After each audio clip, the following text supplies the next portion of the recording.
Chapter 335. Cheng Chumo and the others grabbed the 4 pieces of horseshoes and looked at them for a long time, but they still couldn't figure out what they were used for. Ziyu, is this the horseshoes you were talking about? How do you use this? Li Wangyu didn't answer, but asked, which one of you has a good stable boy? Let me borrow it, and you will know the use of this horseshoes. Duke Lu's residence was not far from the East Market. After a short discussion, they got on their horses again and headed towards Duke Lu's residence. As soon as he entered Duke Lu's residence, Li Wangyu regretted it. He actually forgot that the old hooligan, Cheng Yaojin, also returned home after the polo tournament was cancelled.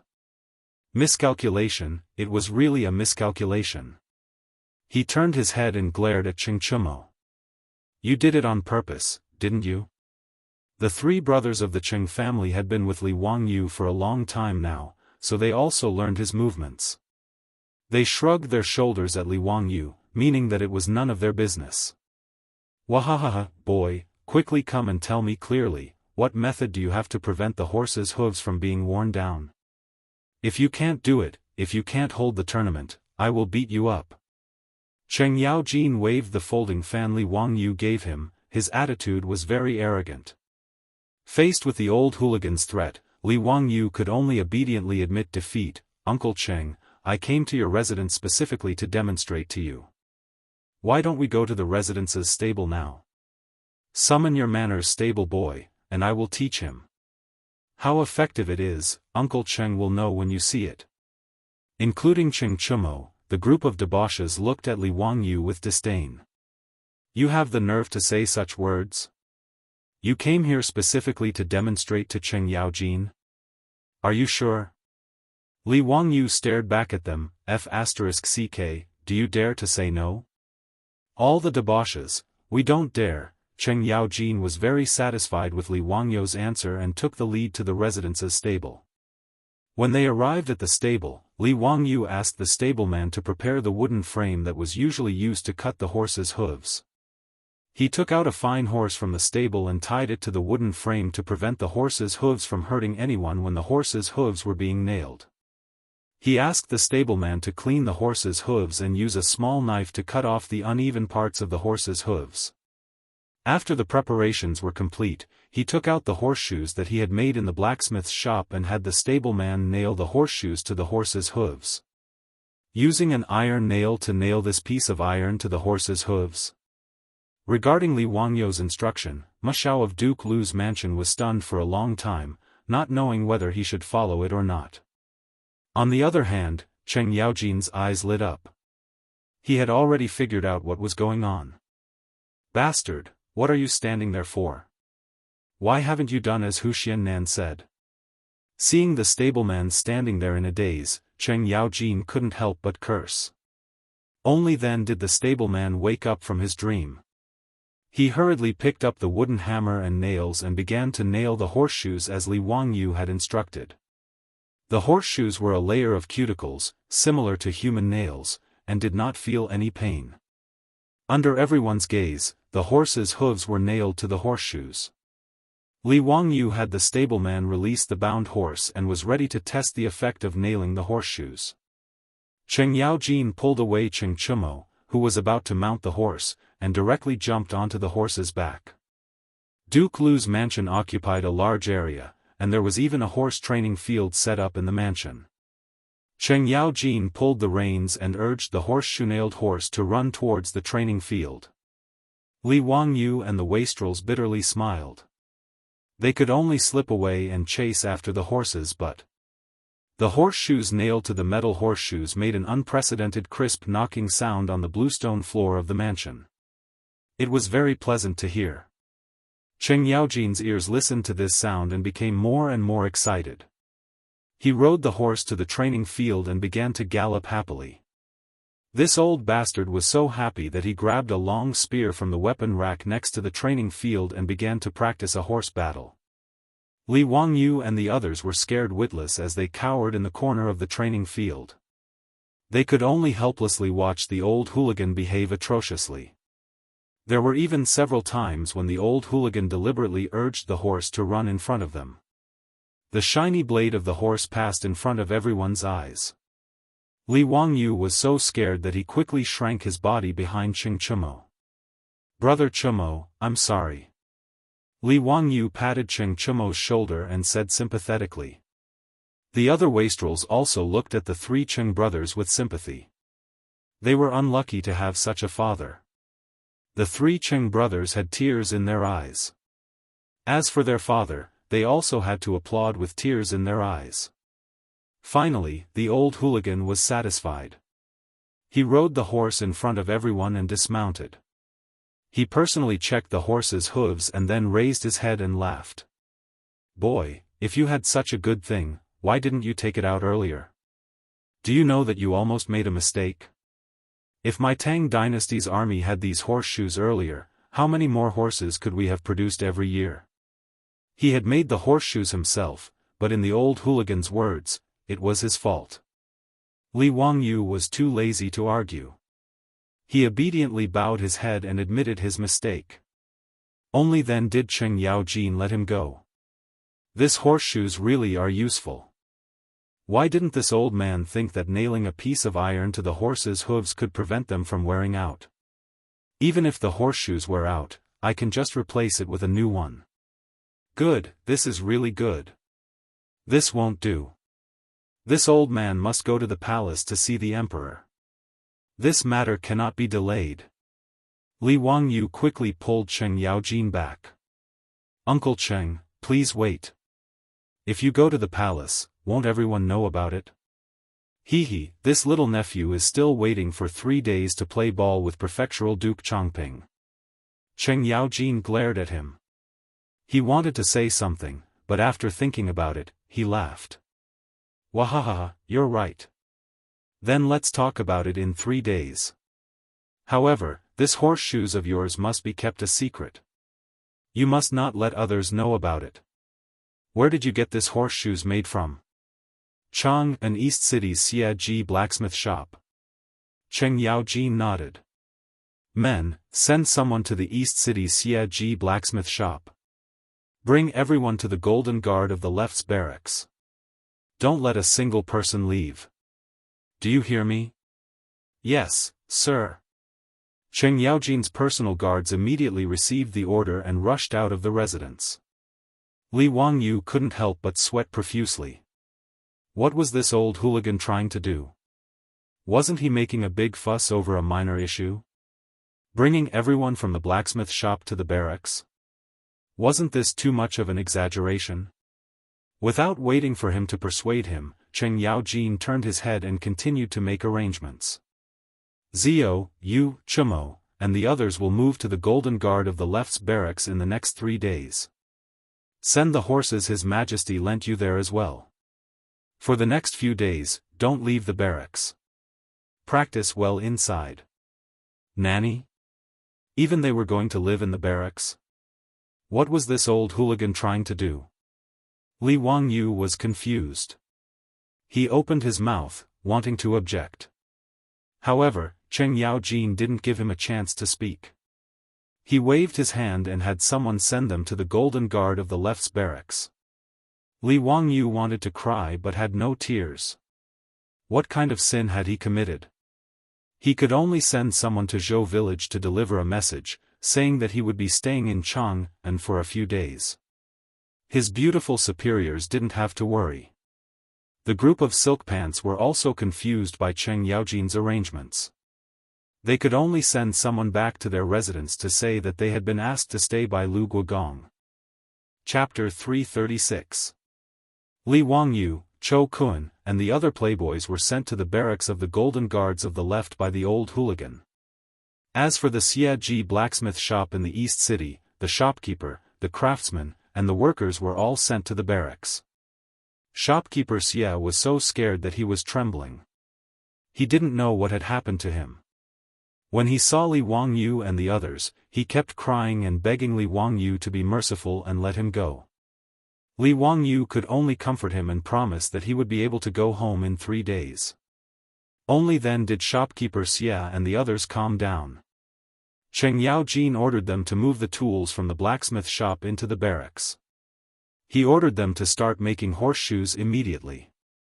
Shopkeeper Xia and the others knew that it was because of the small piece of iron they made today. However, they didn't dare to complain. They could only bury themselves in forging in hope that they could go home as soon as possible.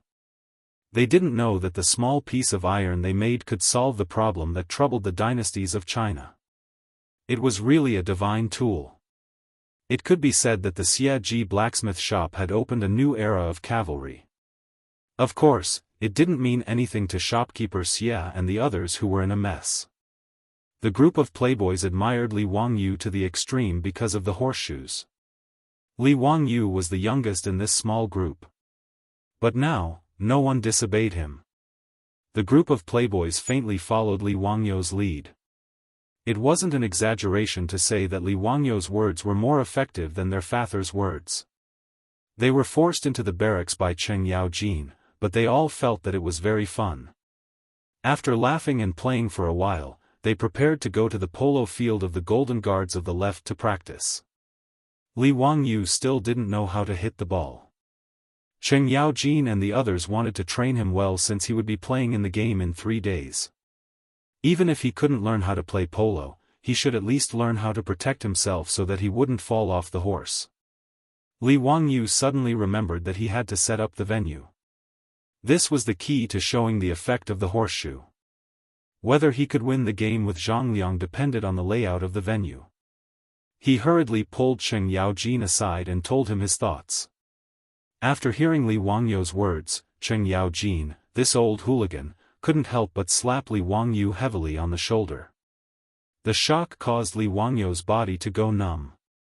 In the future, I will make my 3 foolish sons stay away from you so that they won't be fooled by you. Tell me the truth. Some time ago, people pasted those things on the gates of the markets in Chang'an overnight. Was it you who did that? Hee, Uncle Cheng, what are you saying? That night, I was at your house, drinking with Brother Chumo and the others. Li Wangyu of course would not admit it, and replied with a smile. Cheng Yaojin nodded. I know. It seems that it was you who did it. It must be my 3 foolish sons and your gang of bad friends. Damn, this Cheng Yaojin was really cunning. Li Wangyu rolled his eyes, indicating that he was tired and didn't want to talk with this old bastard. Well, I will ask someone to prepare the things for you. But can you do it? Hitting the ball is not so simple. Be careful if you fall off the horse and your head bleeds. In my opinion, you are too impulsive. Although Zhang Liang doesn't have any *T ability, he is not someone you can compete with. Li Wangyu really wanted to raise his middle finger to this old hooligan. Damn, today on the wooden platform, who blocked my mouth with words, saying that a man's words should be nailed with a mouthful of saliva? Li Wangyu knew that he couldn't win the argument with this old hooligan. He turned around and went to find the playboys to practice. In the Tang dynasty's polo tournament, each side had 10 batters. Everyone discussed for a while. Apart from Li Wangyu who had to play, the other 9 people were the Cheng brothers, the Yuqi twins, Fang Yai, Chai Lingwu, Niu Jingping, and Wei Shuyu. As for Du He and Du Go, they could only serve as substitutes and cheerleaders. These 9 people, including Wei Shuyu, were all good at playing polo. Niu Jingping, who had always been low-key, was even more outstanding. After all, he was Niu Jinda's son. Although one of his legs was lame, it didn't affect him from learning his father's archery skills. It was also because his legs were inconvenient that Niu Jingping became more and more passionate about polo. Because riding on horseback had nothing to do with his legs. Speaking of his father, Niu Jinda, he was also a fierce general in the early Tang dynasty. However, he was too low-key and didn't have good luck. Even Zhang Liang, that kind of trash, later became a duke and was ranked among the 24 meritorious officials of Lingyan Pavilion. Niu Jinda, who came from Wagong village and joined Pai Lupi with Cheng Yaojin, Qin Xiong, and the others, was only conferred the title of Langyi County Duke. He was so low-key that even the old and new Tang book were not given to him. As for himself, he had made illustrious military achievements and was far from what trash like Zhang Liang could compare with. Therefore, sometimes, being too honest and dutiful was not good. Niu Jinda, Cheng Yaojin, Qin Xiong, and the others had a deep relationship. Even Niu Jingping, Cheng Chumo, and the others had a deep brotherly relationship. They were so close that they almost wore the same pants. The people of old Niu's family really lived up to their surname. Each of them was as low-key as old Niu. Niu Jingping usually didn't talk much among the playboys. However, today, after riding on horseback and holding his polo stick, he was like a different person. He was abnormally excited. Zio, watch brother show you what hitting a ball is. Niu Jingping pulled the reins and the horse rushed out. Cheng Chumo used all his strength to hit the ball in Niu Jingping's direction. However, Niu Jingping did not wait for the ball to hit the ground and directly hit the ball in the air. The ball was 70 to 80 feet away from the goal. The red polo ball was like a meteor. It flew straight to the goal and accurately drilled into the goal like a guided missile. Li Wangyu and the other playboys applauded and cheered. Niu Jingping's play was really wonderful. It was not inferior to the batters they saw in the Northern Imperial Army field today. In order to practice, Cheng Yaojin even arranged opponents for the playboys. The left Imperial Guard's batters would practice with them. Li Wangyu temporarily stayed on the sidelines and watched. He planned to familiarize himself with the rules first. However, after watching the playboys practice for a while, he frowned. There seemed to be something wrong with the polo of the Tang dynasty. Looking at the scene of 20 people chasing the red polo ball in Noda's polo field, Li Wangyu hugged his elbow with one hand and supported his chin with the other. He started to think. Why did he feel that there was something wrong? At this time, on the field, Fang Yai had just intercepted the opponent's attack and hit the ball forward. The 20 horses turned their heads and chased the ball again. Li Wangyu suddenly clapped his hands, startling Chou Kun, who was next to him. That's right, that's it. I know. Li Wangyu didn't care about anything else. He quickly blew the copper whistle and stopped the game. Chapter 337. Although polo in the Tang dynasty was prosperous, in Li Wangyu's eyes, it was still very rough. In his opinion, including the playboys, whether it was horsemanship or batting skills, they could be called perfect. It was a personal skill that the stuntmen in the movies of later generations could not show. But these batsmen of the Tang dynasty mostly used cavalry formations when playing polo. Out of the 10 batters, other than one goalkeeper, the remaining 9 were in a cavalry triangular charging formation, with 3 men in a team cooperating with each other. There was no distinction between forwards, midfielders, and defenders on the field. As a result, the originally spacious polo field was not effectively used. In Li Wangyu's eyes, it was wonderful and lively, but there were no skills or tactics in it. He was used to playing live football games in later generations, so he was familiar with football tactics like 3-4-3 and 4-4-2. Why couldn't it be the same in polo? Cheng Chumo and the others were playing happily, but the game was stopped by the whistle. They looked depressed. Zio, what's wrong? Why did you whistle? Li Wangyu asked someone to bring him a pen and paper, and while writing and drawing on it, he replied, "Brothers, don't worry.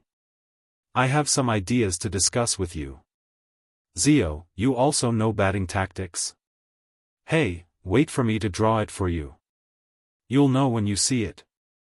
Li Wangyu drew a diagram of the polo field on the paper, picked up a handful of stones from the ground, and put 2 of them on it.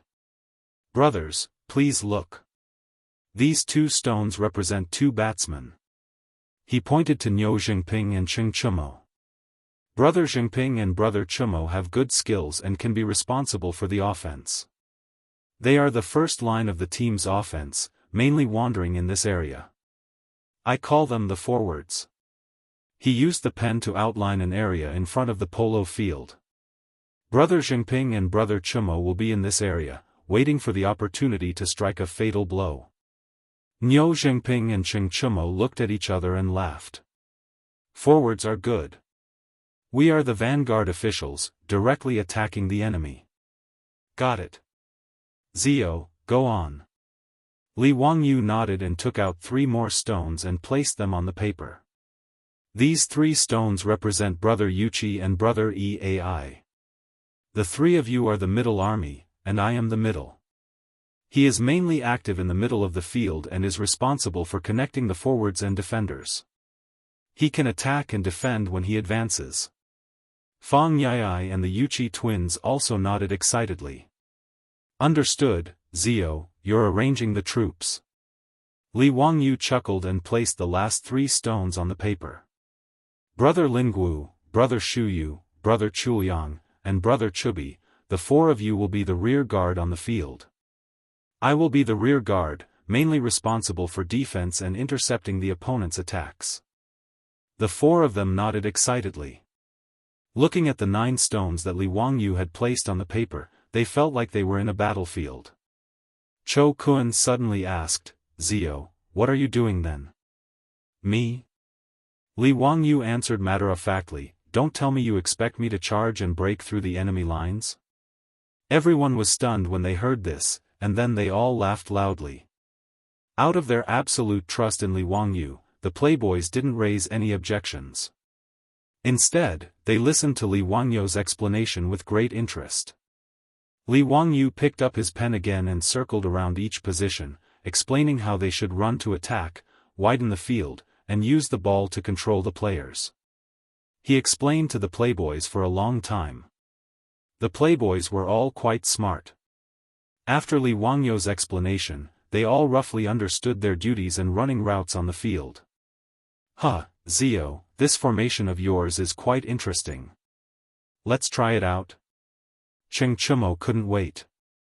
Li Wangyu nodded and was about to get on his horse when he suddenly thought of something. He called over an imperial soldier and asked him to bring him a helmet. Everyone didn't understand, and Li Wangyu was too lazy to explain. Damn, this group of barbarians.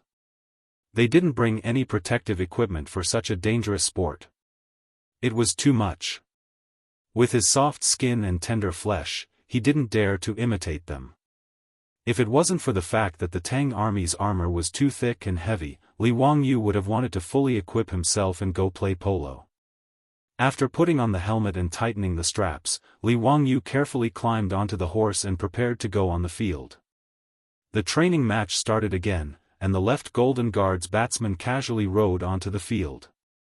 In the eyes of this group of veterans, playing polo with Li Wangyu and the others was just playing with them. Although the playboys' skills were good, how could they compare to this group of old soldiers? With the cooperation of the 3 batsmen, it was very difficult for the playboys to compete. This was the cooperation of the cavalry in the army. On the battlefield, the cavalry charge was also the same. The cavalry formation that seemed to cover the sky and cover the earth actually consisted of 3 cavalrymen working together. One person was in charge of attacking, and the other 2 were in charge of protecting the left and right wings. This was similar to the 3-3 infantry tactic invented by the People's Liberation Army in the future. The 3 people formed a battle group and attacked or defended in a triangle formation. This tactic had both offense and defense, and the division of labor was clear. It could maximize the combat strength of the cavalry. However, although this tactic was powerful on the battlefield, it might not be suitable on the field. If the players were too concentrated on the field, it would leave too much space for the opponent to use. Originally, when playing polo in the Tang dynasty, everyone was like this, and it didn't matter. As the saying goes, noobs pecked at each other. However, Li Wangyu shamelessly copied the football tactic from the future, and the original polo tactic immediately became outdated. When the playboys rode on the field and tried to stand according to Li Wangyu's instructions, it caused a burst of laughter from the imperial guards. Although they were just accompanying the playboys to train, it still attracted many left Golden Guard's imperial guards to watch from the sidelines. Many generals also ran to the sidelines to join in the fun. Seeing the playboys standing on their horses, the crowd couldn't help but laugh. Young dukes, what are you playing at? Why aren't they forming a battle formation? If they fight by themselves, won't they be tortured to death? Hee, I'm afraid that the dukes are playing some tricks. Let's see, this formation definitely won't be able to block the attack. Are the dukes preparing to surrender? I bet that if the dukes use this formation, they will lose at least 5 balls. Does anyone want to bet with me? Scram to the side. Who's crazy enough to bet with you? At the corner of the field, Cheng Yaojin was surrounded by a group of left golden guards as he watched the playboys train. Seeing the situation on the field, the group of generals couldn't help but discuss. Great General, what are the little Gongzi and the others doing? They won't be able to win against the Duke of Chongping's batting team. It's probably that Hu Xiangai's idea, right? Just now, I saw him call the dukes over. That's why it's like this. This is the first time I've seen someone stand like this. Huh, it's really an eye-opener. This Hu Xiangai really has some ideas. Cheng Yaojin waved the horsewhip in his hand. Damn it, this group of bastards. If they make me lose face in front of the soldiers, I'll beat them to death. Without waiting for Cheng Yaojin to explode in rage, the referee blew the copper whistle and the match began. Chapter 338. Niu Jingping casually pushed the ball to Cheng Chumo. The 3 batsmen of the left golden guards clamped their legs on their horses' bellies and urged their horses to rush over. Cheng Chumo was not in a hurry as he used the stick in his hand to push the ball behind him before the 3 men could surround him. The polo field was 1,000 steps long and the distance in the first half was 500 steps, which was more than 700 meters. Their horses were all military horses and could reach a speed of about 50 kilometers per hour. Even so, the horses needed nearly a minute to cross the field at full speed. In the movie One Goal to Fame, there was a classic line that went, "The football will always run faster than you, so we need to pass the ball." This sentence was even more appropriate to describe the polo field. Although the speed of the horses was much faster than the running speed of a human, the polo field was much wider. The red polo ball under the stick flew much faster than the football.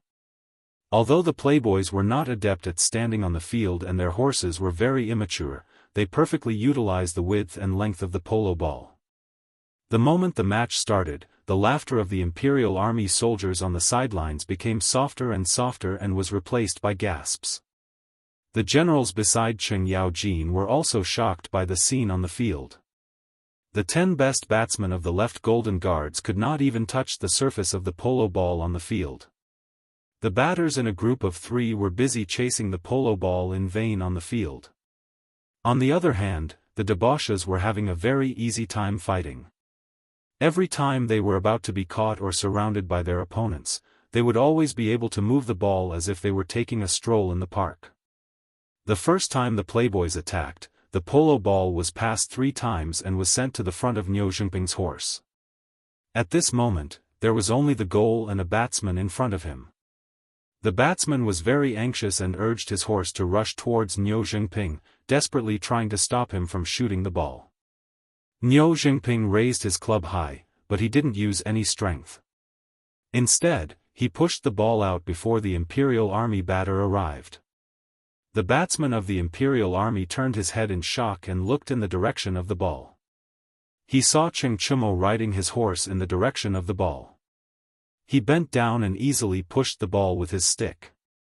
The ball rolled into the Imperial Army's goal without any obstruction. The referee at the side of the field immediately blew his copper whistle, accompanied by the sound of drums. An Imperial Army soldier ran to the back of the goal with a banner in his hand and stuck it into the ground, indicating that the silk pants had scored a point. Li Wangyu was alone in front of his own goal, looking into the distance. The polo field of the Tang dynasty was really too big. The opponent's goal, which was 1.5 kilometers away, made it quite strenuous for him to see. However, when the whistles and drums sounded, and the flag fluttered in the wind, he immediately understood that the debauches had broken through the opponent's goal. He couldn't help but clench his fists and wave them in the air a few times. Success. Using football tactics to play polo was really useful. Cheng Yaojin was so shocked by this scene that he couldn't close his mouth for a long time. After a long while, he muttered to himself, "Bastard, you can play polo like this?" The generals who had been making fun of the debauches also fell silent. They felt that their faces were burning. This was a slap in the face. Some of the thin-skinned generals couldn't help but shout at the Imperial Army batters on the field, scolding them and telling them to be more serious. The game started again. These Imperial Army batters no longer dared to underestimate the debauches. They were 120% focused. However, the result of the game was still one-sided. After only 2 hours of the game, the debauches were leading by a score of 7-3. The 3 goals that they had lost were almost all related to Li Wangyu. This guy's goalkeeping was really too weak. His level was so terrible that it was impossible to look at him directly. He wasn't even able to stop a seemingly harmless shot from the other party. Instead, he almost rolled off the back of his horse, causing the debauches to burst into laughter. In the second half of the game, the Imperial Army batters also tried to imitate the debauches' tactics. However, there was no one to teach them. They could only observe with their eyes. How much could they learn? In the end, they were like dogs instead of tigers. They became scattered sand and were unable to threaten Li Wangyu's goalkeeping. After the training match ended, the debauches were all smiles. They didn't think that they could win so easily. As for the Imperial Army soldiers of the Imperial Army, they were all silent. This blow was too great. The debauches rode on their horses and escorted Li Wangyu to the side of the field. While everyone was laughing and joking, they saw a group of people galloping over. "Bastard brat, if you don't teach the batters of the left Golden Guards that you used just now, don't even think about leaving this military camp." From afar, Cheng Yaojin's hoarse voice could be heard shouting. It scared Li Wangyu so much that he shrank his neck back. This old hooligan couldn't see anything good in his eyes. The horseshoes were snatched away by him. He even wanted to snatch the tactics for playing polo. He was really going too far. Li Wangyu took a deep breath and glared. He opened his mouth and roared, "Yes. Uncle Cheng, don't worry. I will do my best to teach them." Damn it, he had to lower his head when he was under someone else's roof. This was the Imperial Army of the Imperial Army. Facing the old hooligan's threat, Li Wangyu admitted that he wasn't a tough guy and couldn't say no. 3 days passed quickly. On this day, the martial virtue hall of Taiji Palace was unusually lively. As the saying goes, Taiji gave birth to Yin and Yang gave birth to the 4 symbols, and the 4 symbols gave birth to the 8 trigrams. There were many gossipers in Chang'an. The imperial tutor of the crown prince, Li Wangyu from Hu County, was in the Imperial Army's barracks 3 days ago. He had a conflict with the wife of the Duke of Chongping's family, the Li clan, and beat up Zhang Liang's adopted son. Today, he was going to teach the saint how to protect the horseshoes and play polo with the Duke of Chongping. These gossips had already spread to the ears of all the nobles and officials in Chang, and within 3 days. In this era where there was a serious lack of entertainment, even the nobles and officials in Chang, were very bored. After hearing about the commotion in front of the Martial Virtue Hall, who could still sit still? Therefore, all those who were qualified to enter the Taiji Palace to watch the ball game came. Because polo was popular in the Tang dynasty, there was also a polo field in front of the Martial Virtue Hall of Taiji Palace. However, the field was slightly smaller. It was about 800 meters long and 400 meters wide. It had to be said that the most distinctive feature of the prosperous Tang dynasty was the word big.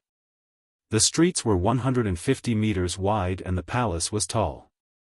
Therefore, it wasn't surprising that there was such a big polo field in front of the Martial Virtue Hall. The nobles and officials arrived at the Martial Virtue Hall one after another. However, when they saw the polo field that was being used today, they all had the same thought. What the hell is going on in this polo field? Chapter 339. The Tang dynasty had strict requirements for a polo field used for batting. First, the field had to be flat and there could be no holes.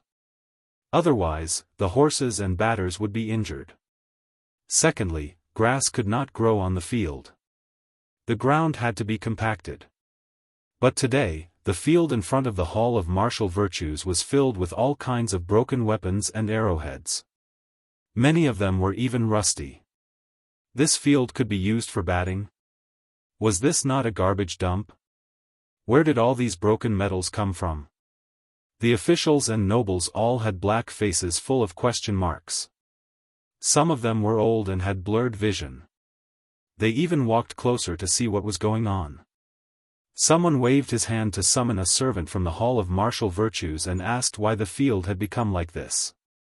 The servant looked left and right and helplessly replied in a low voice, replying to the noble, Lu Guogong, with the approval of the saint, specially used a carriage to transport these weapons and poured them on the field.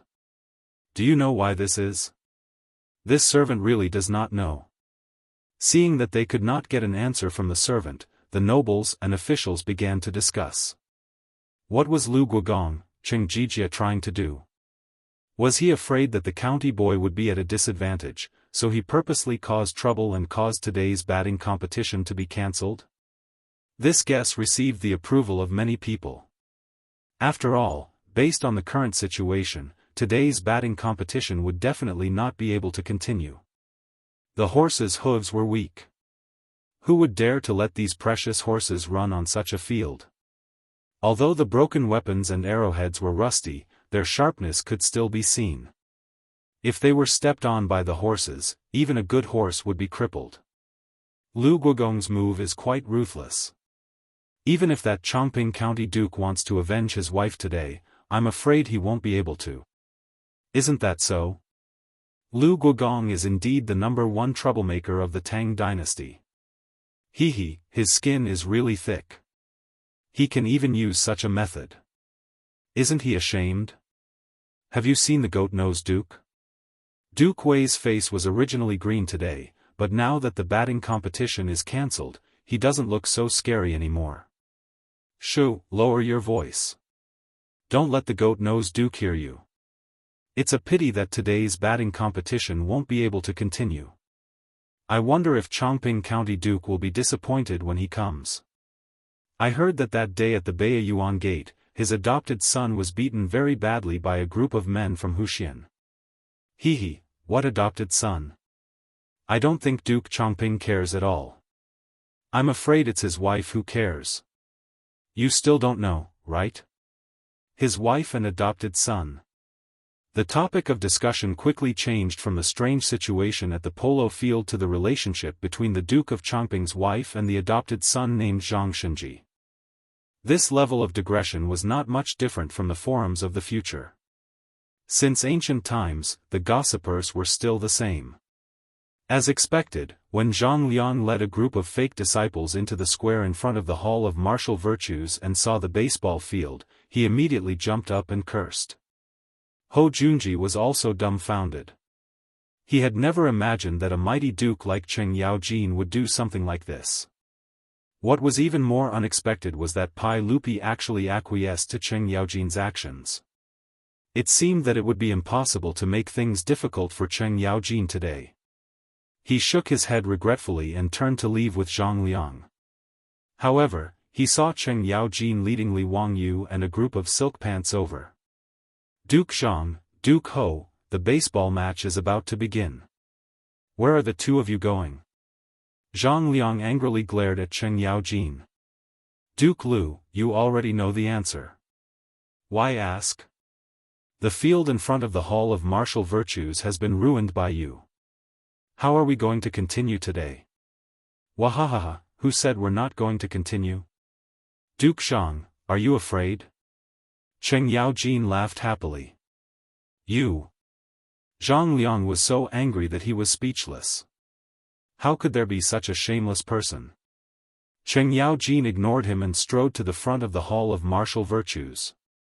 He raised his voice and shouted at the officials and nobles standing on the steps. "Everyone, is there anyone who wants to bet on today's baseball match? This duke will be the banker. Is there anyone who wants to place a bet?" The Tang people loved to gamble, and the officials and nobles were no exception. Cheng Yaojin's words immediately aroused everyone's interest. "Duke Lu, how do you want to bet? Please enlighten us." "Wahahaha, simple. We'll bet on today's results. If the Duke of Chongping wins, the payout is 1-2. If the Duke of Huxian wins, the payout is 1-3. If it's a draw, the payout is 1-2. In addition, the Duke of Huxian wants to offer the Saint a method to protect the horse's hooves. This is also a bet. If the Duke of Huxian's words are true, the payout is 1-1. If the method is not feasible, the payout is 2-1. No matter how much you bet, this duke will accept it. Is there anyone else who is interested? In today's match, can the ball continue to be played?" Cheng Yaojin laughed. "Yes, why not? The Duke of Huxian will definitely go on stage. If the Duke of Chongping refuses to go on stage, then it means that the Duke of Chongping has admitted defeat." Hearing this, everyone looked at Zhang Liang, wanting to see how he would react. Zhang Liang was angered half to death by Cheng Yaojin's words. Seeing the situation, he could only grit his teeth and say, as long as the Duke of Huxian dares to go on stage, this old man will naturally accompany him to the end. Wahahaha, look, isn't this settled? Today's match will definitely continue. How about it? Who wants to make a bet with this duke? Cheng Yaojin's words aroused everyone's interest. However, someone asked, "Duke of Lu, we know that the Duke of Chongping's fake sons are all good at batting. However, who are the Duke of Huxian's batters? This duke has 3 sons.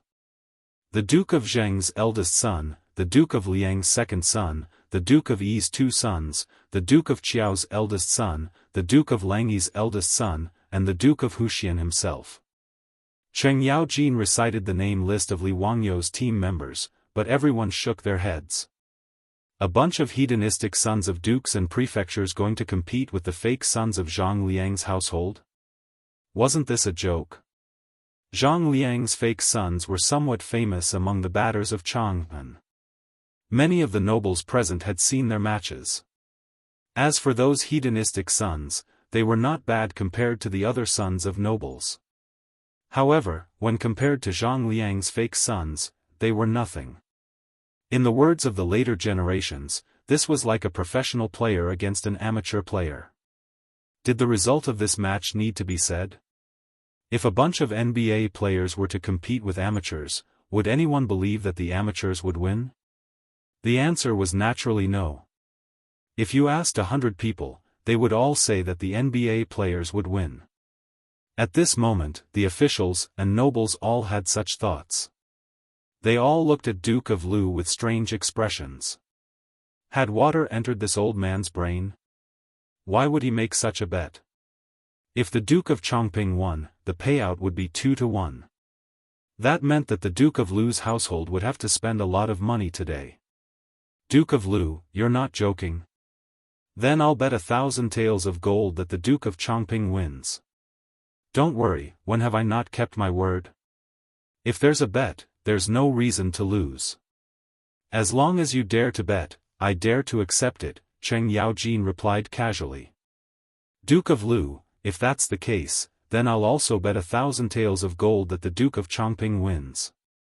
I'll bet 1,500 taels of gold, I'll bet 2,000 taels of gold. Chapter 340. The old scoundrel set up a bet there. Because there were too many people betting with him, Cheng Yaojin even found an eunuch from the palace to record the bets with paper, ink, and brush. Almost all the officials and nobles were betting on the Duke of Chongping's victory. Only a few people placed their bets on Li Wangyu and the other wastrels. Li Wangyu couldn't help but grit his teeth. He finally understood why the old scoundrel had locked them up in the barracks of the Golden Guards of the left for 3 days. It was because he was worried that the news would be leaked and affect his opening bet. F***ck, this old scoundrel is too much. Li Wangyu strode over to Cheng Yaojin's side. Righteously, he whispered into his ear, Uncle Cheng, when we meet, split it in half. Otherwise, your nephew will shout. Cheng Yaojin's eyes widened in anger. Li Wangyu didn't back down. In front of gold, the old scoundrel's threats were useless. Scram, brat. At most, I'll give you 20%. His Majesty still wants half. Cheng Yaojin lowered his voice. It's a deal. Li Wangyu retreated to the side, satisfied. He chuckled as he watched the eunuch continuously record the bets placed by the officials and nobles. 20% it was. He wasn't greedy. 20% was still quite a bit of gold. It looked like he would make a small profit today. Just now, he did a rough calculation. There were already about 20,000 taels of gold on Zhongliang. Moreover, there were still hundreds of officials placing their bets. Indeed, the ancients didn't lie. A horse wouldn't get fat without eating at night. A man wouldn't get rich without a windfall. The most shameless one was still Pai Lupi. Without a word, he had colluded with the old scoundrel to cheat money. No wonder Cheng Yaojin could bring so many broken weapons and swagger around the polo field in front of the Hall of Martial Virtues. He had painstakingly invented the horseshoe and had the wastrels practice with him. He even had to compete in order to get 20%. And Pai Lupi didn't do anything and actually wanted to take half of the gold. Truly shameless. Despise him. It didn't take long for the officials and nobles present to make a bet with Cheng Yaojin. In the end, the total amount of gold that was bet on Duke Chongping was as high as 50,000 taels of gold. The aristocratic families, in particular, had placed heavy bets. 50,000 taels of gold was equivalent to 300,000 strings of copper coins. This was indeed a huge sum. If Cheng Yaojin lost, he would have to pay 100,000 gold taels. Li Wangyu pondered without any malice. If the old hooligan really lost, Duke Lu's mansion would have to be his pants, right? He might even have to use Noda's public house to pay off his debt.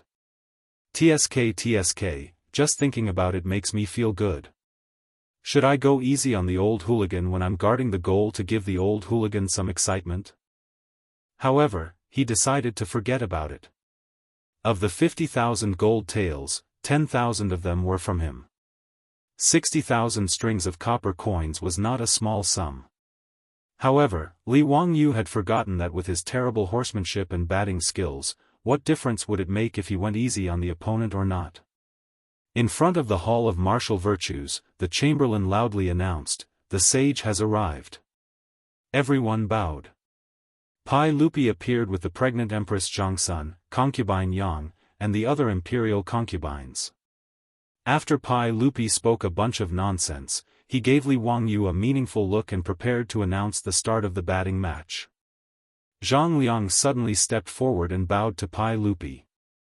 "Your Majesty, why did the batting field become like this today? Why did High Duke Lu dump so many broken weapons on the battlefield?" He was still unwilling to compete with Li Wangyu on such a field. Even if he could win, he would have to be careful.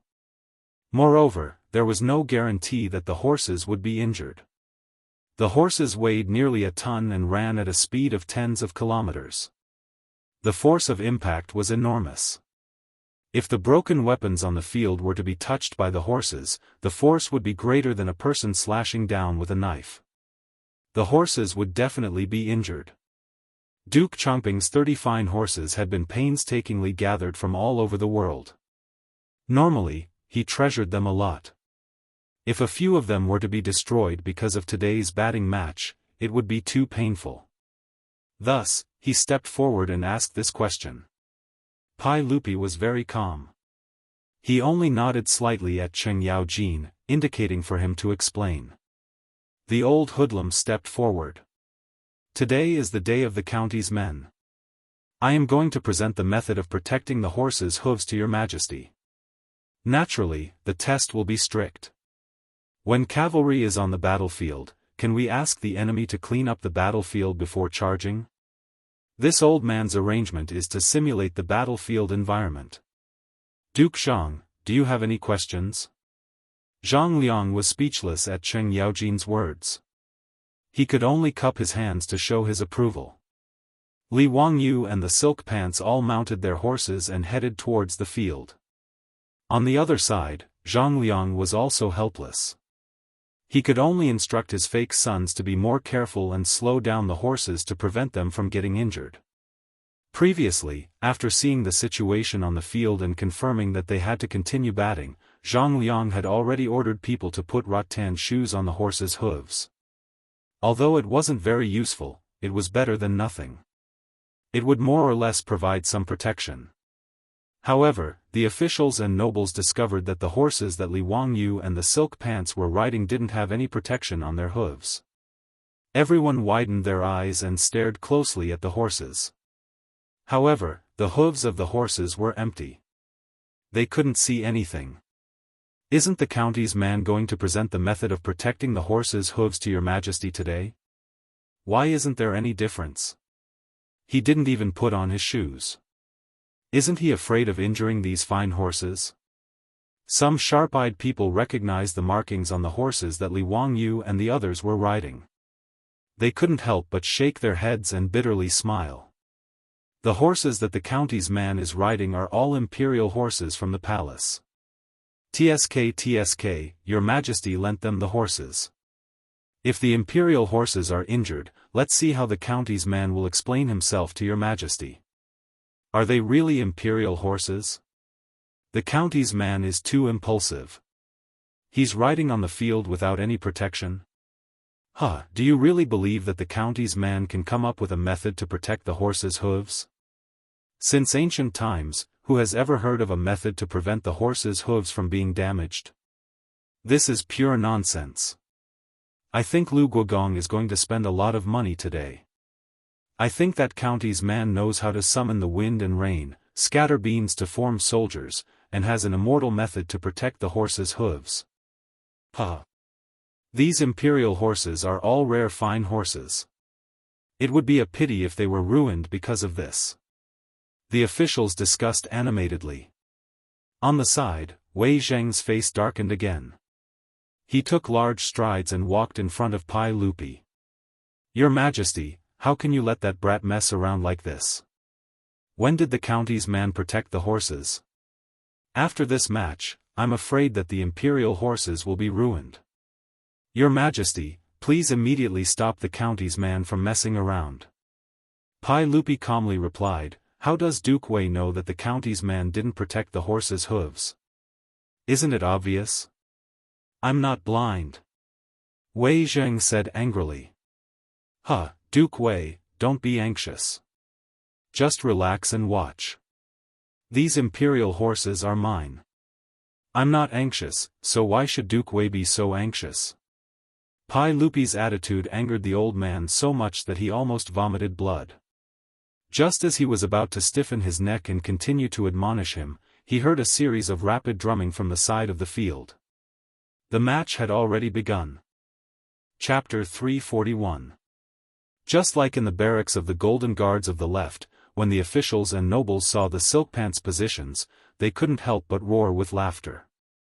Even Pai Lupi, although Cheng Yaojin had already told him everything, including the mysterious horseshoes and Li Wangyu's new polo tactics, Pai Lupi knew everything.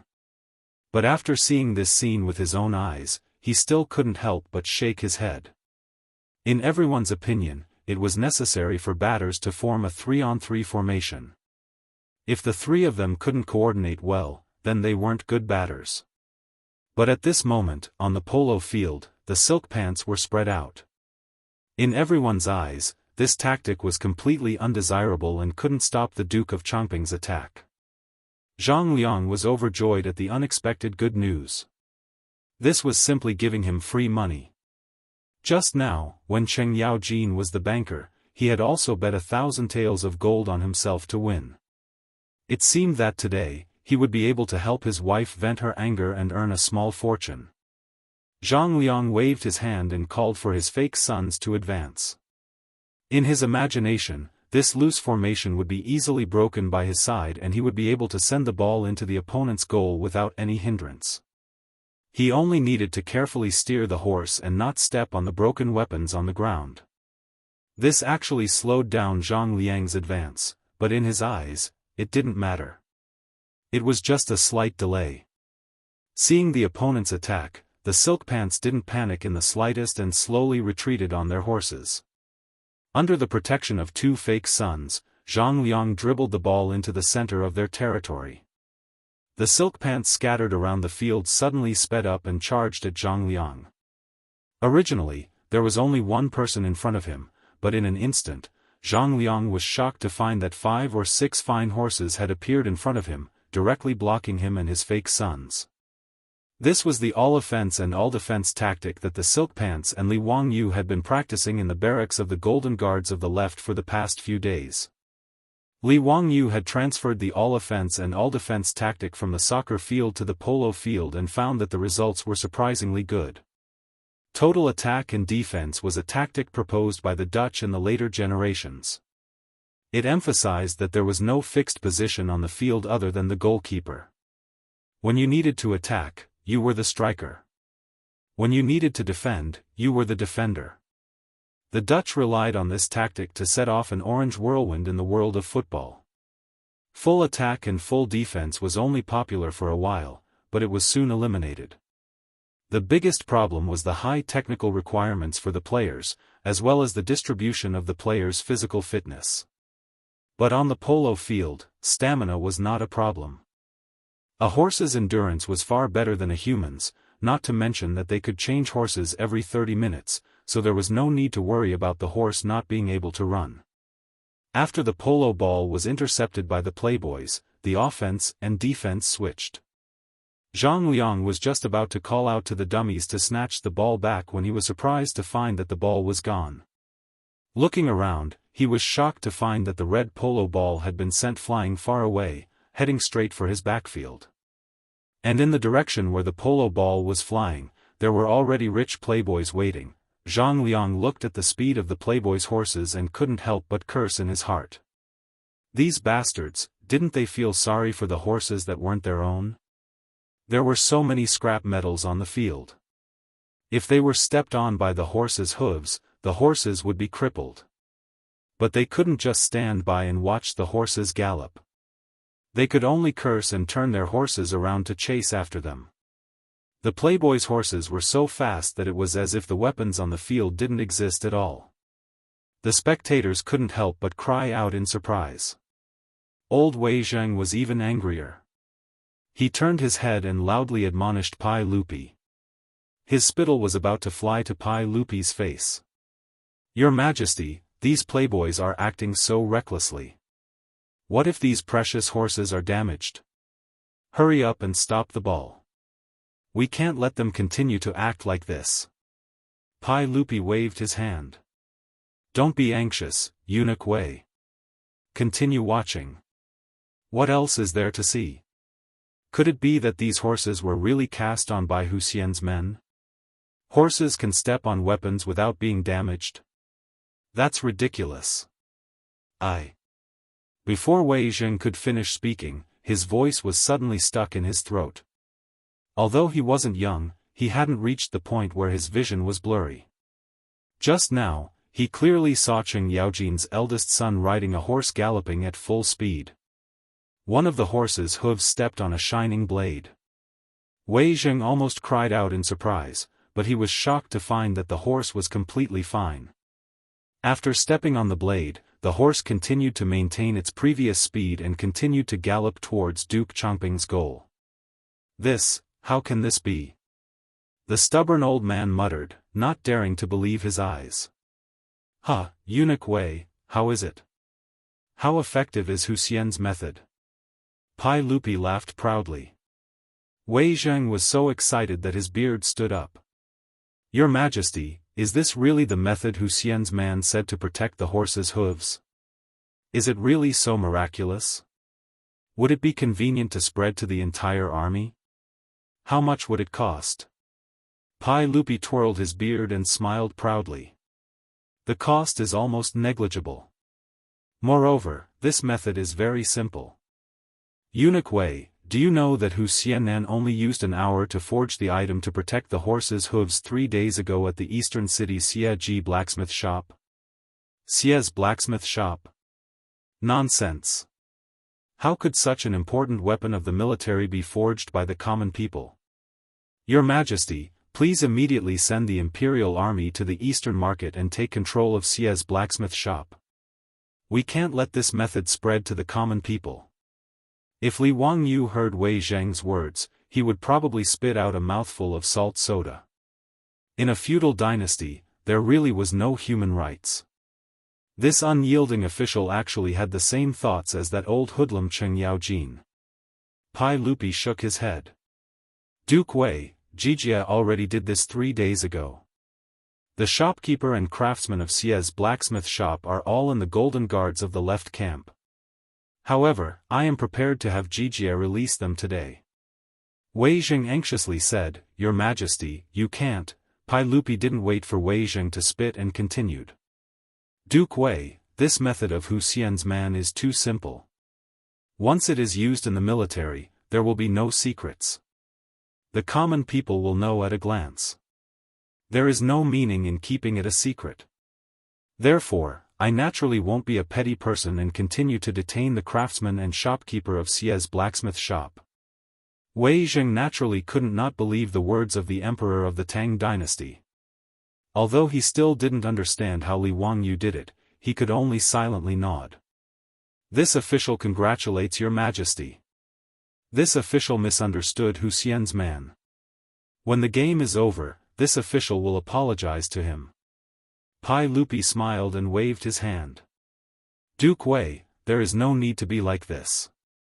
That kid doesn't deserve your praise. He is just a little clever. Don't let this kid be arrogant and complacent. Wei Zheng also smiled. Hu Xian's man is smart. It is also Your Majesty's discerning eyes that didn't bury his talent. When Pai Lupi heard this, he couldn't help but nod and laugh. For a moment, the emperor and his subjects were harmonious, and the atmosphere was harmonious. If Li Wangyu heard the conversation between the two, his eyes would definitely pop out of their sockets. Wei Zheng, who was famous in history for reprimanding Pai Lupi, actually knew how to flatter him. In fact, Wei Zheng's EQ wasn't low. Otherwise, how could he always anger Pai Lupi half to death, but still live well and hold a high position? He was also a smart person. While Pai Lupi and Wei Zheng were talking, the polo match in front of Wuda Hall had already been scored. Chapter 342. The wastrels were like cats playing with mice on the field, easily tearing apart the defense of the Chongping Prefectural Dukes team. In their first attack, they sent the red ball into the goal. This change not only stunned Zhang Liang, but also the officials and nobles who had placed heavy bets on the side of the field. When the drum that signified the goal sounded, the sidelines were completely silent. There wasn't even any sound of cheering. After a while, Pai Lupi lightly clapped his hands. Cheng Yaojin, Yuqi Jingda, and the others began to stomp their feet and cheer, breaking the strange silence on the sidelines. The following match was even more one-sided. It was even easier than the first match between the wastrels and the Imperial Army of the left. After all, the Imperial Army didn't have to worry about their horses being injured and used all their strength to gallop. As for Zhang Liang, it was as if he was dancing in shackles. His hands and feet were tied, and he didn't dare to use all his strength to gallop. Even though he was so careful, 2 of the horses that were wearing rattan shoes were accidentally injured. This made Zhang Liang's heart bleed and he was filled with regret. Looking at the 7 or 8 banners behind his own goal, he knew that he had completely lost today.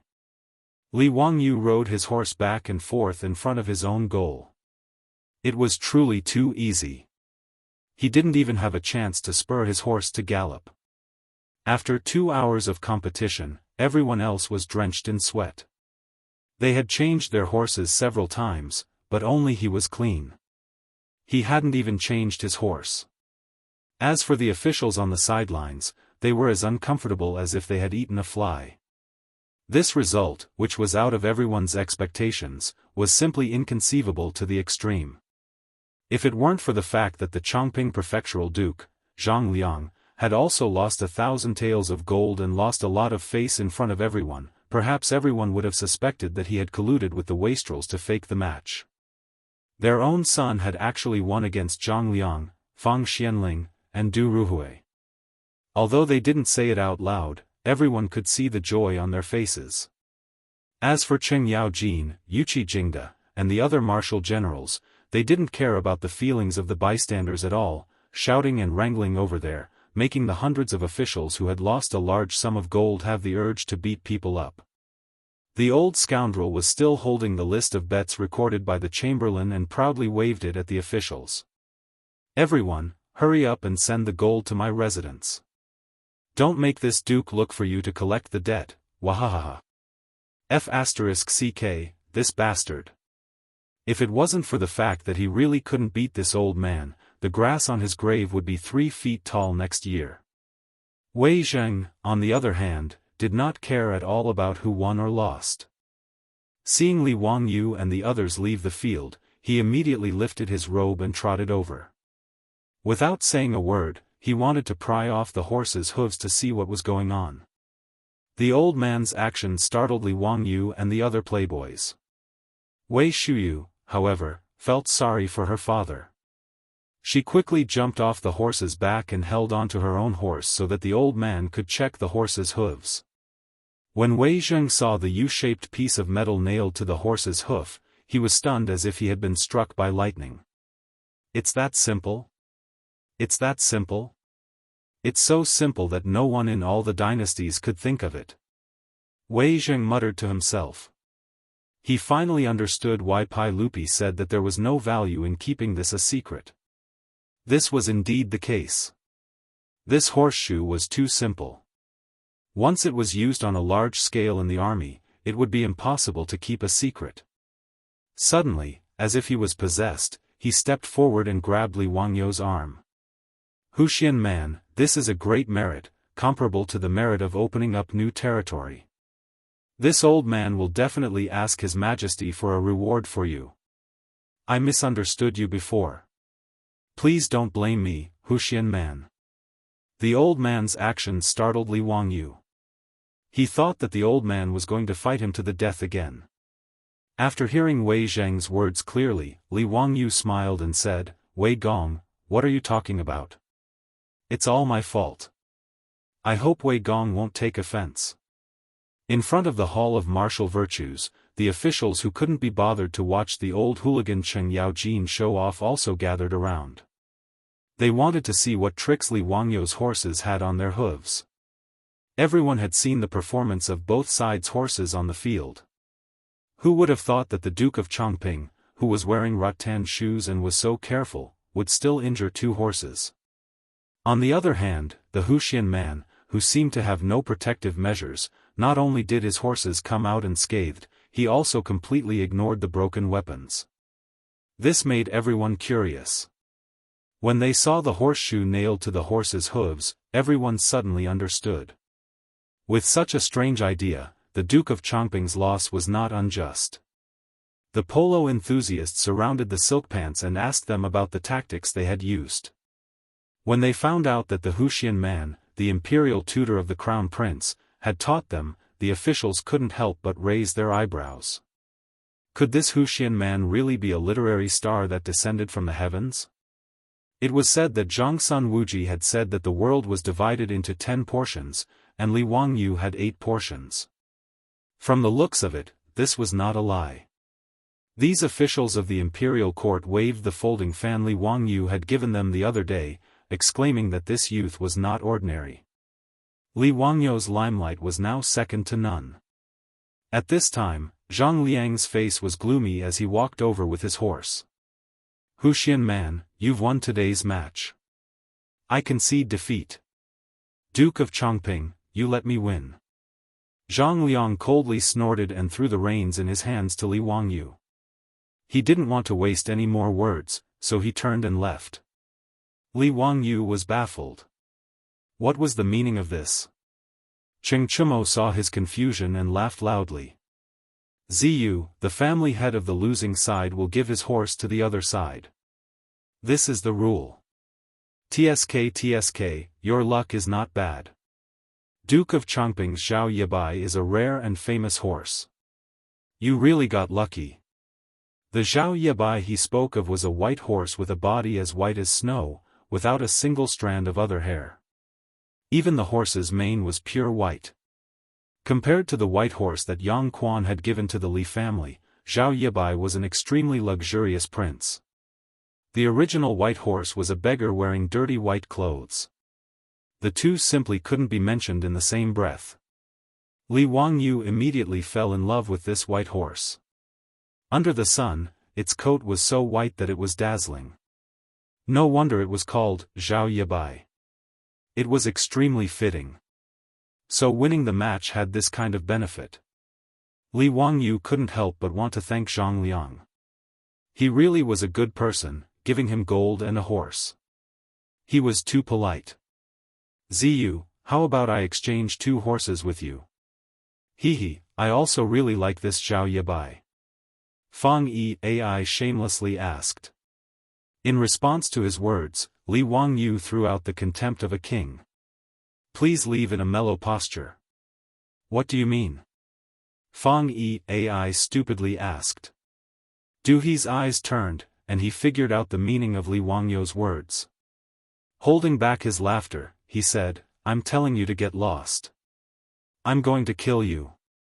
While the silk pants were laughing and joking, in front of the Hall of Martial Virtues, Pai Lupi was put in a difficult position because of Wei Zheng's words. Duke Wei, I'm afraid this is not appropriate. After all, he's only 16. Chapter 343. Naturally, Pai Lupi and Wei Zheng were talking about Li Wangyu. Facing Pai Lupi's hesitation, Wei Zheng said righteously, Your Majesty, horses are the military equipment of the country. Without them, the country is in danger. Hu Xiannan has presented this horseshoe, his merit is no less than opening up new territory. With such a wonderful merit, how can we not reward him because he is young? Pai Lupi hesitated. Of course, I agree with Duke Wei's words. However, Zio has only been given a title for a month. If we give him another title, won't we be spoiling him? It turned out that Wei Zheng was actually advising Li Er, requesting Li Er to reward him with a title of nobility based on the contribution of the horseshoes. Pai Lupi was hesitant about Wei Zheng's suggestion. It was not that he was unwilling to give up the title. In truth, with Li Wangyu's contributions, it was already unfair for him to only be given the title of founding county man. After the Ministry of Works experimented with 4-wheeled carriages, they realized that using these carriages to transport grain was not only many times faster than before, but the cost was also reduced to 10% of the original. Just this item alone was enough to stabilize Longjiudo, who was originally in a precarious situation. Long Yu Dao faced a lot of military pressure, especially to defend against the Western Turks. The Tang dynasty had always wanted to send in a large number of troops. However, due to the lack of supplies, Noda's Long Yu Dao only had a few thousand men. From Chang'an City to the few important prefectures in Long Yu Dao, the distance was over 2,000 miles. Before Li Wangyu made the 4-wheeled carriages, it would take 1 to 2 months for the cow carriages to transport grain from Chang'an to Longyu. Along the way, the people and horses ate, and in the end, less than 20% of the resources were left.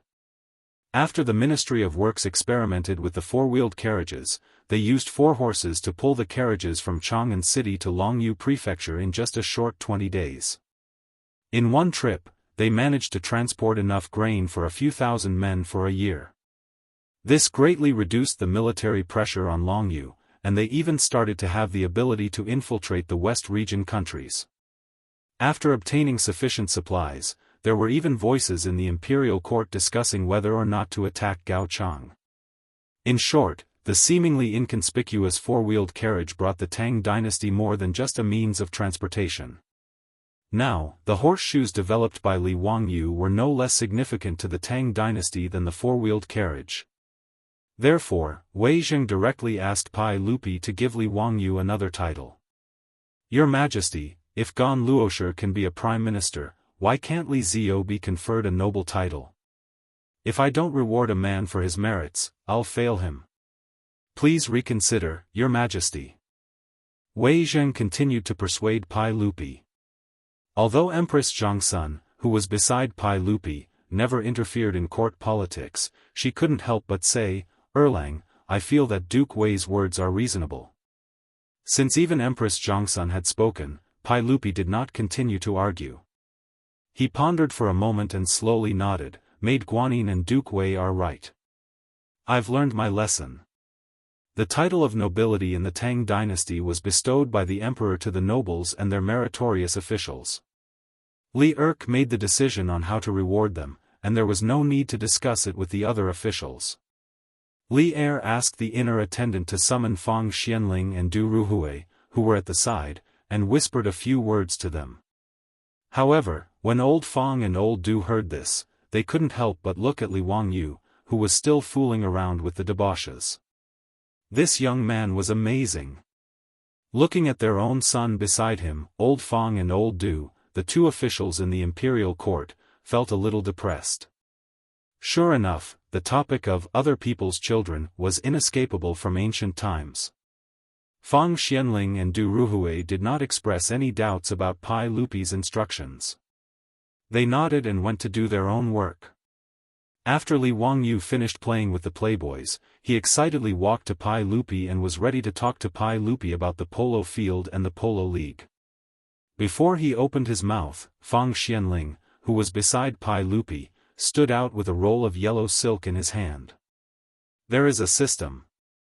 Li Wangyu, the male founder of Hu County, received the imperial edict.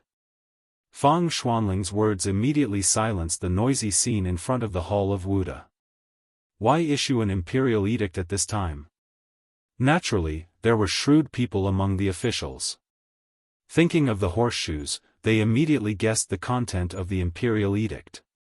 It was most likely that this 16-year-old male from Hu County was going to be promoted again. Disciples, Li Wangyu, the male founder of Hu County, has made meritorious contributions to the country. Meritorious son, the male founder of Hu County, is bestowed with 10,000 gold, 500 households in the fief, and 200 households in the fief. As this imperial edict was hurriedly written by Fang Xianling and Du Ruhui and stamped by Pai Lupi was issued, Li Wangyu couldn't help but feel a little dizzy. I've been promoted again? This was somewhat out of his expectations. He didn't expect Pai Lupi to be so generous. His title from Hu County's male to Hu County's son seemed to sound a little better. The officials discussed animatedly, their expressions of envy overflowing from their words. However, no one stood out to oppose it. Even if the aristocratic families didn't get along with Li Wangyu, they also knew that given Li Wangyu's contribution to the horseshoes, it was already harsh to just give him the title of Son of Hu County. Congratulations, Son of Hu County, for your promotion to the imperial court is worthy of celebration. Congratulations, Son of Hu County, congratulations to His Majesty. Congratulations, Son of Hu County. This old man has long seen that Son of Hu County's bearing is extraordinary. You're definitely not a person who stays in the pond. Li Wangyu had been promoted to noble in front of everyone.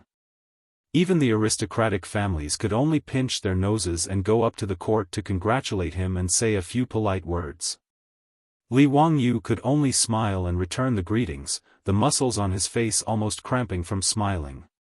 In truth, being promoted to noble meant little to the current Li Wangyu. He didn't want to be an official, and he certainly didn't want to get involved in court politics. For him, the title of Son of Hu County and Son of Hu County was just a difference in title. Li Wangyu only needed a protective talisman, a noble status that could protect him and his beautiful superior. That was all. As a loser who had no ambition and only wanted to eat and die in the Tang dynasty, having a high noble title was actually a burden. However, others naturally didn't see it this way. The group of playboys were envious and clamored for Li Wangyu to treat them to a meal at Ping Kong Fang. This group of hooligans just wanted to drink wine with young ladies.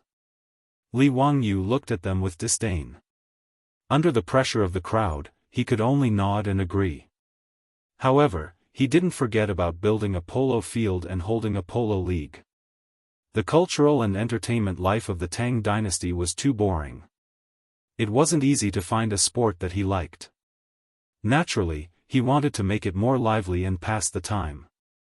Li Wangyu took advantage of Pai Lupi's happiness and made his suggestion again. This time, Wei Zheng didn't object. As long as the horses weren't injured or worn out from playing polo, the sheep nose was also interested in playing polo. Although Pai Lupi was also interested in the league that Li Wangyu proposed, he couldn't help but hesitate when he heard that a polo field with tens of thousands of seats would be built. Zio, the treasury of the Tang dynasty isn't rich yet. I'm afraid that building a polo field will cost a lot. The court won't be able to afford it. Chapter 344. Pai Lupi was not wrong. 3 days ago, when Li Wangyu proposed to build a large polo field so that tens of thousands of Chang and people could watch the game, he was tempted. After returning to the palace, Pai Lupi summoned an official from the Ministry of Works and asked how much it would cost to build a polo field according to Li Wangyu's plan. However, the final price calculated by the official from the Ministry of Works gave him a huge shock. First, they needed to acquire land to install Li Wangyu's plan. Only the squares in the south of the city had enough space for such a large polo field. Moreover, to build such a large polo field, one square was not enough. They needed to merge 2 squares together. The official took a map of Chang and city and circled the 2 squares beside Anhuimen, Zhaoxing Square and An Square for Pai Lupi. Zhaoxing Lane was 661 meters long, while An Lane was 955 meters long. Including Jingyao Men Street, which was 100 meters wide in the middle of the 2 lanes, the total length reached more than 1,700 meters. The 2 lanes were 477 meters wide from north to south. The area was enough to build 1,000 paces long polo field. Moreover, the 2 squares were close to the outer city wall.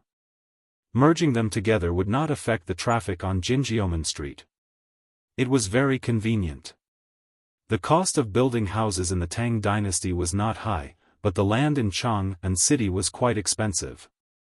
As the saying goes, every inch of land has the same price as gold. Even though Zhaoxing Square and An Square were located at the south gate of Chang and city and were the cheapest places in Chang and city, they were still very expensive. In history, Ma Zhou, as an imperial censor, could not even afford a house in Chang and city because that house was priced at 2 million. 2 million was 2,000 strings of cash and 300 taels of gold. The house that Ma Zhou wanted to buy only took up 1/32 of the area of 1 square. In the end, it was Li Er who waved his brush and asked the Yamen to pay for Ma Zhou's house. Only then did Ma Zhou have his own house. Although the land in the south of Chang and city was much cheaper than the area where the officials lived in the north of the city. However, the official estimated that buying all the land in Zhaoxing Square and An Square would cost 60 to 70,000 strings of cash, which was 60 million copper coins and 10,000 taels of gold. And this was only the price of purchasing the land. According to Li Wangyu's idea, a large amount of soil should be piled up on both sides of the polo field to form high stands. It was a simple elementary school math problem. A rectangle that was 1,500 meters long and 400 meters wide had a circumference of 3,800 meters. The amount of work required to build a 10-meter-tall mound was astonishing in the eyes of the Tang. The official from the Ministry of Works calculated the cost and estimated that it would cost no less than 50 million yuan. It was another huge sum of money. In addition to the other facilities, the Ministry of Works official gave Pai Lupi a number that gave him a toothache. 120 million coins and 20,000 taels of gold. In fact, Pai Lupi could afford it. Just today, the old rogue Cheng Yaojin had won more than 40,000 taels of gold from the officials and nobles in Chang, and after deducting the compensation, Pai Lupi would take half of the 40,000 taels of gold, Cheng Yaojin would take 30%, and Li Wangyu would take 20%. The amount of gold that Pai Lupi took was enough to build this unprecedented polo field in the Tang dynasty. But Pai Lupi was reluctant to part with it. With so much gold, how much would he need to buy if he went to the western region to buy horses? He felt that it was not worth it to build a polo field for the people's entertainment. Zio, building the polo field you mentioned would require at least 20,000 taels of gold. With such a large sum of money, the national treasury would be stretched. If you don't believe me, you can ask Prime Minister Fang, Prime Minister Du, and Eunuch Wei. Pai Lupi spread out his hands, indicating that he had no money. Li Er's evasive words, if it were others, they would probably believe it. But Li Wangyu knew that half of the money that Cheng Yaojin won would be given to Pai Lupi. This fellow was stingy and stingy. Li Wangyu purposely pointed his mouth in Cheng Yaojin's direction, indicating that he knew about the division of the spoils. Your Majesty, please think of another way. Pai Lupi ignored his hint and pretended that he did not see it. He clenched his teeth and said, Zio, I can't cook without rice. I really don't know what to do. Damn, this fellow was born in the year of the Pai Xiu, only taking in and not taking out. With Pai Lupi acting so shamelessly, Li Wangyu could not do anything about it. Did this fellow not understand that if there was output, there must be input? 3 days ago, he thought of building a polo field on a whim. But in the past few days, Li Wangyu had carefully thought about it and felt that it was very promising. The tickets for the polo field, the on-site advertisements, and the surrounding shops were all money. And for a long time in the future, it would be impossible for a second polo field of this scale to appear in Chang'an City. Was there a need to worry about not being able to make a profit?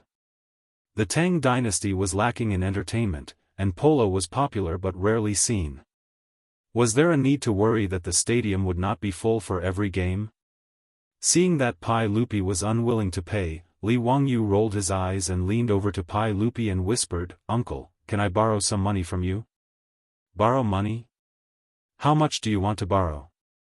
I don't have 20,000 taels of gold to lend you. Pai Lupi heard this and looked at Li Wangyu very warily.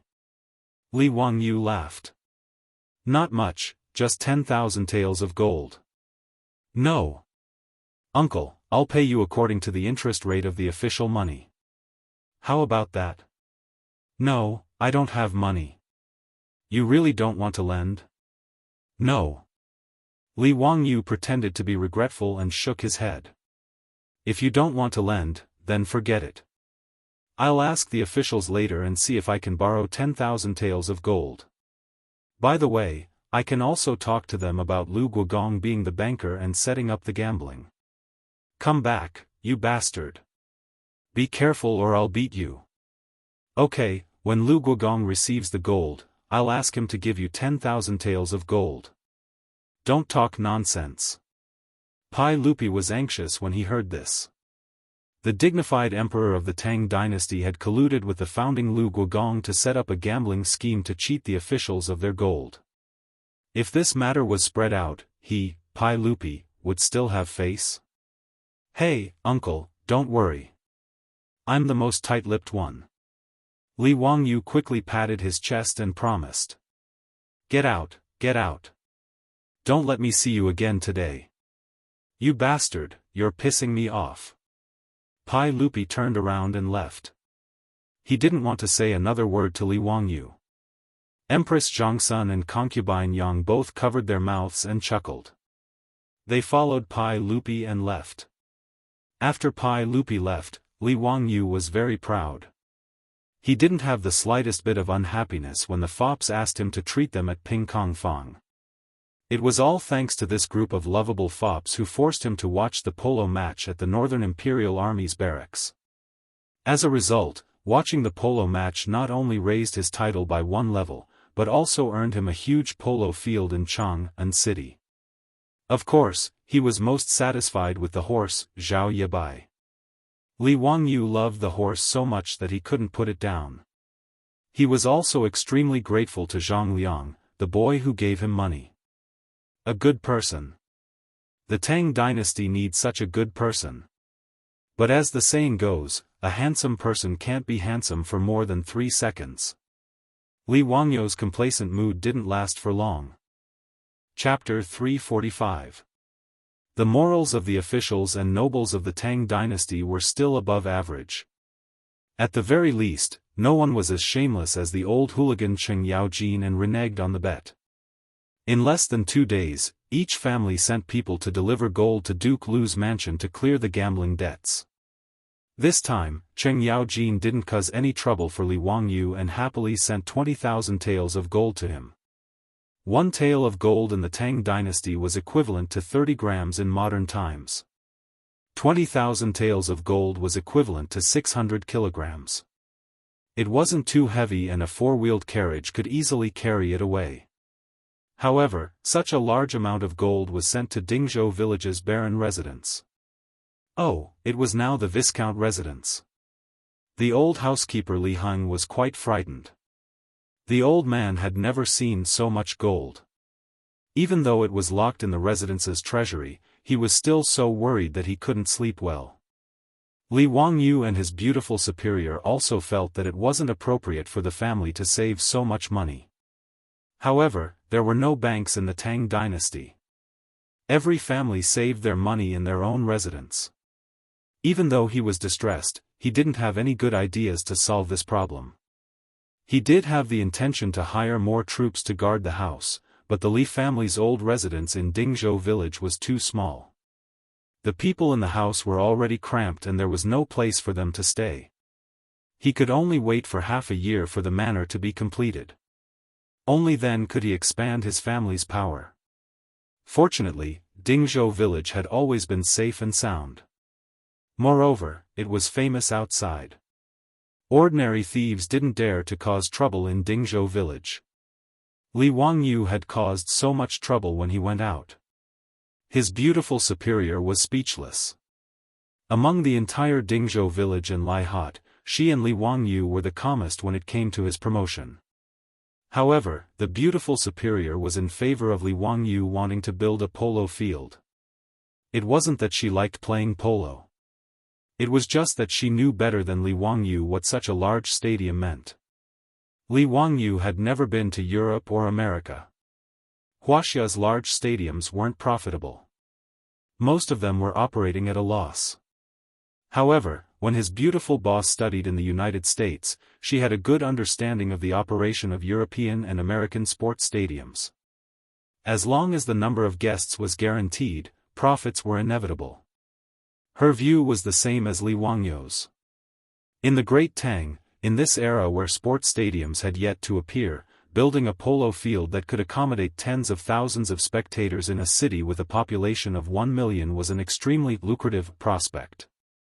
As for how to operate the polo field in the future, the beautiful boss also gave a lot of suggestions, which made Li Wangyu, who had been confused before, suddenly see the light. For the next few days, Dingzhou village was unusually lively. Just like when Li Wangyu had just been knighted, all the officials and nobles in Chang'an sent gifts to congratulate him. As for those who were familiar with Li Wangyu, they would visit him in person. The Laihat was filled with guests every day, and banquets were held from morning to night. The 2 disciples, Ma Zhou and Yan Liben, were even more excited for their junior division commander. The 2 of them even specially asked for leave from their respective yamen and went to Dingzhou village to help Li Wangyu receive the guests. It was also thanks to the help of these 2 disciples. Otherwise, Li Wangyu suspected that he would be the first nobleman in the Tang dynasty to die of exhaustion because of a knighthood promotion.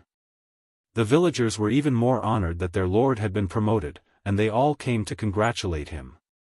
For this reason, Li Wangyu could only let Niu Wu buy pigs and kill sheep, and hold a banquet in the village to make the village lively again. After a few days, he finally sent away all the people who came to congratulate him. Li Wangyu quickly asked Niu Yong to escort 10,000 taels of gold to the Ministry of Works to buy land. Li Wangyu accepted all the suggestions that the Ministry of Works officials gave to Pai Lupi. He looked at the map of Chang'an City and personally went to Zhaoxing Square and Da'an Square to investigate. He felt that these two squares were the most suitable for building a polo field. Hu Xianxia personally sent 10,000 taels of gold to the Ministry of Works, which even alerted the Minister of Works, Duan Luan. In Chang'an City, there was nothing that could be kept a secret. The news that Li Wangyu wanted to build a polo field had already spread to all the officials. Regarding this, the officials all had different opinions. Some mocked Hu Xianxia's youthful nature and did not know the immensity of heaven and earth. Spending 20,000 taels of gold to build a polo field for fun was truly extravagant and extravagant. Some sat and watched, feeling that if this polo field could really be built, it would be one of the sights of Chang'an City. There were also polo enthusiasts who supported Li Wangyu's plan to build a polo field of this scale. In short, this matter stirred up a wave of spring water in Chang'an City. In the various yamens, all the officials were discussing this matter, especially the Ministry of Works. There were all sorts of discussions. Many people did not believe this matter. This was truly throwing away a lot of gold. A 16-year-old viscount was willing to spend so much gold and silver to build a polo field. Wasn't this burning money? Even Pai Lupi could not see the commercial value of the polo field, let alone these officials. It was under such circumstances that when Li Wangyu led the Niu brothers into the Ministry of Works and escorted the gold, the entire Ministry of Works was in an uproar. Duan Luan personally came out to welcome him. Hu Xianxia, are you really going to build a polo field? This is 20,000 taels of gold. After Li Wangyu greeted Duan Luan, he smiled and replied, Minister Duan, your nephew has already sent the gold, so how can it be fake? These 10,000 taels of gold are used to redeem the land in Zhaoxing Square and Da'an Square. Minister Duan, please help your nephew with this matter.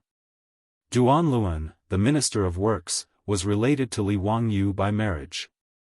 He was the son of the Sui dynasty's Minister of War, Duan Wenjin. After rebelling against the Sui dynasty, he joined the Tang dynasty and married Li Yuan's daughter, Princess Gaomi. Princess Gaomi was Pai Lupi's sister, so Duan Luan was Pai Lupi's brother-in-law.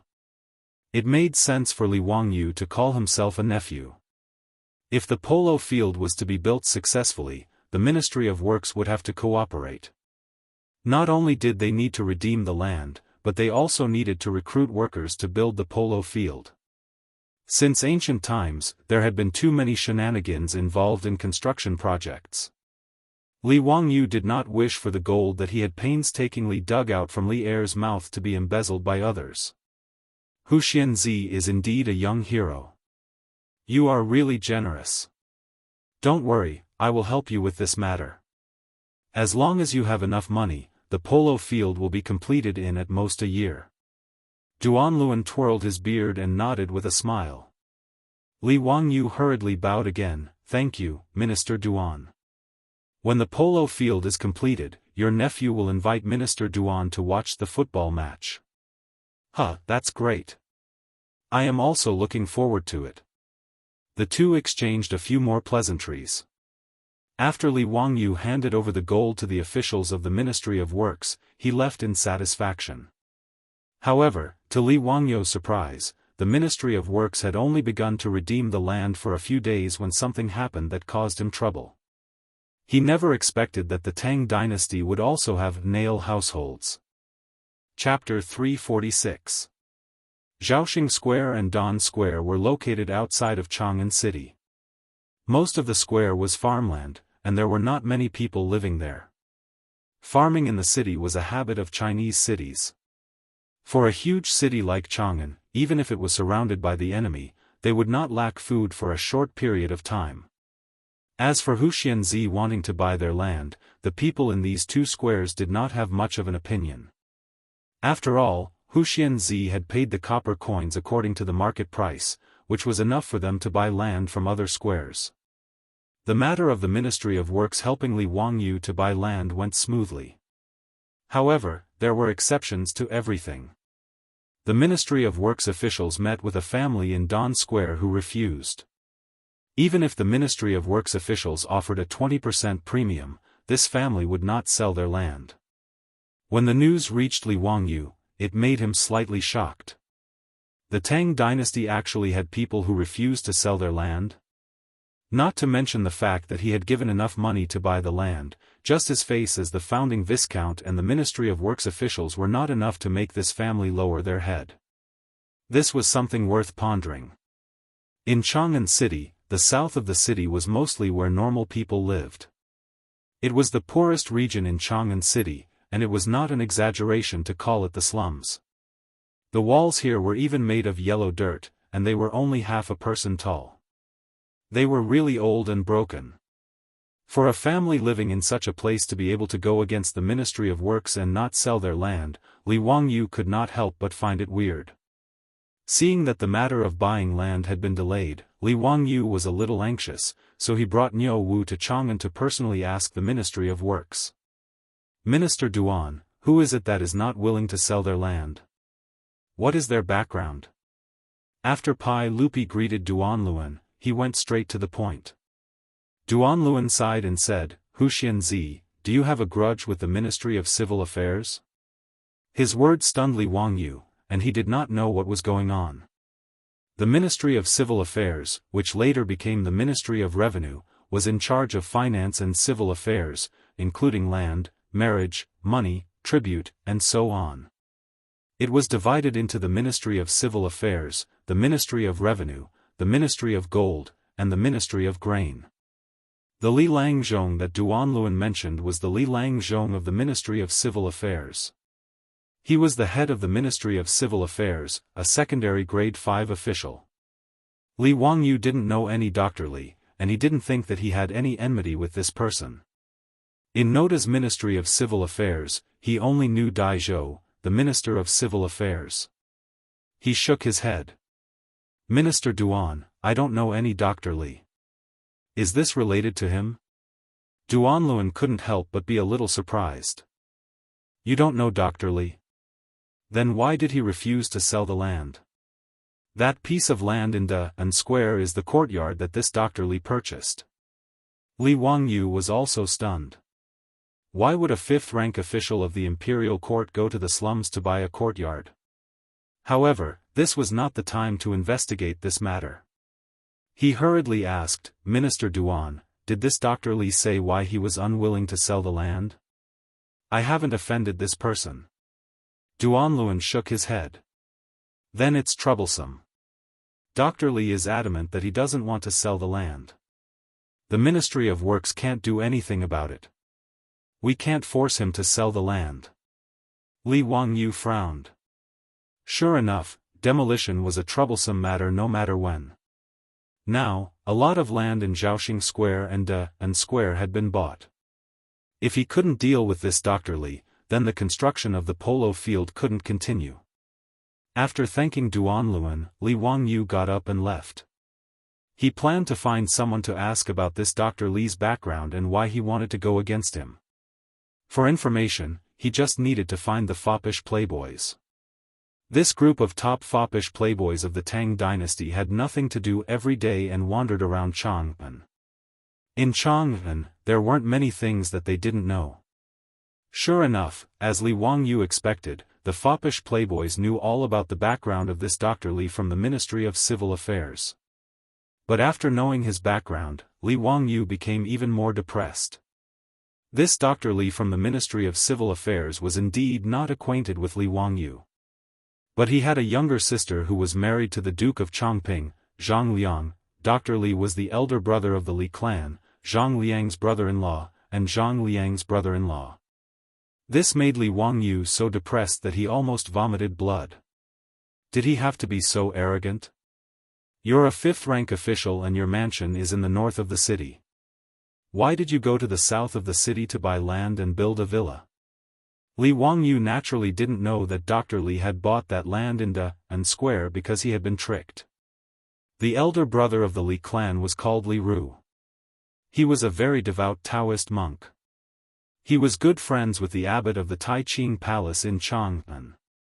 One time, he asked the abbot about feng shui. The abbot said that his lucky star was in the south, so he should live in the south of the city. Li Ru believed this without a doubt, so he bought that land in Daoist Square and built a villa there. Every rest day, Li Ru would go to his villa in Daoist Square and stay there for a day. In fact, if not for the conflict between Li Wangyu and the Li clan, Li Ru would have sold the land to Li Wangyu for the sake of the Ministry of Works. After all, there were many squares in the south of the city. With Li Ru's status as a minister, he could have built a villa there. But that day, Li Ru was also in front of the Hall of Martial Virtues. He watched as his brother-in-law sullenly lost the polo match. Not only did he fail to avenge his younger sister, he also lost his Zhao Yabai. And because of this, he lost 500 taels of gold to Cheng Yaojin. This made him even more jealous of Li Wangyu. Now that Li Wangyu wanted to buy his villa to build a polo field, how could Li Ru let him have his way and sell the land to him? After figuring out what was going on, Li Wangyu could only sigh. Was he really that unlucky? If he had known, he would have bought 2 other squares and it would not have been so troublesome. It was too late to say anything now. He could only think of a way to solve this problem. He knew that he had a grudge with Zhang Liang and the Li clan. If he rashly went to buy the land, he would only be suffering. He could only think of a way to find someone to help him. The first person that Li Wangyu thought of was the Ministry of Civil Affairs Dai Zhou. As Li Ru's immediate superior, Li Wangyu believed that Li Ru would definitely give Dai Zhou face. Li Wangyu and Dai Zhou had met a few times and could be considered acquaintances. He brought gifts and a greeting card and personally went to Dai Zhou's residence to ask Dai Zhou to help him. As long as Li Ru was willing to sell the land to him, the price was negotiable. To this, Dai Zhou naturally nodded in agreement. In his eyes, it was just a small matter. But no matter if it was Dai Zhou or Li Wangyu, they did not think that Li Ru would not give any face to his immediate superior. No matter how Dai Zhou tried to persuade him, Dr. Li would not sell the land. Dai Zhou, who had lost face, could not do anything. He could only send someone to tell Li Wangyu that there was nothing he could do. He wanted Li Wangyu to find another way. Seeing that Dr. Li of the Ministry of Civil Affairs was so difficult to deal with, Li Wangyu was dumbfounded. For such a small matter, he could not go find Pai Lupi, right? And after Dai Zhou said that the project had failed, Li Wangyu even suspected that Dr. Li would not give face to Pai Lupi. After all, even if it was Pai Lupi, he could not force his subordinate to sell the land. For a moment, Li Wangyu was at his wits' end. The land that Zhaoxing Square and Daoist Square had bought was also put on hold. Li Wangyu was still trying to think of a way to deal with this stubborn person. He did not expect that because of the construction of the polo field, he would be impeached by the imperial censor in the court. Chapter 347. The aristocratic families, led by the Wang clan of Taiyuan, did not let go of their conflict with Li Wangyu just because he had been promoted. However, Li Wangyu was not in the imperial court and was just an idle noble. It was difficult for them to take advantage of Li Wangyu. However, Li Wangyu wanted to build a polo field in Chang'an, which provided a target for the aristocratic families to attack him. After the officials paid their respects to Pai Lupi, they were just about to sit down and begin the discussion when an imperial censor stood up and stepped forward. "Your Majesty, I have something to report." "Report it." "I am impeaching the founder of Hu County. He is arrogant and extravagant. He is greedy for pleasure and wants to spend 20,000 taels of gold to build a polo field just for the pleasure of hitting balls. He is truly extravagant." "Your Majesty," the Confucius said, "do not worry about scarcity, but about inequality. Do not worry about poverty, but about insecurity. The founder of Hu County should not be allowed to indulge in his extravagant ways. He is an extravagant person who wastes his wealth and brings harm to himself." When Pai Lupi heard this, he could not help but frown. Everything was going well, so why was Li Wangyu being impeached? He did not care about the censor's impeachment. If Li Wangyu was willing to spend money to build a polo field, why should he care about them? Naturally, he could not casually say this, so he continued to listen to the censor. Your Majesty, the Confucius said, there is only so much wealth in heaven and earth. Frugality is a virtue. Prohibition of extravagance is a good government. However, the founder of Hu County spent a lot of money to build a polo field. He also forcefully bought land from the people, causing public resentment. I ask Your Majesty to punish the founder of Hu County and ban the construction of a polo field.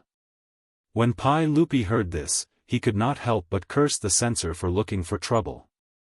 If you say that Li Wangyu is extravagant, why don't you go and see what kind of life those aristocratic families are living? In the hall, the people close to Li Wangyu all had unhappy expressions. They all felt that the censor's impeachment was a waste of time and was looking for trouble. As an imperial censor, Ma Zhou naturally had to speak for his teacher. He immediately stood up and retorted. Your Majesty, the founder of Hu County spent a lot of money to build a baseball field. But it was not for his own selfish desires. It was built for the people of the Tang dynasty. Pai Lupi pretended to be surprised and asked cooperatively, Oh. What do you mean? Ma Zhou bowed, Your Majesty, the baseball field built by Huxian County can accommodate tens of thousands of citizens at the same time. The people of the Tang dynasty like to play ball, but they usually don't have the chance to see it. If the baseball field is built, the tens of thousands of people in Jianghu can have fun with His Majesty. This is a wonderful thing. How can it be called arrogant and extravagant? He glanced at the censor from an aristocratic family and said in a clear voice, Mr. Huxian spent a lot of money to benefit the people of Jianghu. What he did was to help the people of Jianghu. He should be rewarded by His Majesty. Ma Zhou paused and continued, as for the land redeemed by Mr. Huxian County, the people complained. Let me ask you, what kind of people did they complain about? Why didn't I hear any complaints from the people of Zhaoxing and Dahan, but they were very satisfied with the land redeemed by Mr. Huxian County? This. The censor was a little speechless. He couldn't say that Minister Li of the Ministry of Civil Affairs complained, could he? For a moment, he was speechless. Hearing Ma Zhou's words, all the officials in the hall nodded and agreed with Ma Zhou. After all, they couldn't see the commercial value of the baseball field. Even in Pai Lupi's eyes, Li Wangyu had too much money to burn. That was why he used his own money to build such a huge baseball field. It was not an exaggeration to say that such an act was selfless and helped the people of Jianghu. Even many officials secretly cursed Li Wangyu for being a spendthrift. Of all the things he could do, he used 20,000 taels of gold to build a baseball field. He really had nothing better to do. After the censor was rebuked by Ma Zhou, he couldn't help but look at the heads of the aristocratic families. After hesitating for a moment, he continued, Your Majesty, a few months ago, Mr. Huxian County owed the Yamen of Huxian County a huge sum of 2 million taels of gold. How could he take out 20,000 taels of gold to build a baseball field? There must be something fishy about this matter. Your Majesty, please issue an edict to investigate this matter and see if there was any corruption. In the Tang dynasty, there was no crime of having a huge sum of money of unknown origin. The censor's words were purely groundless accusations, and he was trying to frame Li Wangyu. However, the censor's words almost made Pai Lupi break out in a cold sweat. He couldn't tell the officials that Li Wangyu's 20,000 taels of gold were won by him and Cheng Yaojin from the officials in a bet. After that, they split the spoils with Li Wangyu, right? Just as Pai Lupi was thinking about how to answer, the old scoundrel Cheng Yaojin stood up and pointed at the censor, scolding him. Bastard, Mr. Huxian County's 20,000 taels of gold was given to him by me. What, do you have a problem with that? Given? Cheng Yaojin's words made the officials in the hall speechless. Old man, can't you be a little more reliable? That was 20,000 taels of gold, not 200 copper coins. Cheng Yaojin, you said you gave it to Mr. Huxian County? Don't you feel guilty? Why don't you give it to me? However, since Cheng Yaojin said so, what could they do? Are you going to bite this old man? Why did Lu Guogong give Mr. Huxian County so much gold? The censor still wanted to argue. Cheng Yaojin's spit was all over his face. None of your business. The censor's face turned red from Cheng Yaojin's scolding, and he didn't know how to answer. After Cheng Yaojin's pestering, Pai Lupi couldn't help but breathe a sigh of relief. He didn't want to continue arguing about this matter, so he said, Mr. Huxian County is willing to build a baseball field for the people. It is a good story. We are happy to see it happen. Don't mention this matter again. Once Li Er opened his mouth, it could be considered as setting the tone. Although the aristocratic families were unwilling, there was nothing they could do. Li Ru snorted coldly in his heart, but he didn't say anything. In any case, he had made up his mind. No matter what, he wouldn't sell the land of Daoist Square to Li Wangyu. The aristocratic families didn't manage to overthrow Li Wangyu in the court, but they used the same old trick again. They began to spread rumors in the streets to slander Li Wangyu. It was originally just nonsense, but they didn't expect that the rumors targeting Li Wangyu would be so fierce, causing the people of Chang, and who didn't know the truth to talk about it. De Lang, have you heard? Zhaoxing and Daoist Square in the south of the city are going to be flattened to build a baseball field. I heard that Mr. Huxian County is going to spend 20,000 taels of gold to build this baseball field. TSK, 20,000 taels of gold? How much money is that? These damn dignitaries, they have so much money, but they don't know how to share some with us. I thought that the county was a good person, but I didn't expect him to be so extravagant. Bah, how can these dignitaries be good people? They should all be beheaded. Shoo, lower your voice. Do you want to die? I heard that the talents of Zhaoxing and Daoist Square are pitiful. They were directly driven out by Mr. Huxian County and became beggars. Their good homes are gone just like that. This county is so young, but he's so rich and heartless. He really deserves to die. Because of the people's hatred of the rich, rumors like this fermented through the mouths of the people, and it caused the anger of the people in Chang'an. Li Wangyu's name was stinking in the streets for a while. In this regard, Li Wangyu, who was thinking hard about how to buy land from Li Ru in Dingzhou village, knew nothing about it. Chapter 348. In fact, how much money Li Wangyu spent had nothing to do with the people. But in the eyes of the illiterate people of the Tang dynasty, being rich was a sin in itself. As the saying went, I'm right when I'm poor, but you're not benevolent when you're rich. Most people had this idea about the rich merchants and aristocratic families. This was also one of the reasons why the rebels of the past dynasties could always attract enough response as long as they shouted the slogan, equal status, equal wealth. Of course, the people couldn't be blamed for this. Even in the prosperous Tang dynasty, under such a feudal system, all kinds of injustice could be found everywhere. It was quite normal for the people to hate the rich and powerful. However, Li Wangyu had suffered an unexpected calamity. After a wave of rumors spread by the aristocratic families, coupled with the common people's innate hatred for the rich and powerful, Li Wangyu had been tricked just like that.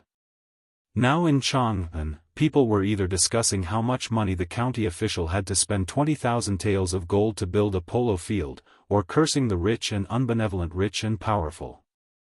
For this reason, Li Wangyu sneezed a lot at home these days, thinking that he had caught a cold. On this day, Li Wangyu was still worrying about Li Ru in the mansion when he saw the old butler Li Heng hurriedly leading the old village chief in. Old village chief, what's the matter? Why are you in such a hurry? Li Wangyu saw the old man's nervous look and couldn't help but ask curiously. Li Jia Shaolang, a lot of beggars suddenly came to the village today, a large group.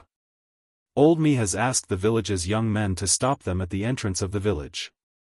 Do you want to drive them away? Beggars were beggars. Li Wangyu couldn't help but be stunned when he heard this. Has there been a disaster recently? Since the government ordered to eliminate the locusts, the big locusts plague of Zhengguan 2 years ago had almost been eliminated.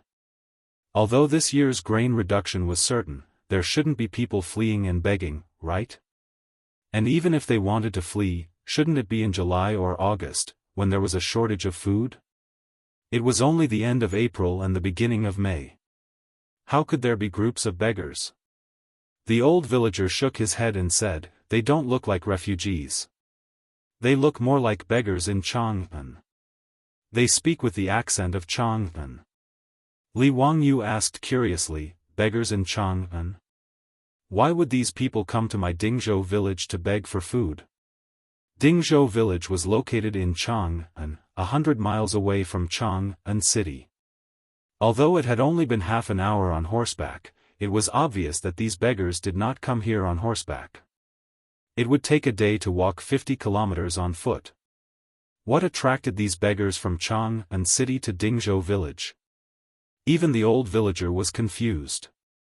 He had lived his whole life, and this was the first time he had encountered such a thing. Let's go.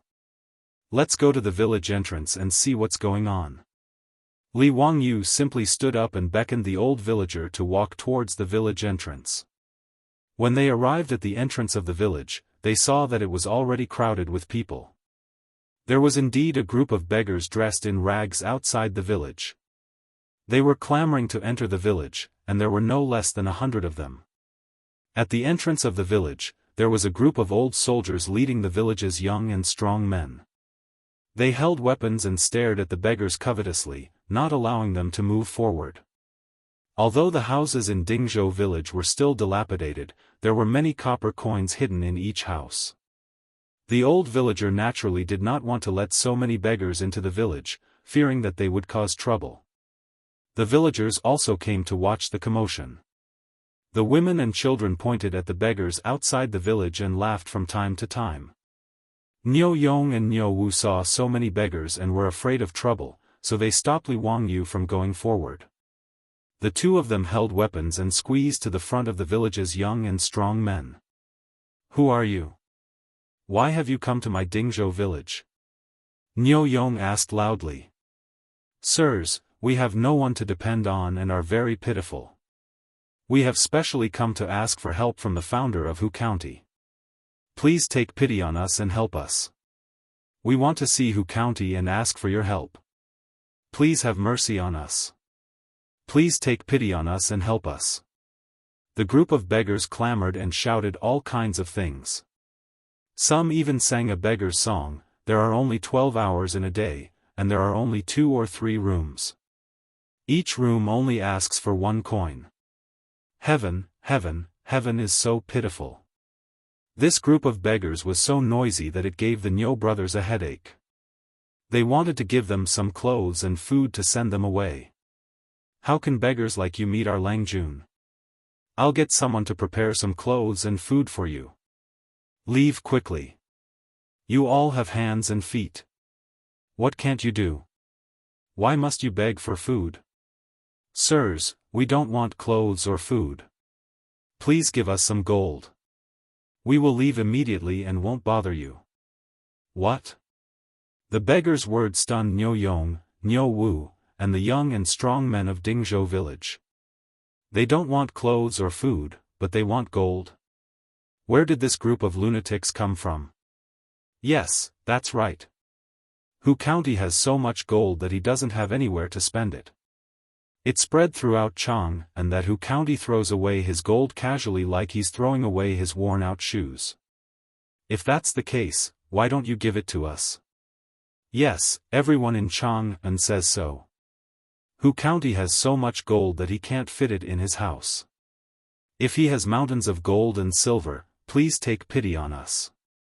Just a little bit from the nobleman's fingers will save us. I'm not greedy.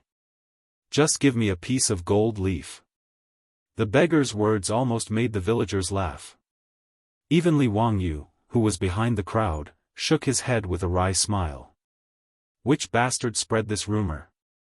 He had mountains of gold and silver in his house. He really didn't know what he was talking about. He didn't know that a rumor was fiercer than a tiger. Li Wangyou's 20,000 taels of gold had been exaggerated beyond belief by countless people in Chang'an. In addition, some people added fuel to the fire. Now Li Wangyu had become the richest man in the Tang dynasty. It was said that all the utensils in Hu County's house were made of gold. Even the trees in his yard were made of gold, from the trunks to the leaves. Some people even said with certainty that they had seen with their own eyes that Hu County's stones in his house were made of gold. He just threw them on the ground casually and didn't even bother to look at them. And so on. The people of the Tang dynasty tried their best to imagine how rich Li Wangyu was with their own imagination. For such rumors, people with a little brain would naturally laugh it off and not take it seriously. But the beggars in Chang'an believed it. Attracted by the Li family's endless gold, this group of beggars formed a group and walked for a whole day before they came to Dingzhou village. They just wanted to ask Li Wangyu to give them some gold. The beggars' words naturally made the villagers of Dingzhou village laugh. They looked at the beggars with a little sympathy before, but now they looked at them as if they were crazy. Beggars didn't want clothes, food, and copper coins. They actually asked for gold. This was the first time they had heard of such a thing. You want to go to heaven? Why don't you just go to Taiji Palace and ask the sage to give you the throne? Li Wangyu was also speechless. He didn't want to bother with this group of crazy people. He wanted Niu Yong and Niu Wu to drive them away. While they were making a fuss, they saw more than a dozen strong horses galloping toward the village outside the village. Chapter 349. Niu Yong, Niu Wu, and the others tightened their grip on their weapons when they saw the approaching horses. When they saw who it was, they heaved a sigh of relief. It was Yang Quan, the county magistrate of Hu County. Behind him were Fang Chun and a group of bailiffs. This group of beggars came from Chang'an. If they wanted to reach Dingzhou village, they naturally had to pass through Hu County. At first, Yang Zwa didn't think much of it, but when his bailiffs came to report that the beggars had gone to Dingzhou village, he began to feel nervous. He hurriedly led County Magistrate Fang Chun and the bailiffs over. Zio, are you okay? Ming House, it's nothing. It's just a group of strange beggars. Thank you for making a trip here. I'll get the bailiffs to disperse them. These bastards only know how to enjoy life and hate work. They're really despicable for stirring up trouble. Seeing that nothing major had happened, Yang Xian heaved a sigh of relief. If something happened to Li Wangyu, the county magistrate who founded the country, it would be terrible. He couldn't help but take it seriously. Ever since Li Wangyu was conferred a title, the two of them were still close. He even wanted to call Li Wangyu County Magistrate Man or County Magistrate Son, but Li Wangyu stopped him and said that the two of them should address each other the same way. However, no matter what, Li Wangyu was now a noble of the Tang dynasty and the county magistrate who founded the country. If something really happened, he couldn't bear the responsibility as a county magistrate. After Yang Quan finished speaking, he hurriedly ordered Fang Chun to lead a group of bailiffs to disperse the beggars. However, the beggars were not afraid of the bailiffs. Not only did they refuse to leave, they also cursed, "Why are you chasing us away? What law have we broken?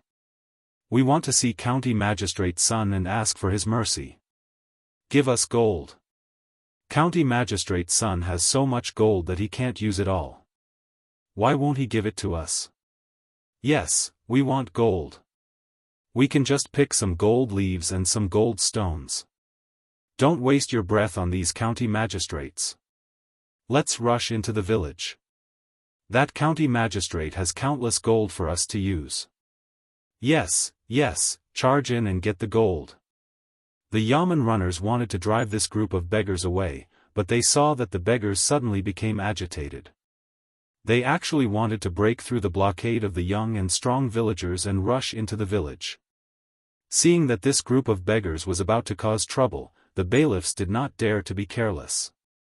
They hurriedly pulled out their knives and chains from their waists and threw them at the beggars. The youths of Dingzhou village were also nervous.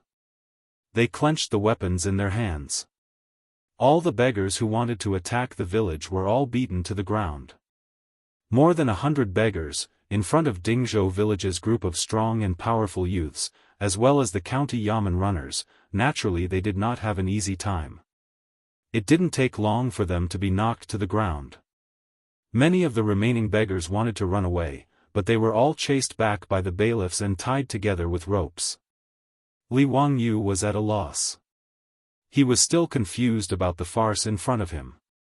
What the hell was going on? What on earth happened in Ming House? Why did a large group of beggars from Chang and city come to our Dingzhou village to cause trouble? Li Wangyu asked Yang Quan. Yang Quan had a strange look on his face. Zio, don't you know? What do I know? Li Wangyu was even more puzzled. Yang Quan hesitated for a moment and told him what happened in Chang and city. When Li Wangyu heard all the rumors about him in Chang and city, he could not help but be dumbfounded. What the hell was this? He was planning to build a polo field. Who did he offend? How could it be said that the trees and stones in his house were all made of gold? Damn it, why didn't they say that even the shit he took was made of gold? What was more infuriating was that he, a man of ideals, morals, culture, and discipline, a man from the 21st century, was actually rumored to be a typical example of a rich man being heartless. It was really unbearable. Who the hell was this person who was disgusting him? Li Wangyu began to flip through the little black book in his heart again, preparing to find out what kind of enemies he had. After thinking about it, it seemed that there was no one else who could and would do this except for those shameless aristocratic families. He had forgotten that his method of pasting big characters and small posters to the aristocratic families did not seem to be any better than the aristocratic families spreading rumors. While Li Wangyu was sulking and cursing the aristocratic families in his heart, Yang Quan had already asked the county magistrate, Fang Chun, to tie up all the beggars with ropes and string them into a string, intending to escort them back to the county office. However, his county office could not hold so many people. Most likely, they would be brought back to the county office to be beaten and then driven out. Yang Quan was worried that these beggars would come back to cause trouble again, so he called the old village chief over and gave him a few instructions. He told him to be more careful and not let the rascals disturb the village and the county magistrate. In response, the old village chief nodded repeatedly. The old man was also worried. Now that the village had suddenly become rich, it would not be good if there were rascals spying on them. After consulting with Li Wangyu, the old village chief ordered the old soldiers to lead the group of young men to start setting up fences at the village entrance. He also arranged for people to start patrolling the village day and night. While Yang Quan and the old village chief were busy, Li Wangyu angrily returned to the mansion. He found his beautiful superior and poured out his grievances. When the beautiful superior heard the unreliable rumors in Chang and city, she could not help but cover her mouth and secretly laugh. Li Wangyu angrily glared at her. What kind of person was she? Not only did she not comfort his hurt heart, she was even gloating at his misfortune. She really deserved a spanking. He unconsciously looked at the beautiful superior. Because she was kneeling on the wooden couch, her dress was stretched to the point that it looked like a tempting peach. He could not help but swallow his saliva. Where are your eyes looking at? Be careful or I'll kill you. The beautiful superior naturally noticed Li Wangyu's gaze and could not help but blush. She twisted her body, stretched out two slender fingers, and waved them in front of Li Wangyu's eyes like scissors. No, nothing. Li Wangyu hurriedly averted his gaze, not wanting to think about those annoying things. With such a beautiful woman by his side, why should he think about those bullshit rumors? Who would like to spread those nonsense? Would he lose a piece of flesh? Looking at the beautiful superior's soul-stirring face, Li Wangyu could not help but feel a fire in his heart. Chongqing, you see, since we came to the Tang dynasty, we haven't gone out together. Why don't we go sightseeing in Chang'an City today? Humph, are you asking me to go out? Su Chongqing proudly raised her white slender neck, with a sly smile on her stunning face. Li Wangyu could not help but swallow his saliva again. Hee, yes, little girl, how about accompanying me to have fun today? Sorry, I don't date children. After the beautiful superior finished speaking word by word, she giggled and ran back to her room before Li Wangyu could react. When Li Wangyu figured out the meaning of her words, he was so angry that he almost pulled out a 40-meter-long broadsword and chased after her. Damn, I was teased again. You are a child. Chongqing, you tell me clearly, who is a child? Li Wangyu turned around and chased out. After a while, Li Wangyu and the beautiful superior rode straight to Chang'an City. The beautiful woman rode a snow-white horse, which made Li Wangyu feel a bit of resentment. Without a doubt, the horse that Zhang Liang had lost to him, Zhao Yabai, had been taken by his beautiful superior. Li Wangyu, who could not be Prince Charming, could only pinch his nose and ride the date red horse to accompany the beautiful woman. This was really the first time the two of them had a real date. Chapter 350. There were not many scenic spots in Chang'an during Zhenguan's reign that were suitable for transmigrators. At least the big Wild Goose Pagoda and Little Wild Goose Pagoda had not been built yet. The terracotta soldiers and horses were still lying quietly on the ground, accompanying Qin Shi Huang. In the Tang dynasty, there were no cinemas, bars, KTV, or nightclubs. Li Wangyu thought about it and felt that Zhujiang Pool was the most worthwhile place to visit.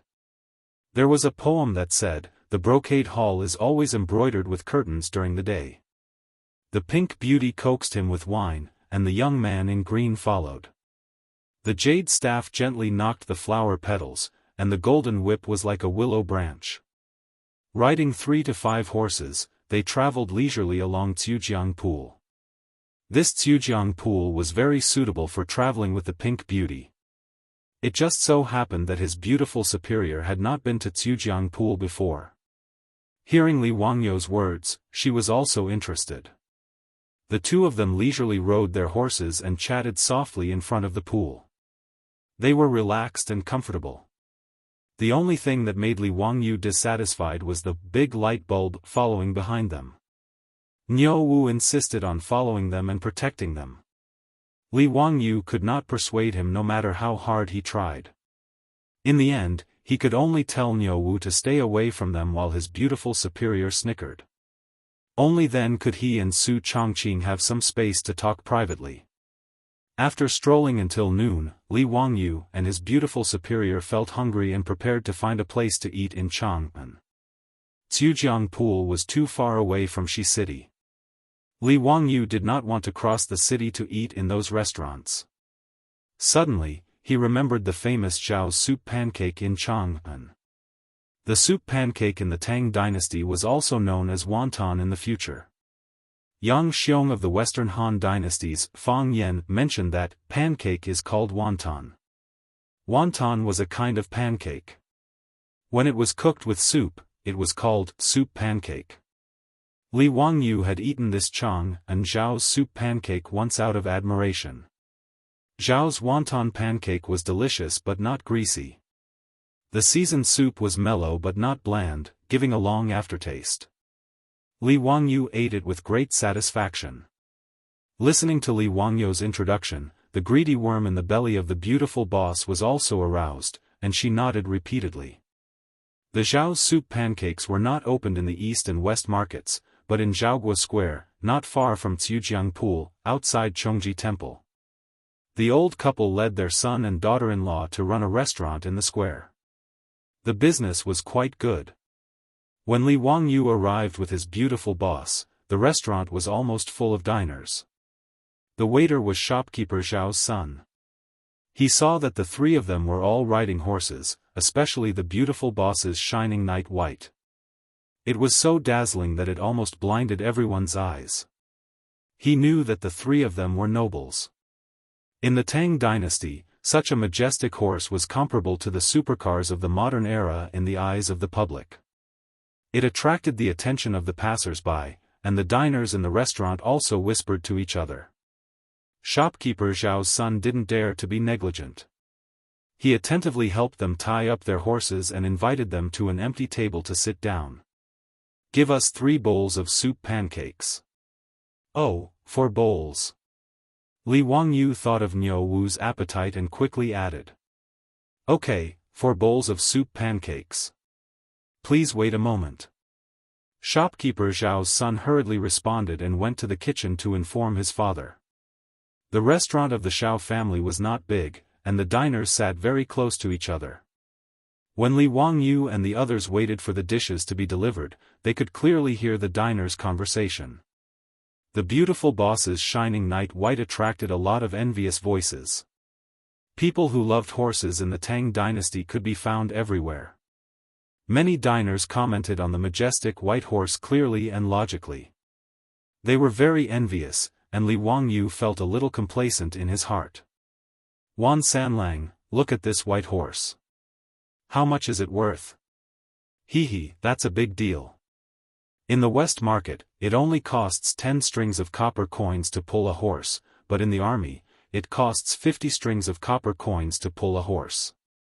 I think this white horse is even more expensive. You can't buy it for less than 100 strings of copper coins." The diner called Wan Sanlang's voice was not low, and all the diners in the restaurant could not help but gasp. "Hiss, so expensive? Wan Sanlang, are you trying to fool us?" "Hey, what's there to fool you? I've been working in the cattle and horse market in the West Market for so many years. How can I not know this?" Wan Sanlang's words made the diners look at Li Wangyu and the others differently. At this time, Li Wangyu and the others' wontons had been delivered. They just pretended not to hear and buried themselves in the food. Everyone's discussion soon shifted from the precious shining yabai to the rumor of 20,000 taels of gold for the construction of a polo field in Chang'an. Li Wangyu could not help but frown when he heard that. Actually, compared to the famous founder of Hu County, what does this horse count for? I'm afraid you don't know. I have an elder brother who works in that county's residence. TSK, I'm not afraid to scare you to death if I tell you this, but in the residence of this county's founder, even the chestnut used for the toilet is made of gold and inlaid with all kinds of gems. Just those gems, any one of them can be exchanged for several horses like this. The man's words caused everyone in the restaurant to gasp again. Li Wangyu, on the other hand, almost choked to death because of his words. Bragging really doesn't pay tax.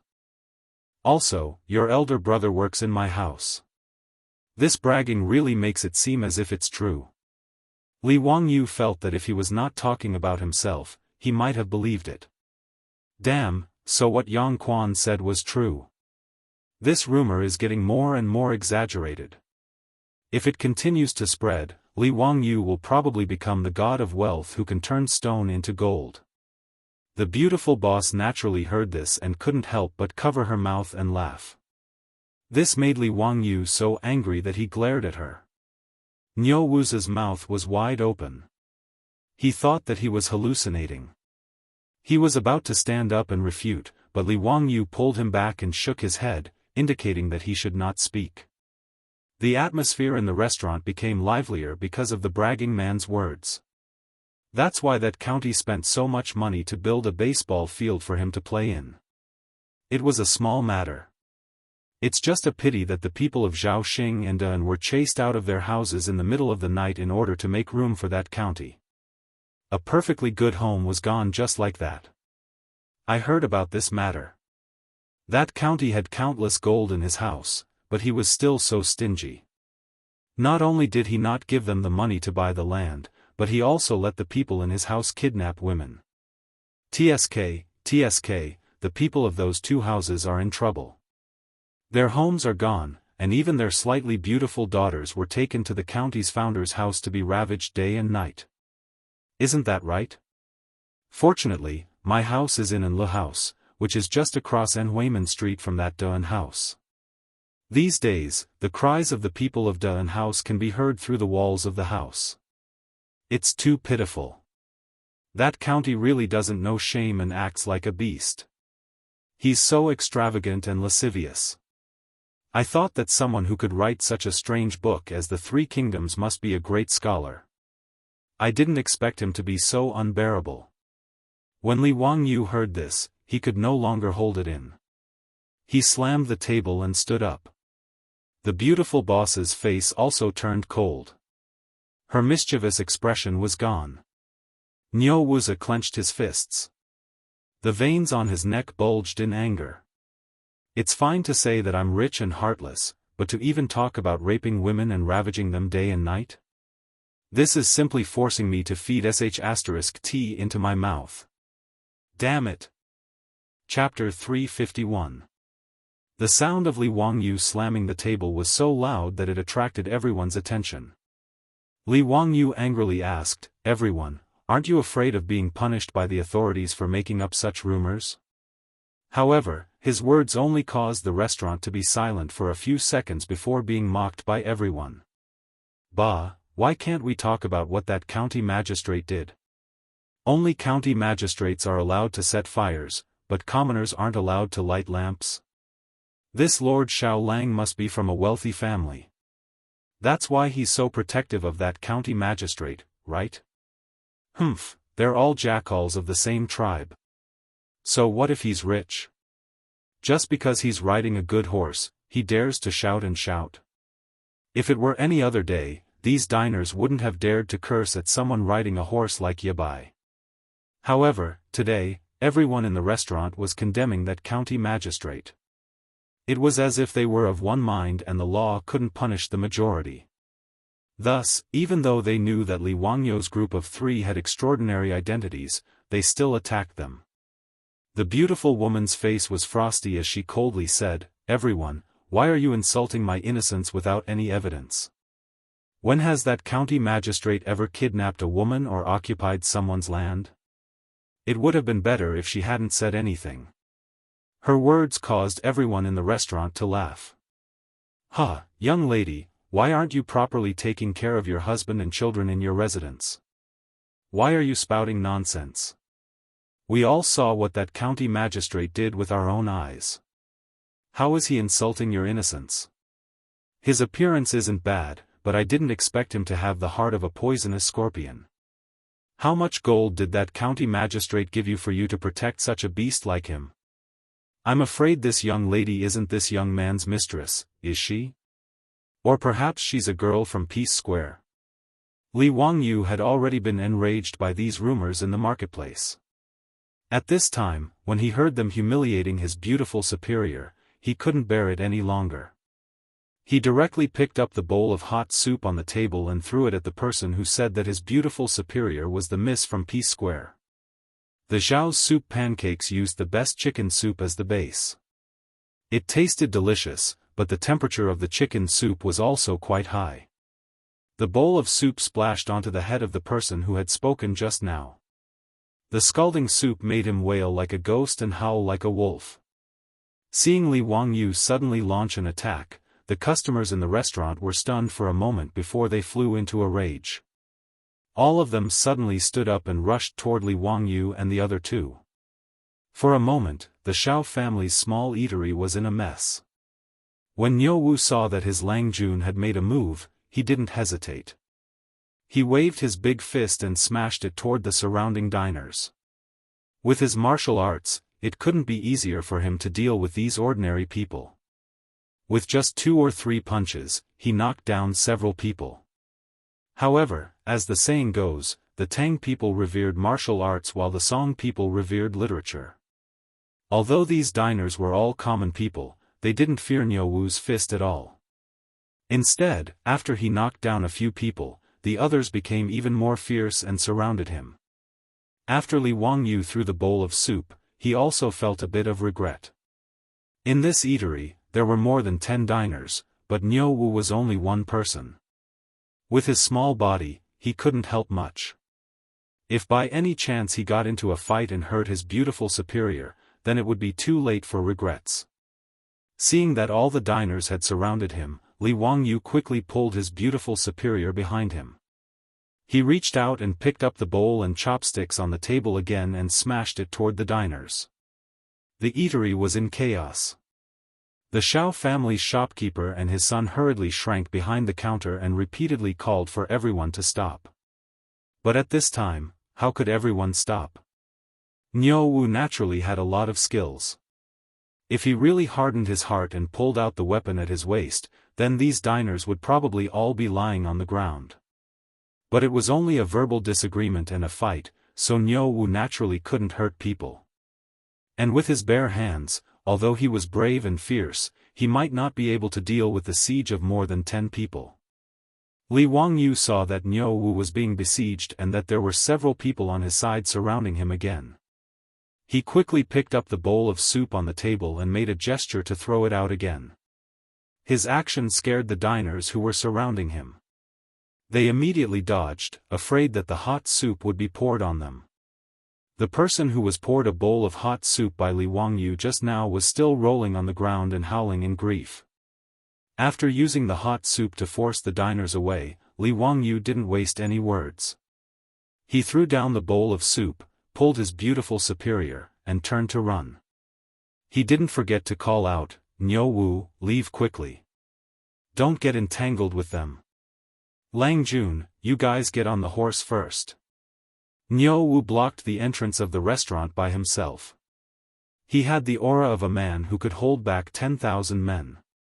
Li Wangyu untied the reins. He didn't care to avoid arousing suspicion.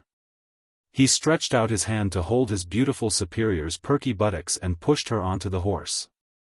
Then he also turned over and got on the horse. He pulled the reins of Niu Wu's horse and shouted at Niu Wu, let's go. Niu Wu kicked the person in front of him to the ground and turned around to run. He turned over and landed on the horse's back. The three of them didn't care about the ban on horses in Jianghu city. They whipped their horses and ran away. The group of diners squeezed out of the restaurant. Looking at the horses that were far away, they couldn't catch up. They could only jump and curse. Li Wangyu urged the horse to run straight out of Zhaoguofang. Then he laughed and pulled the reins. The conflict just now had let him vent his anger. He was in a good mood. Niu Wu, send 10 copper coins to Zhao's soup pancake shop as compensation. Today, the Zhao's soup pancake shop had suffered an unexpected disaster. Because of the fight between Li Wangyu and the others, the shop was smashed into a mess. Li Wangyu was naturally not an unreasonable person. Although today's incident was caused by the diner's obscenities, it had nothing to do with Zhao's soup pancake shop.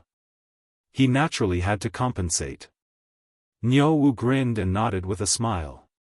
The beautiful female boss rolled her eyes at Li Wangyu in a flirtatious manner and rebuked, "Look, why are you building a polo field all of a sudden? Now you've made yourself a pest that everyone in Jianghu city hates. Let's see how you're going to deal with it." Of course, she didn't really blame Li Wangyu. She just complained out of concern. Li Wangyu also smiled bitterly. He didn't know that it would cause such a big trouble. Have the people of Jianghu city gone mad? There are people who believe such ridiculous words, and all of them speak as if it's true. The beautiful superior also sighed. Everyone has the idea of getting rich quickly, but it's difficult to realize. You've been so high profile and spent so much money to build a polo field. Besides, some people added fuel to the fire. Naturally, their envy turned into jealousy. Li Wangyu was furious. He obviously wanted to add some cultural entertainment for the people of the Tang dynasty, but they didn't know how to appreciate his kindness. The matter of buying land had not been solved. Now his reputation in Jianghu city was so bad because of the rumors. Li Wangyu really regretted it. If he had known it, he would not have built a polo field. But now, it was too late to say anything. If he couldn't find a way to solve this matter, he really didn't need to come to Jianghu city in the future. More than 1 million people in Chang and city could drown him with their saliva. Li Wangyu looked up and sighed. So what if I'm rich? Who did I offend? Chapter 352. Li Wangyu was indeed very annoyed. He had clearly done a good thing, but was misunderstood and even abused by the other party. It was hard for him not to get angry.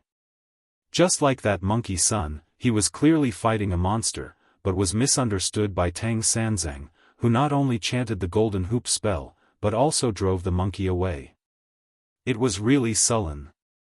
This was also the reason why he couldn't hold back and fought in the Zhao's soup pancake shop today. After being disturbed like this, he and the beautiful boss no longer had the interest to continue dating and play. They were also too lazy to find another restaurant to eat, so the three of them directly rode back to Dingzhou village. Back in the backyard, Li Wangyu looked around and saw that there was no one around, so he opened his arms to the beautiful boss. Poor, weak and helpless me, please give me a loving hug. Bah, stinky hooligan, stay away from me. The beautiful boss saw through his sinister intentions at a glance and pushed him away with a very disgusted expression. Li Wangyu's heartbroken look made the beautiful boss unable to help but laugh. Well, seeing how pitiful you are, this miss will reward you with a hug. The beautiful boss said that she was disgusted with Li Wangyu, but still went forward to give him a gentle hug. This was the first time that a beautiful boss had taken the initiative to hug him, so Li Wangyu was instantly revived on the spot as if he had been injected with chicken blood. He was just about to reach out and wrap his arms around the beautiful boss's slender waist, but this demoness had already pushed him away with a giggle. Hey, I'm warning you, don't push your luck. Stingy, I'm not leaving you out. What did you say? Say it again.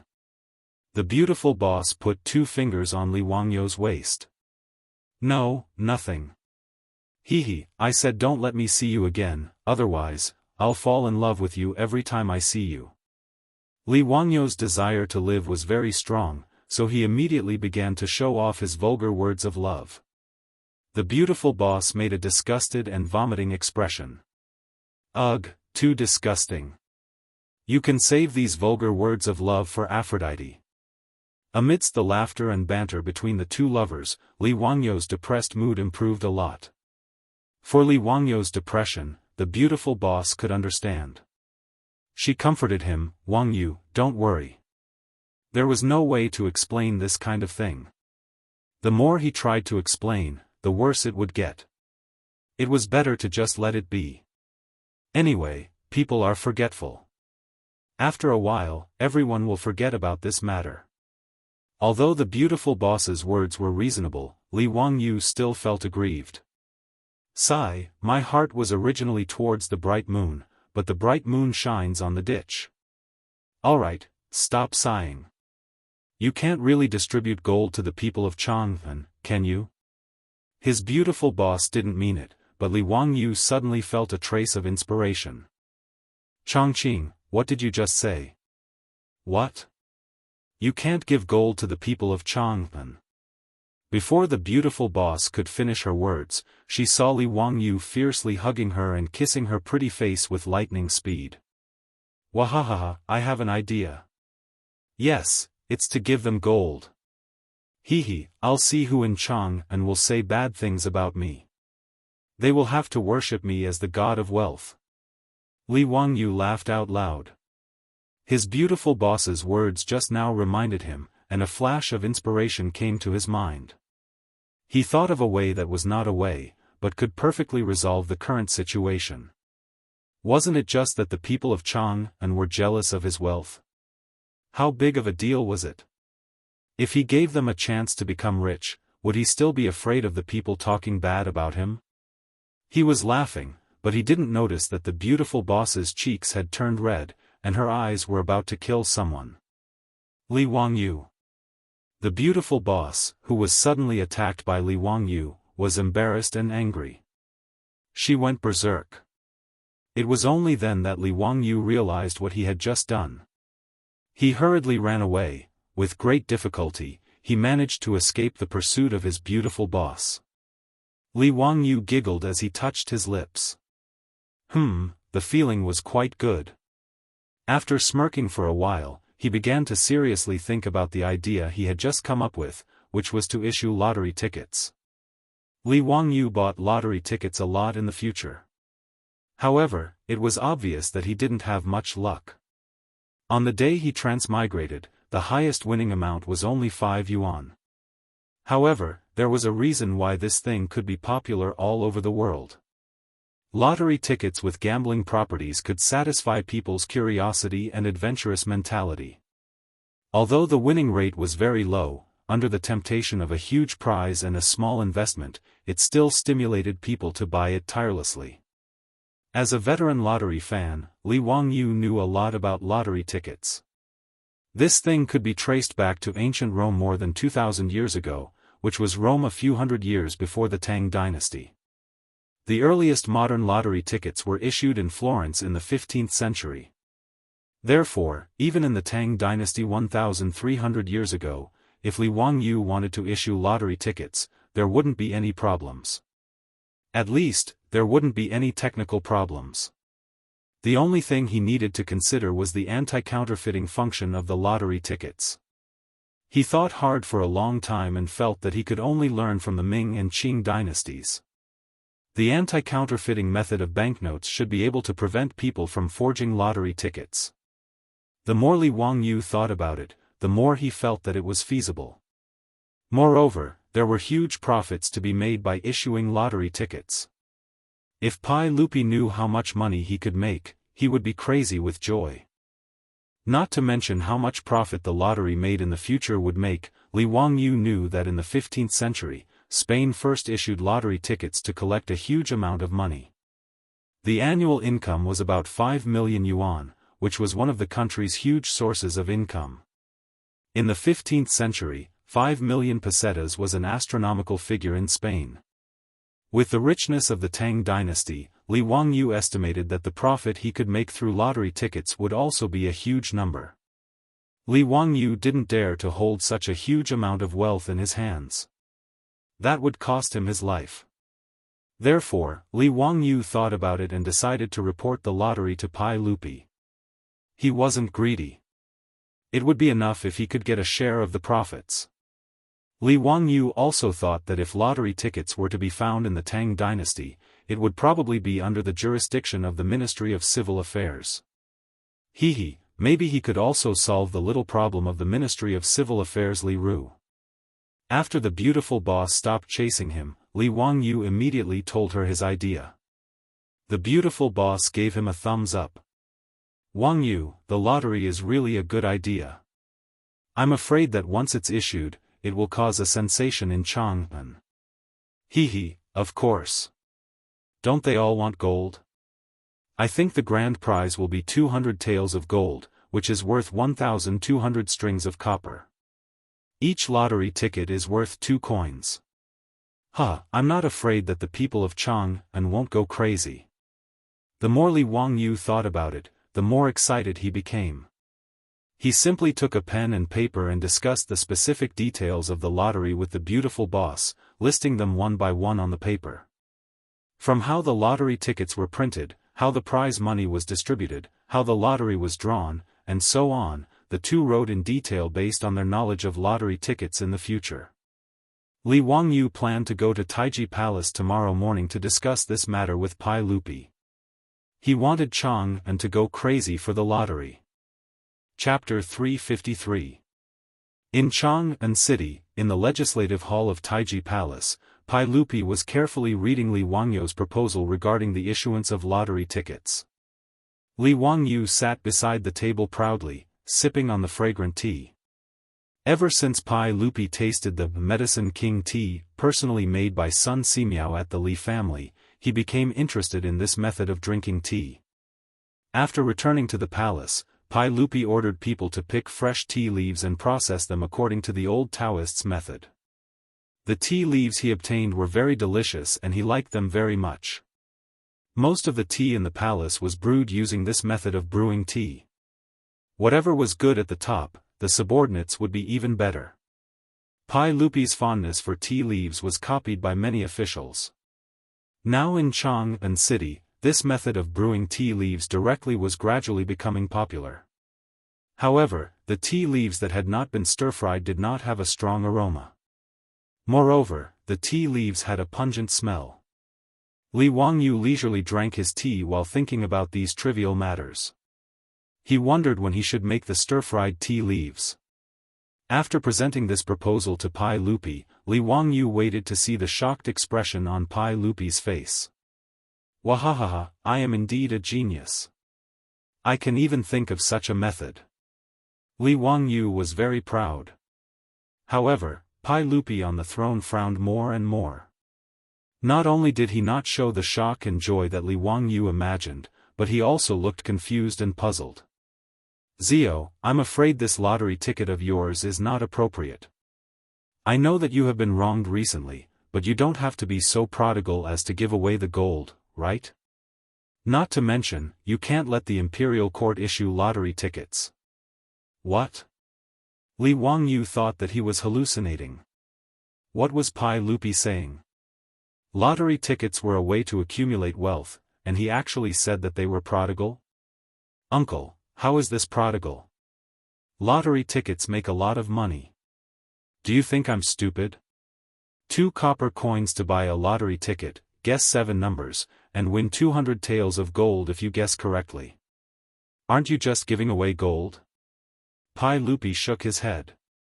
In the past few days, he had already heard all the rumors about Li Wangyu in Chang and through the 100 Cavalry Department. However, Pai Lupi couldn't do anything about the aristocratic family's incitement of the people's hearts and spreading rumors. There was no way he could go and issue a report to the imperial palace to help Li Wangyu explain and clarify that there wasn't that much gold in Hu County's house, and that Li Wangyu didn't bully the market, kidnap women, or take over other people's fields. That would be too ridiculous. After reading Li Wangyu's suggestion of issuing lottery tickets, Li Er only thought that his nephew had been wronged and couldn't think straight. Thus, he gave away the gold that he had worked so hard to obtain. Li Wangyu was dumbfounded by Pai Lupi's answer. Damn, this illiterate person didn't even pass elementary school math, right? Pai Lupi can't even understand such simple probability. The lottery plan that Li Wangyu and his beautiful boss came up with was basically a copy of the 2 colored balls of the future. However, the 6 red balls didn't have numbers from 1 to 33, but from 1 to 20, and the blue balls had numbers from 1 to 16. A simple mathematical formula could calculate the probability of winning the grand prize. 20 times 19 times 18 times 17 times 16 times 15 times 6 times 5 times 4 times 3 times 2 times 1 times 16 times. The answer was 620160. A 1 in 620,000 chance of winning. Although this was much higher than the 2 colored balls of the welfare lottery, which had a 1 in 17 million chance of winning, the population of the Tang dynasty was much smaller after all. If the rules of the lucky lottery were completely copied, Li Wangyu was worried that no one would really win the prize. If 1 million people in Chang'an bought a lottery ticket, they would earn 2 million. Even if someone won the first prize, they wouldn't lose money. Moreover, it didn't mean that if 1 million people bought the lottery ticket, they would definitely win the prize. This was a matter of probability. If the lottery ticket was a loss, the lottery agencies in the future all over the world would have gone bankrupt long ago. However, Li Wangyu opened his mouth and felt that this matter couldn't be explained to Pai Lupi, who was illiterate. Uncle, about this matter, let's ask Minister Dai to come. He will definitely understand what is going on. In Li Wangyu's opinion, Dai Zhou's mathematics level was still not bad. He should be able to explain it to him clearly. Pai Lupi looked at Li Wangyu doubtfully, but still ordered the chamberlain to summon Dai Zhou. The 6 government offices were all in the imperial city, so they weren't far from each other. Dai Zhou was quickly led into the hall by the chamberlain. After greeting Pai Lupi handed Li Wangyu's proposal for the lottery ticket to him and asked Dai Zhou to look into it and see if it was feasible. To Li Wangyu's surprise, Dai Zhou, who was considered a top mathematician in the Tang dynasty, actually shook his head after looking at his lottery ticket proposal. That's not appropriate. Wuxia Xianxia, forgive this old man for speaking bluntly, but your lottery ticket is too risky. If many people win, wouldn't you have to pay out a lot of gold at once? Li Wangyu was completely dumbfounded. What was going on? Even Dai Zhou, the Minister of Civil Affairs, couldn't see through such a lucrative lottery ticket. He opened his mouth for a long time, but didn't know how to respond. The reaction of the ruler and his subject was truly beyond his expectations. For a moment, Li Wangyu didn't know what to think. After thinking about it, Li Wangyu didn't want to waste his breath trying to convince the ruler and his subject. Since they didn't want the money that was sent to them, they couldn't blame him.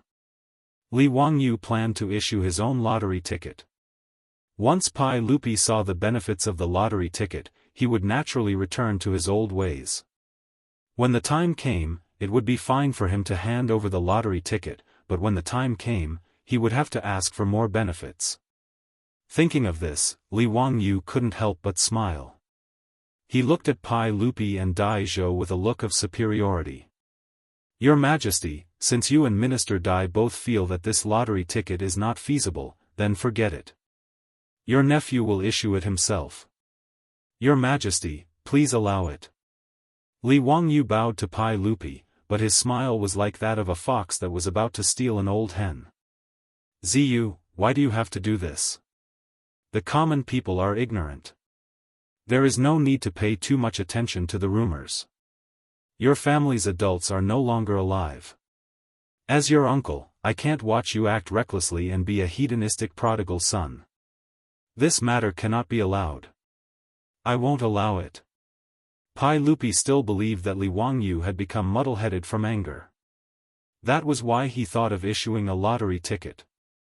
Winning 200 taels of gold for 2 copper coins was, in his opinion, giving away money. Li Wangyu saw that Pai Lupi didn't allow it and couldn't help but become anxious. This was a good opportunity to make a fortune and wash his reputation clean. How could he let Pai Lupi ruin it like this? Uncle, it's not what you think. This matter really has a lot of potential. Just believe in your nephew. When have you ever seen your nephew do a losing business? Ziyu, there's no need to say more. I won't allow it. Pai Lupi's resolute attitude almost caused Li Wangyu's nose to become crooked from anger. This fellow was blocking someone's path to wealth, yet he still acted as if he was doing it for his own good. Li Wangyu really didn't know what to say. As expected, the truth was in the hands of a few people. Li Wangyu naturally didn't want to let it go like this. His eyes spun for a long time and he thought of a way that wasn't really a way. Chapter 354. Li Wangyu naturally would not give up on the idea of issuing lottery tickets. Since Pai Lupi refused to budge, he had to find another way.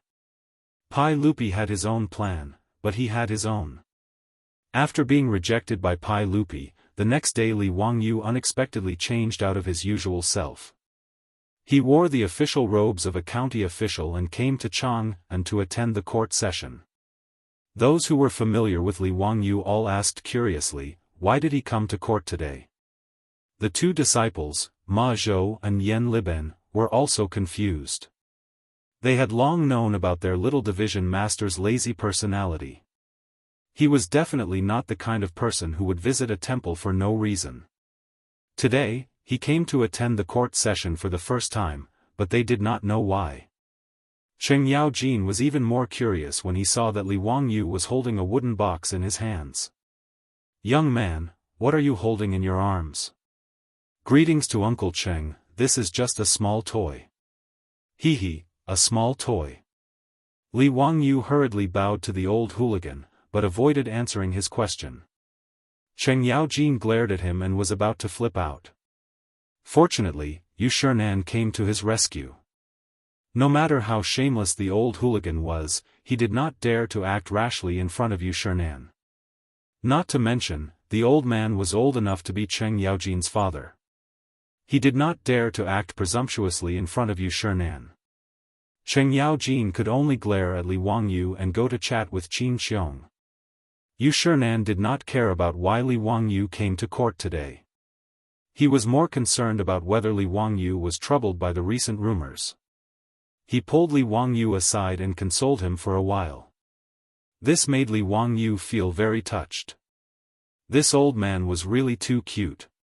He was very much like his grandfather who had passed away in his previous life. The imperial censor called for everyone to meet the emperor. After they received their sword, which was purely for decoration, Li Wangyu insisted on bringing the wooden box into the great hall. Seeing Li Wangyu's insistence, the censor had no choice but to allow him to open the box and inspect it. After confirming that there were no sharp blades, he allowed him to bring it into the main hall. However, the censor was also confused about what was in Li Wangyu's wooden box. He had no idea what this county magistrate was trying to do. All the officials were seated in the main hall. Li Er sat on the throne, but when he saw Li Wangyu in the crowd, he couldn't help but be stunned. Why did this brat come to court today? Could it be because of the lottery he mentioned yesterday? Pai Lupi was dissatisfied.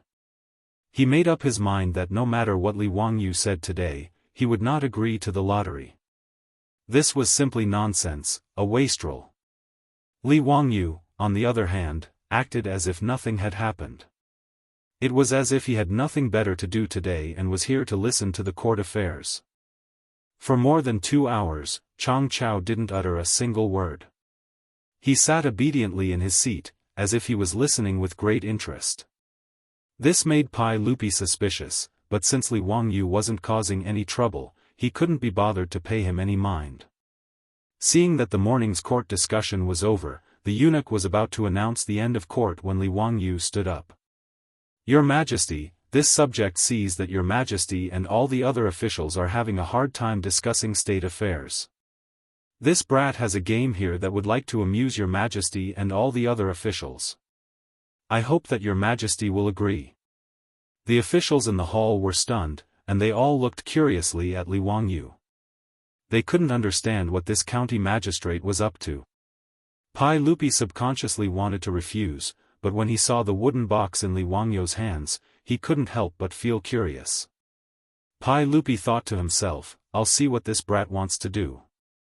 In any case, no matter what he says, that lottery ticket won't be able to get me to agree. Zio, let's hear it. Yes, Your Majesty.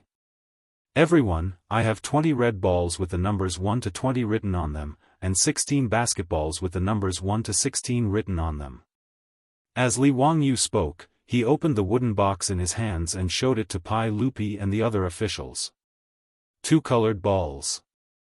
This was the game that Li Wangyu was going to play with Pai Lupi and the other officials.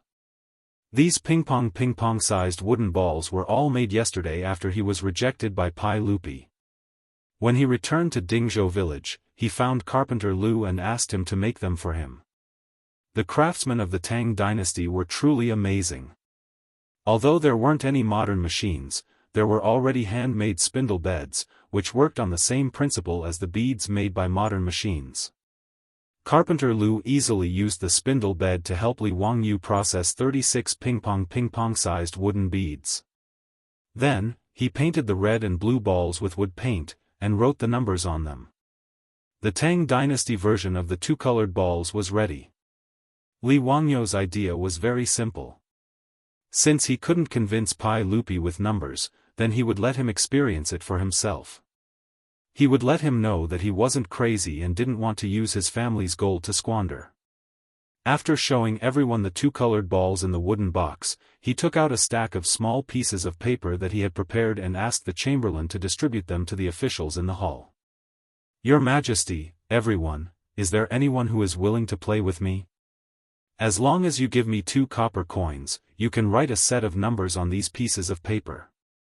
6 red balls with the numbers 1 to 20, and 1 blue ball with the numbers 1 to 20. Li Wangyu then handed the wooden box to the chamberlain.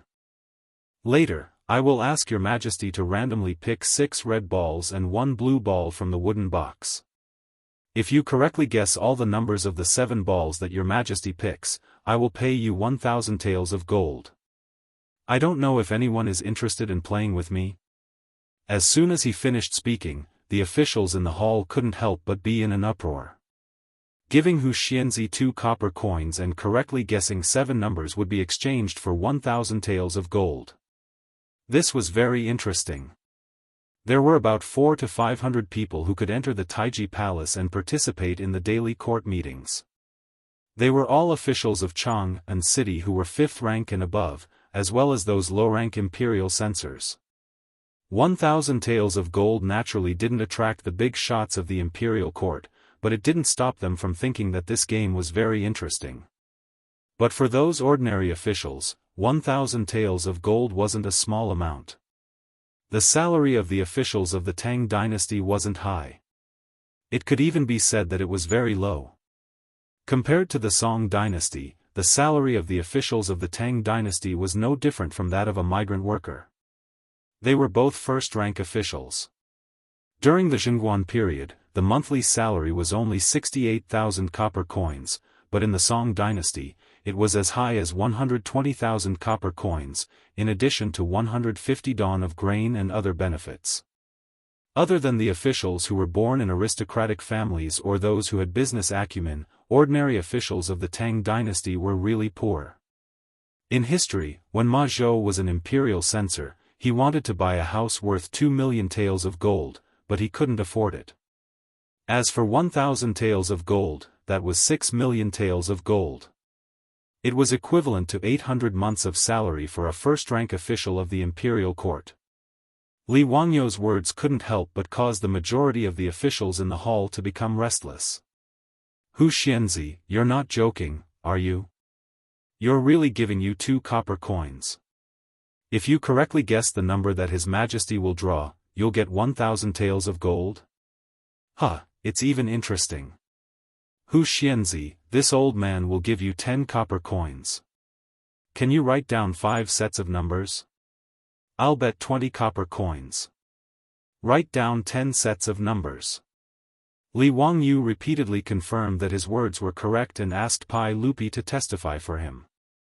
Moreover, there was no limit to how much the officials could bet. They could bet as much as they wanted. For a moment, the hall of the Taiji Palace was bustling with noise and excitement. Chapter 355. When Li Wangyu proposed this game of 2-colored balls, even Pai Lupi, who had always opposed his lottery, became interested. He waved his hand to summon an eunuch and had him give him a piece of paper so that he could place a bet. The officials in the hall began to open their pouches. The smallest was 2 copper coins, while the largest was 100 copper coins. Even Ma Zhou and Yan Liben chuckled at their junior division commander. They threw out their copper coins and began to place their bets. As the officials placed their bets, they also began to discuss Li Wangyou's actions. 2 copper coins for 1,000 taels of gold. Had this county son gone mad? If many people guessed the number today, wouldn't he have to pay out tens of thousands of taels of gold? In the eyes of the gambling addicts of the Tang, such an unfair game was simply madness. Just what does County Son Huxian mean by this? Does the officials know? Perhaps there's too much gold and the residents can't fit it all in. The rumors on the street say that County Son Huxian's daughters are all gold. It seems like they're true. Someone used the rumors to ridicule Li Wangyu, though none of the officials took them seriously. 2 copper coins for 1,000 taels of gold. I've never heard of such a thing. I think that County Son Huxian will lose miserably today. With so many people here, is he afraid that no one will guess the 7 numbers correctly? If many people really do guess correctly, will County Son Huxian be able to take out so much gold? What's there to worry about? Isn't there a sage as a witness? Are you afraid that County Son Huxian will renege on his debt? Besides, County Son Huxian is preparing 20,000 taels of gold to build a baseball stadium. Is he afraid that he won't have enough money? I'm afraid that after today, all the gold that County Son Huxian is preparing to use to build a baseball stadium will change owners. This old man still can't see through this County Son's intentions. It's truly strange. Cui Gong, why do you care what he's planning? In any case, it's fine as long as he has the gold. Perhaps County San Huxian has gone mad, haha. Some of the officials ridiculed and some made fun of him, but this did not stop them from placing their bets. Even the eunuchs in the hall who were distributing paper and collecting copper coins couldn't help but ask Li Wangyu if they could also place their bets. Regarding this, Li Wangyu naturally smiled and nodded in agreement. He laughed as he watched the officials place their bets. He was in a good mood. He didn't believe that in this hall, there would only be 400 to 500 people who would be able to win the prize. If there was really someone with heaven-defying luck who had a 1 in 620,000 chance of winning the prize, then he would accept it. Actually, if Li Wangyu had suggested this method of playing, he would definitely be at a disadvantage if he encountered the future lottery players. This was because the probability of winning was 1 in 620,000.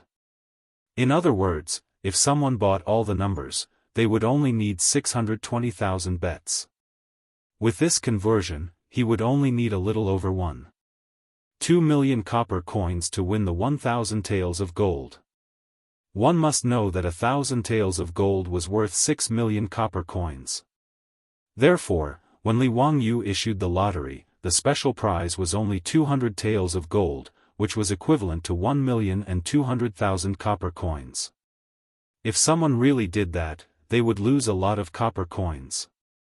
Naturally, he was not afraid that someone would do that. Today, in order to attract the attention of the officials, Li Wangyu deliberately increased the prize by 1,000 taels of gold. He was betting that the mathematics students of the Tang dynasty would not be able to calculate the probability of winning the prize. It didn't take long for the eunuch to help Li Wangyu collect all the copper coins that the officials had placed their bets on. These officials more or less had some copper coins scattered on them. After counting, there were actually more than 30,000 copper coins, which made up 30 strings of copper coins. Li Wangyu smiled and asked the eunuch to help him put away the copper coins. He held the box of 2 colored balls and walked to the front of the imperial stairs, asking Pai Lupi to personally open the prize. Pai Lupi did not refuse. Under the eager gazes of the officials, he reached into the wooden box and casually pulled out the first red wooden ball. Li Wangyu reached out and took it. He glanced at the number on it and shouted, "Number 17. After shouting twice, he handed the wooden ball to the eunuch and asked him to show it to the officials to show it to them to show fairness. After the number was read out, the officials were busy looking at the small pieces of paper in their hands. Some people found that the number they had bet on was 17. They were so excited that their eyebrows danced. They were very happy, as if the 1,000 taels of gold already belonged to them. Those who did not guess the number were depressed and helplessly threw away the pieces of paper in their hands.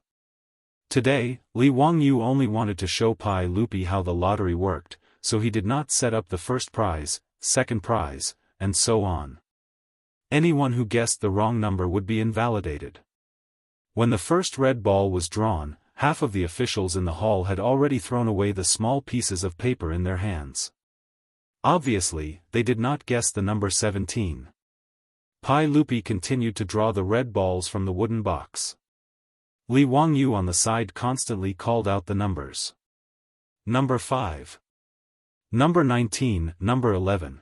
Before Pai Lupi could draw the blue ball from the wooden box, he was shocked to find that the officials in the hall had all thrown away the small pieces of paper in their hands. Obviously, none of the 6 red ball numbers were correct. The officials who had just laughed at Li Wangyu were now silent. The people who were originally full of confidence and wanted to win the 1,000 taels of gold from him were now shocked to find that in the end, it was Li Wangyu who won the 30,000 taels of gold from them. Everyone could not help but feel that they had been tricked, but they did not know where the problem was. Pai Lupi was also stunned. Was this the lottery that Li Wangyu spoke of? He seemed to be able to taste something from it. He gestured to the eunuch, indicating that the court was dismissed. He then pointed at Li Wangyu, indicating that he should follow him. The eunuch called for the court to be dismissed. After the officials bowed to Pai Lupi, they discussed the game of two-colored balls, and walked out of the hall. Li Wangyu hurriedly followed Pai Lupi in the imperial palanquin, all the way to the legislative hall. Zio, was that the lottery that you spoke of? Pai Lupi finally became interested. As soon as he returned to the legislative hall, he could not wait to ask. Uncle, that's right. This is how the lottery is played. Using a small price to win a huge prize, in order to attract the people to buy it. The money to buy the lottery may seem small, but when sand accumulates, it will make a tower. This insignificant amount of money will accumulate into a terrifying amount of wealth.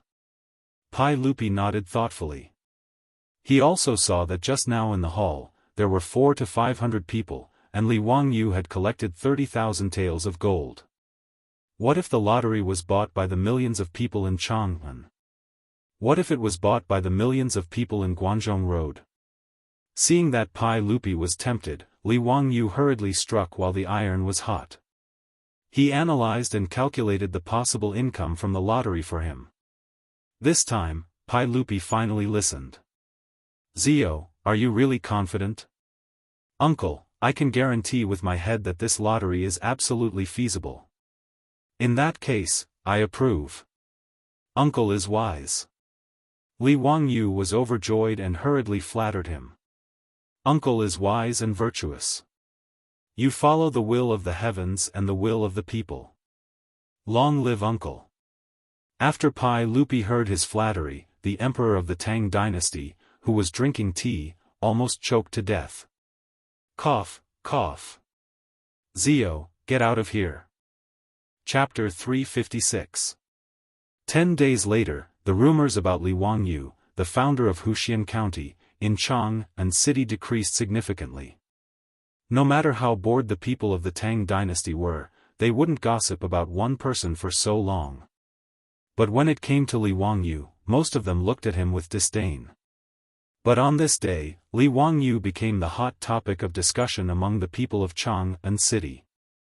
The morning drum sounded in Chang'an City, and the doors of the 108 workshops opened. The people of Chang'an City, who were busy making a living, were preparing to go out to work, but they were surprised to find that a notice had been posted on the doors of the workshops. Some people immediately thought of the erotic notice from not long ago and thought that there would be something interesting to watch, so they all gathered around. When the literate people read the notice out loud and found that it wasn't what they were looking for, they couldn't help but feel disappointed. But when they heard the news written on the notice, the commoners were in an uproar again. Brother One, are you sure you didn't read it wrong? What kind of double-colored lottery is this? You can really win 200 taels of gold by spending 2 copper coins? Which Huxian son did this? TSK, does he really have so much gold at home that he doesn't know where to spend it? If you really win, you'll get 200 taels of gold? That's more than 1,000,000 taels of gold. How much money is this? Dalong, quickly take a look at the notice and see if it's true. What's with the double-colored lottery? Lang Jun, please explain it to everyone. If you guess 7 numbers correctly, you can get 200 taels of gold? This isn't a joke, right? This notice is stamped with the official seal. How can it be fake? Is Huxian Sun really the god of fortune? Isn't he just rushing to give away money? Similar scenes appeared in almost all of the 108 workshops in Chang'an City. Even in the wealthy district, in the north of the city, this notice caused quite a stir. When the officials who were rushing to the court noticed this notice, they immediately thought of the game that Huxian Sun had played with them in the Taiji Palace 10 days ago. So this was called a lottery. Many officials who were short of money were actually somewhat happy. He originally thought that he had missed the opportunity to make a fortune, but he never expected that Huxian Sun would make the lottery public and make such a big fuss. Although the prize money had changed from 1,000 taels of gold to 200 taels of gold, it was still attractive enough. After all, one only needed to spend 2 copper coins to have the chance to win 1,200,000 taels of gold. Who wouldn't be willing? Many officials also noticed that the way the lottery was played this time was different from the way it was played in the main hall. Not only did they have to guess all 7 sets of numbers correctly to win the prize, but there were also small prizes such as second and third prizes. The first prize was to guess all the numbers correctly and win 200 taels of gold. The second prize was 50 taels of gold for guessing 6 red balls. The third prize was to guess any 5 red ball numbers, or 4 red balls plus a basketball number. The prize was 5 taels of gold, and so on until the 6th prize was 10 copper coins. Li Wangyu had almost completely copied the rules of the Wuxia double-colored welfare lottery. However, this simple and easy-to-understand lottery rules caused an uproar in Jianghu city. In order to promote the double-colored lottery, he didn't just put up notices in front of the gates. The four-wheeled carriage company's carriage once again played the role of a promotional vehicle. It drove all over Jianghu city and threw out a large number of advertisements. Now that there was engraving printing, it was simple to print these advertisements.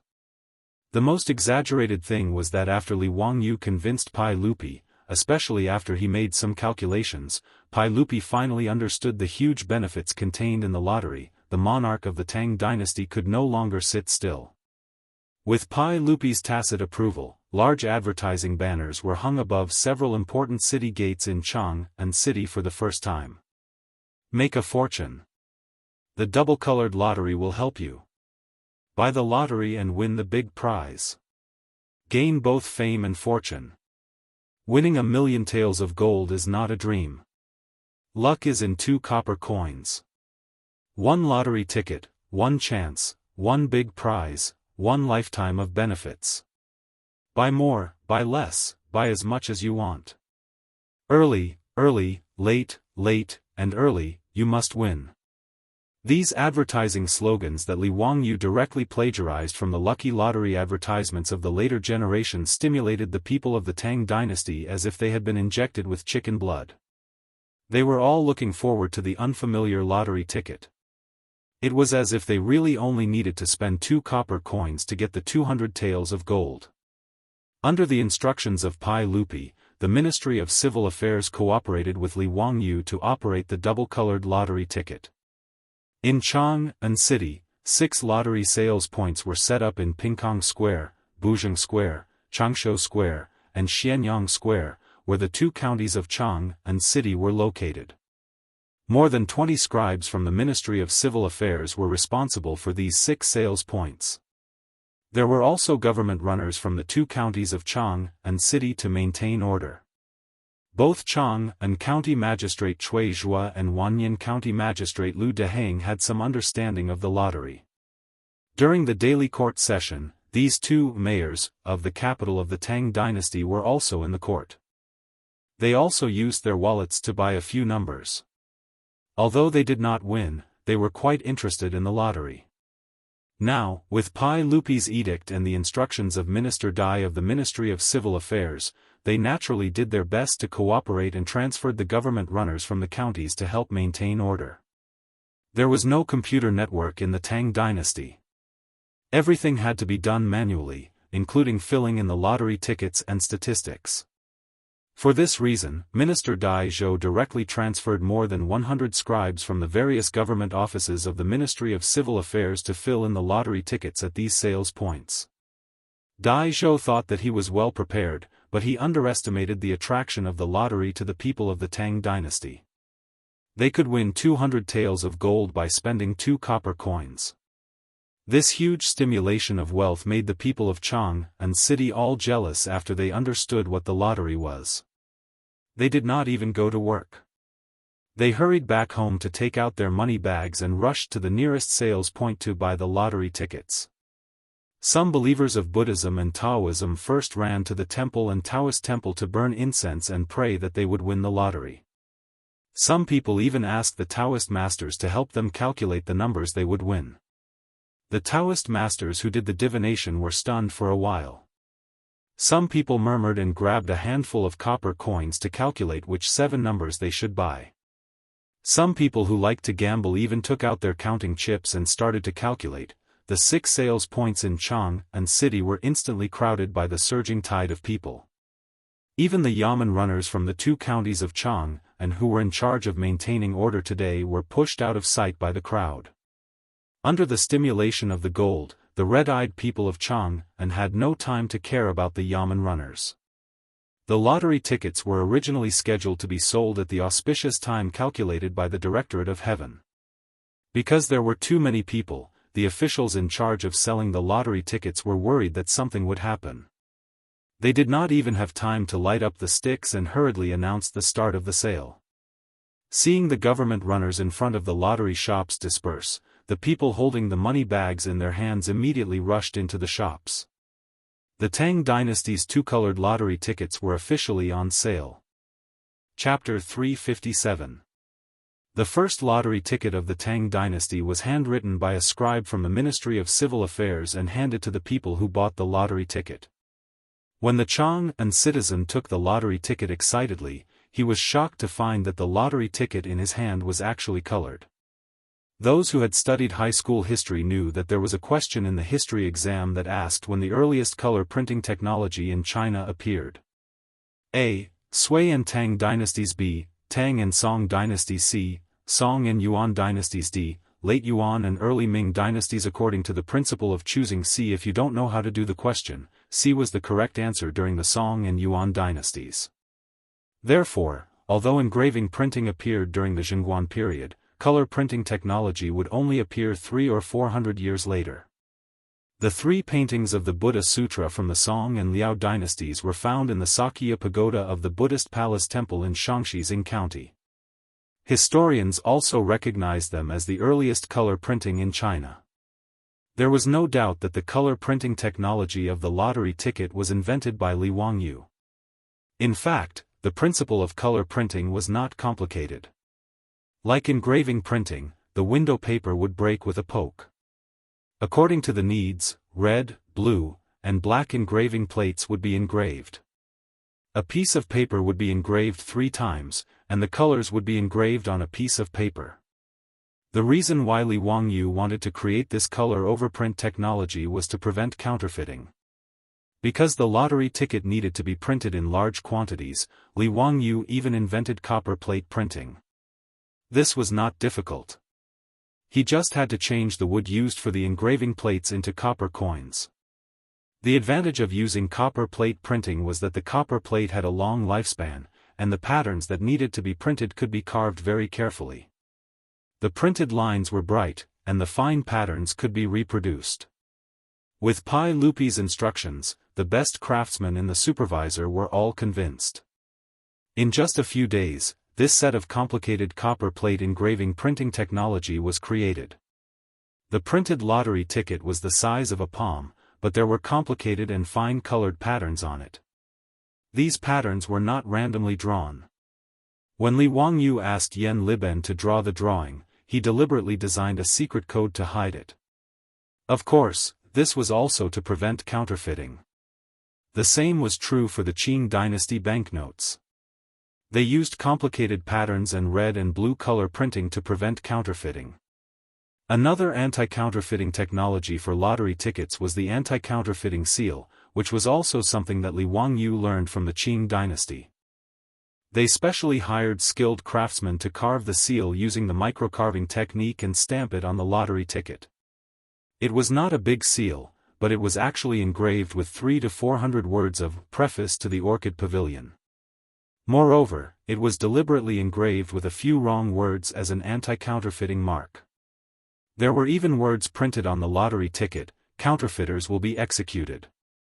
First report will be rewarded with 10 taels of gold. It serves as a warning to those who attempt to take risks. There were color overprints, copperplate printing, dark lines, and anti-counterfeiting seals. If the lottery could be forged, Li Wangyu could only accept it.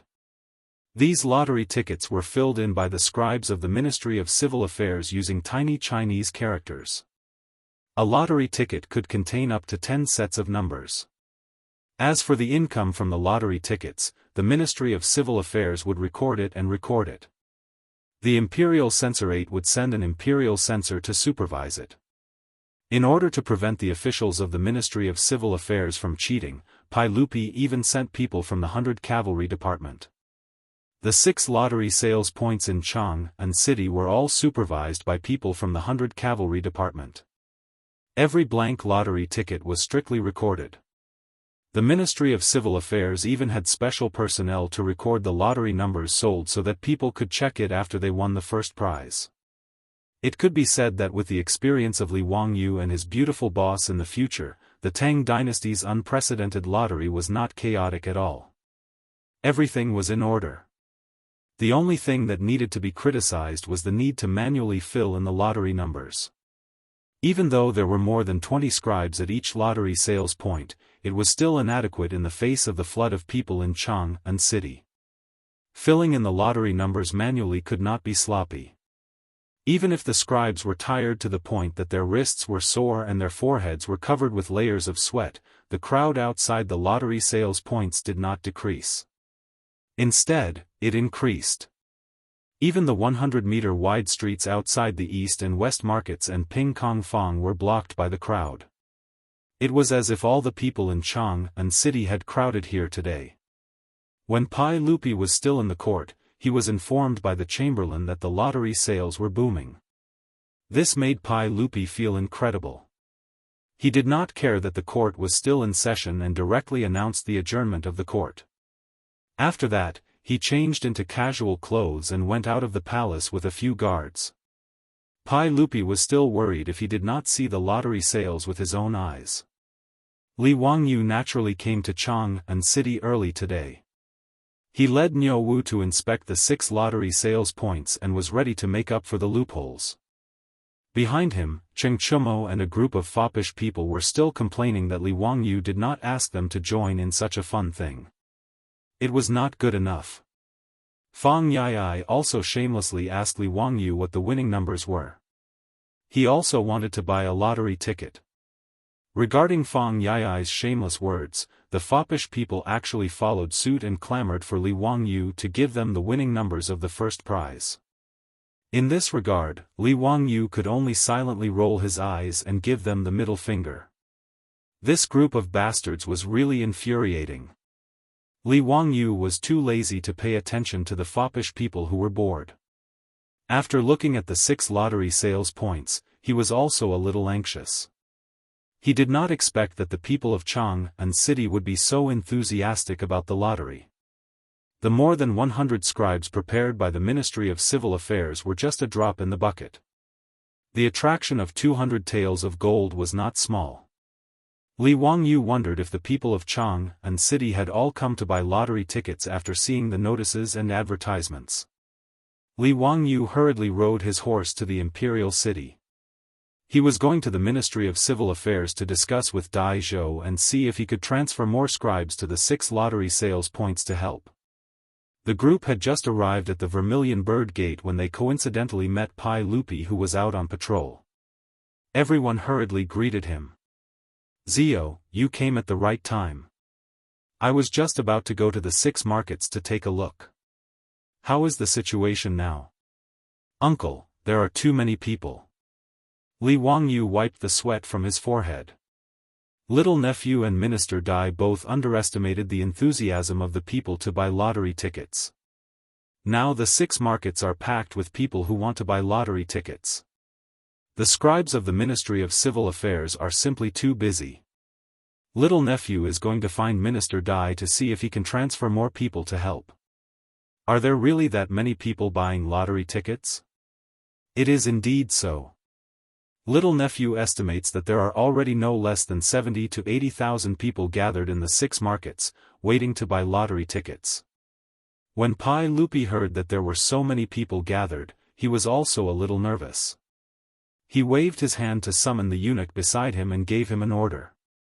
Order the Imperial Guards to immediately send Imperial Guards to the 6 markets to maintain order.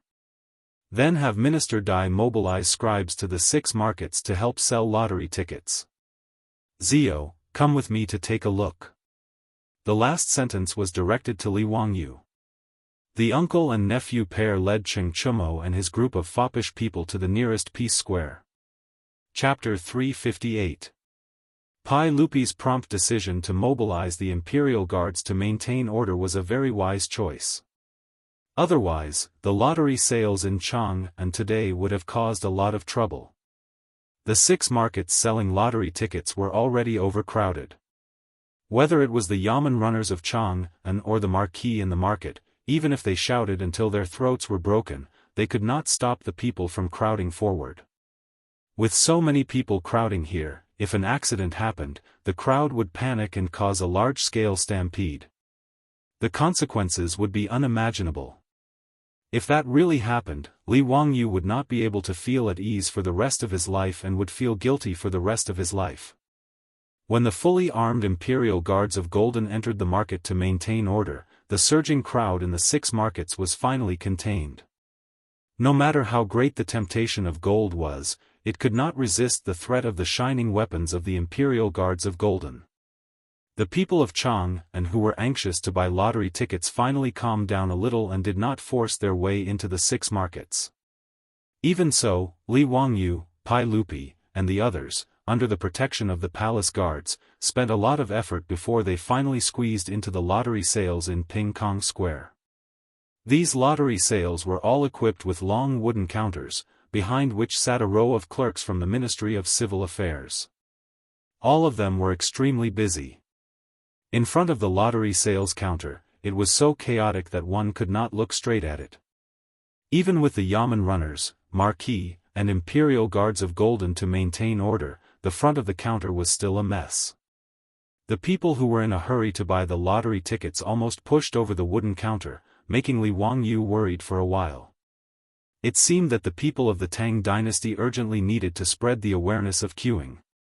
However, when he thought about the time when Li Wangyu transmigrated to the future, the country was still vigorously promoting the concept of queuing and cultivating the awareness of queuing. Li Wangyu felt relieved. It seemed unrealistic to expect the Tang people of 1,300 years ago to have the awareness of queuing. Understanding was one thing, but with such chaos, it was easy to cause trouble and affect the efficiency of buying lottery tickets. Pai Lupi also frowned. Zio, with so many people, it's easy to cause trouble. Should I let the imperial guards of Golden disperse the crowd? Li Wangyu quickly shook his head. This lottery ticket was something new. Now, the commoners were only here because they were stimulated by the gold. If the Golden guards were to disperse the citizens, it would affect the lottery sales. However, Pai Lupi's worries were not without reason. With so many people crowding around, it was indeed inappropriate. He had to think of a way to satisfy both parties. Looking at the crowd in front of the counter, Li Wangyu suddenly patted his head in annoyance. How could he forget about the line railing and the 1-meter line? He hurriedly waved his hand to summon the imperial guards and ordered them to immediately transport a batch of bamboo. Then, he ordered them to find a group of carpenters from the work supervisor to come here. Pai Lupi didn't understand, but he didn't stop him. It didn't take long for the bamboo and the craftsmen to arrive. Under Li Wangyu's orders, the imperial army of the Chamberlain of Chamberlain cleared out all of the commoners in the lottery shop and allowed the craftsmen to enter. Li Wangyu took a pen and paper and drew a simple diagram. Then, he ordered the craftsmen to use bamboo to make a path for the queue. The path for the queue was very simple. They just had to saw the bamboo into bamboo poles of suitable length and tie them up with hemp rope. For the craftsmen, this was a simple matter. Li Wangyu only had to explain a little to them to understand. In less than an incense stick's worth of time, there were more than 20 bamboo paths in the lottery shop. At this time, Dai Zhou also rushed over with a group of scribes. After he received Pai Lupi's orders, he urgently mobilized more than 100 scribes from the various departments of the Ministry of Civil Affairs and sent them to 6 lottery shops to provide support. After a period of bustle, the lottery shops were once again opened. With the imperial army of the Chamberlain of Insignia maintaining order at the scene and the bamboo queues separating the commoners, the chaotic situation from before didn't appear again. In addition, with the help of the new scribes, the speed of the lottery sales increased by a lot. Seeing that this method was effective, Li Wangyu hurriedly ordered the craftsman to go to the other 5 shops and modify them according to this method to ensure that the lottery sales would proceed smoothly. Seeing the commoners excitedly holding up the lottery tickets they just bought and squeezing out of the crowd, Pai Lupi couldn't help but feel a little emotional. Zio, is this the right thing to do? I'm a little uncertain. Look at them, each and every one of them is holding on to hope. The probability of winning is 1 in 10,000. Isn't this cheating them? However, Li Wangyu didn't see it this way. He shook his head and said, Uncle, as long as this lottery is done properly, it should be a good thing for the country and the people. 2 copper coins isn't a burden to the commoners. However, little drops make a mickle. When this money is gathered together, it can fill the national treasury. It can also allow the imperial court to have more than enough power to protect the commoners. This is a great merit. The protection he was talking about was the measures to protect the commoners and allow them to reproduce. In other words, it was the welfare system of the Tang dynasty. The rights of Zhou, recorded, to protect the commoners in 6 ways. The first is to be kind to the young, the second is to provide for the elderly, the third is to shake up the poor, the fourth is to compensate the poor, the fifth is to relieve the sick, and the sixth is to live in peace and prosperity. This was the 6 policies of protection. Kind to the young was to raise children, old age was to support the elderly, shake up the poor, and relieve the poor were to help the poor, relieve the sick was to protect public health, and live in peace and prosperity was to stabilize the rich. What Li Wangyu said was not wrong. Just like the welfare lottery of the later generations, in his advice to Pai Lupi, he also divided the sales of the lottery into several parts. 40% would be the lottery's bonus, 30% would be collected into the national treasury, 20% would be used to protect the commoners, and the remaining 10% would be split 60-40 between the palace and the Li family. Although Li Wangyu had been busy for half a day and it seemed that he had only obtained 4% of the shares, this was still a lottery ticket. In the future, if the results of the pilot test in Chang'an were good, it would be pushed to Guanzhong Road and even the entire Tang dynasty. Under the rough calculations of Li Wangyu and his beautiful boss, even 4% of the lottery's earnings was still a suffocatingly large number. Li Wangyu's words made Pai Lupi ponder for a while before nodding his head. Zio, what you said is very true. You are experienced in scheming for the country. If this matter is really successful, I will definitely give you a reward and increase your nobility. Increase my nobility again? If Pai Lupi said this to anyone else, they would probably go crazy with joy. However, Li Wangyu was shocked and hurriedly declined. Uncle, this is what I should do. Please don't mention the matter of increasing my nobility again. I am already very satisfied as a founding viscount. I am still young, and I am afraid that the court officials will criticize me if I am given a nobility title. Please don't mention this matter again. Li Wangyu's words made Pai Lupi snort coldly. Humph, Zio, you have contributed greatly to the country. What can others say? If anyone has an opinion, let them come and speak to me. Pai Lupi's domineering words made Li Wangyu smile bitterly. He wasn't being pretentious, but it was really too troublesome to increase his nobility title. For the nobles of the Tang dynasty, being able to be increased by Pai Lupi was not only equal to glory and wealth, but also a kind of honor. As for Li Wangyu and his beautiful boss, they still didn't really consider themselves as Tangs. It had been 3 months since they transmigrated, and for them, the prosperous Tang dynasty was still like a dream or a game. It was so unreal. In Li Wangyu's view, whether it was founding viscount or founding viscount, they were just protective talismans. Now, based on his closeness with Pai Lupi, these nobility titles didn't have much meaning. However, since Pai Lupi said so, Li Wangyu couldn't embarrass him. He could only vaguely say, "Hee, this nephew thanks uncle." How many lottery tickets will be sold today? Chapter 359. Li Wangyu's words were just to change the topic, but it also aroused Pai Lupi's interest.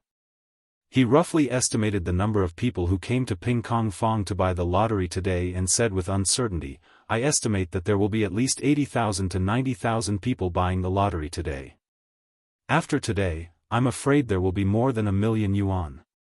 Li Wangyu, however, chuckled. "Uncle, I think there might be 1.5 million. Oh. Ziyu, you have such confidence?" "I have confidence in Uncle." It was Uncle's literary and martial arts skills that built the prosperous Tang dynasty. Now that the chaos is over at the end of the Sui dynasty, the people are recuperating and living in peace and contentment. That's why they have the spare money to buy the lottery. Speaking of which, this is all Uncle's credit. Li Wangyu's flattery was quite on point. Pai Lupi was very pleased and couldn't help but raise his head and laugh. On the other hand, Cheng Chumo and the other debauches secretly gave Li Wangyu a thumbs up, expressing their admiration for him. The Tang dynasty naturally didn't have a thumbs up gesture, but Li Wangyu had this habit. After interacting with him for a long time, the playboys naturally learned it. Even when Li Wangyu gave them the middle finger, this group of playboys was naturally not stupid. They already knew that they were fooled by Li Wangyu's sign language for elder brother. It was hard to learn, but they only learned for a minute. Now that the playboys knew the true meaning of the middle finger, they all enjoyed it. Li Wangyu regretted teaching this group of scoundrels. Pai Lupi didn't plan to deal with court affairs today. He led Li Wangyu and his group to all 6 lottery sales points. He even took out 20 copper coins and personally queued up to buy 10 lottery tickets. On that day, after the drums were beaten and the people dispersed, Li Er even pulled Li Wangyu and asked him to wait with him for the Ministry of Civil Affairs to calculate the sales amount. When the final lottery sales amount was released, Li Er could not help but suck in a breath of cold air. 2,400,000. Not only was Pai Lupi surprised by this number, Li Wangyu also did not expect it. Dai Zhou's face was also wrinkled like a chrysanthemum. "Congratulations, Your Majesty. Master Huxian wasn't lying. This lottery ticket is truly amazing. That's 2,400,000 coins in a day. I can't imagine how much you can sell in 10 days. If the lottery is successful, I congratulate Your Majesty." The reason why Dai Zhou said it would take 10 days was because Li Wangyu's lottery drawing plan was to draw the lottery 3 times a month, once every 10 days. If he could reach today's sales in 10 days, that would be 24 million yuan. According to the lottery money distribution plan, the Ministry of Civil Affairs could take 30% of the lottery money from the treasury, which was 7.2 million yuan. 200,000 strings of cash a year, and this was only the initial stage. As the lottery was pushed to Guangzhong Road, there would be tens of millions of people, and its ability to amass wealth would be even more astonishing. Even 200,000 strings of cash was a shocking number. During the most prosperous period of the Tang dynasty, the central government's revenue was only about 34 million strings of cash. Of this, the revenue from corn was 25 million stones, cloth was 25 million bolts, and money was only 2 million strings of cash. In other words, even during the peak of the Tang dynasty, the country's revenue was only 2 million strings of cash. And this money had almost no surplus. The 1.4 million strings of cash was the monthly salary of the court officials and the prefectures, as well as the expenses for materials and horses. The 600,000 strings of cash needed to be added to the military and military rations. When there was a lack of copper coins, the Great Tang would often use silk as currency. This was a common problem throughout the dynasties, and it was also one of the reasons why the Song dynasty gave birth to paper money. During the early years of Zhengguan, the annual income of the Tang dynasty was only about 1 million strings of cash. If they could really earn 200,000 strings of cash through the lottery, it would be truly shocking. This was why Dai Zhou, the Minister of Civil Affairs, was smiling so brightly. Zio is indeed a talent, and he is one of my trusted aides. Once the effects of the lottery show, I will give Zio a title. Pai Lupi laughed and once again brought up the matter of giving Li Wangyu a title. If the lottery sales could continue to be so good, Pai Lupi would indeed give Li Wangyu a title. To not reward someone for their contributions was not the way of a ruler. When Dai Zhou heard this, he was secretly shocked. This Hu Xianxia was only 16 this year, and he had already been given 2 titles in just a month.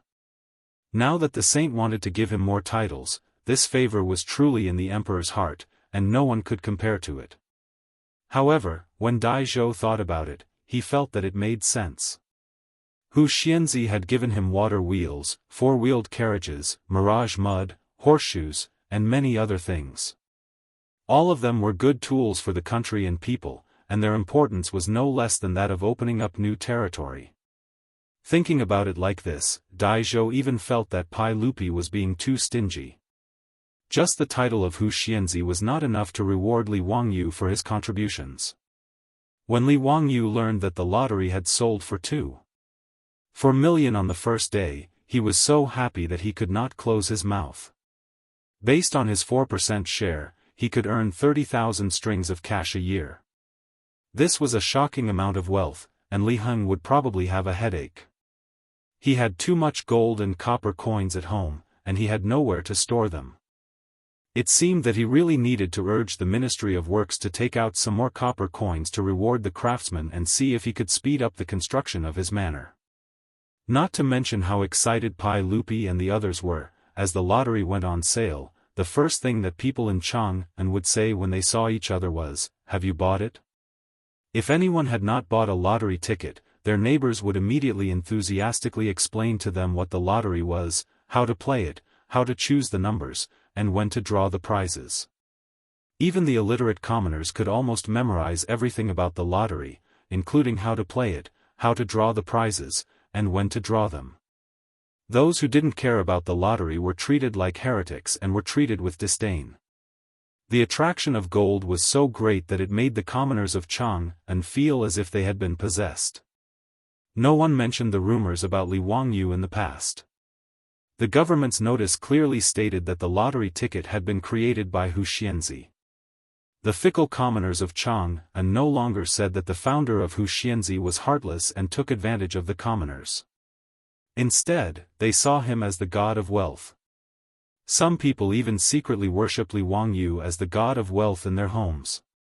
They burned incense and kowtowed to Li Wangyu every day, hoping that Li Wangyu would bless them with the lottery and give them 200 taels of gold. Every day, the lottery sales in the 6 markets were filled with people. As the clerks of the Ministry of Civil Affairs became more familiar with the lottery sales process, more and more tickets were sold every day. Even the officials in the imperial court sent their families and servants to line up at the lottery sales to buy tickets. This palm-sized lottery ticket had suddenly become the most expensive paper in Luoyang, and everyone was scrambling for it. 10 days passed in the blink of an eye, and it was time for the first lottery of the Tang dynasty to be drawn. For a moment, the streets of Jianghu were empty. Everyone ran to Vermilion Bird Avenue and waited for the lottery to be drawn. Chapter 360.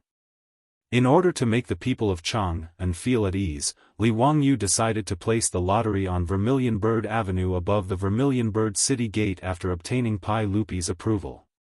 In order to allow everyone to directly witness the lottery, Li Wangyu had already ordered the craftsmen to build a giant lottery machine and placed it on top of the Vermilion Bird City's gate tower. It looked like the roller used by hamsters in the future, except that this roller was very large, about 3 meters in diameter. Standing on the city gate, the people on Vermilion Bird Avenue could see it at a glance. The roller used for the lottery was made of thick iron wire and hollow, so the situation inside could be seen clearly. As for the balls used for the lottery, Li Wangyu asked the craftsmen to replace them with kuju balls and paint them with numbers. In the Tang dynasty, kuju balls were filled with air using animal bladders and wrapped in 8 pieces of leather. The balls were light and round. Li Wangyu asked the craftsmen to prepare 30 red balls and 16 blue balls for today's lottery. The time of the lottery was already announced to the public, and it was even held at the palace gate for the first time. On this day, the people of Chang and all walked out of their houses and went to Vermilion Bird Avenue to see the lottery. Notice Vermilion Bird Avenue was full of people, and there were still people coming from all over Chang'an. A rough estimate showed that there were no less than 100,000 people here to see the lottery today. The 150-meter-wide Vermilion Bird Avenue stretched from the Golden Light Gate Avenue south of the Vermilion Bird Gate to 4 to 5 streets, 7 to 8 miles long, and it was packed with people. In fact, in an era without live television, no matter how big the lottery machine on the Vermilion Bird City Gate was, people 2 miles away would not be able to see it clearly. Even so, the people of Chang'an enjoyed it. Even if they could not see the scene on the Vermilion Bird City Gate, they were still whispering to each other, enthusiastically discussing whether they could win the lottery.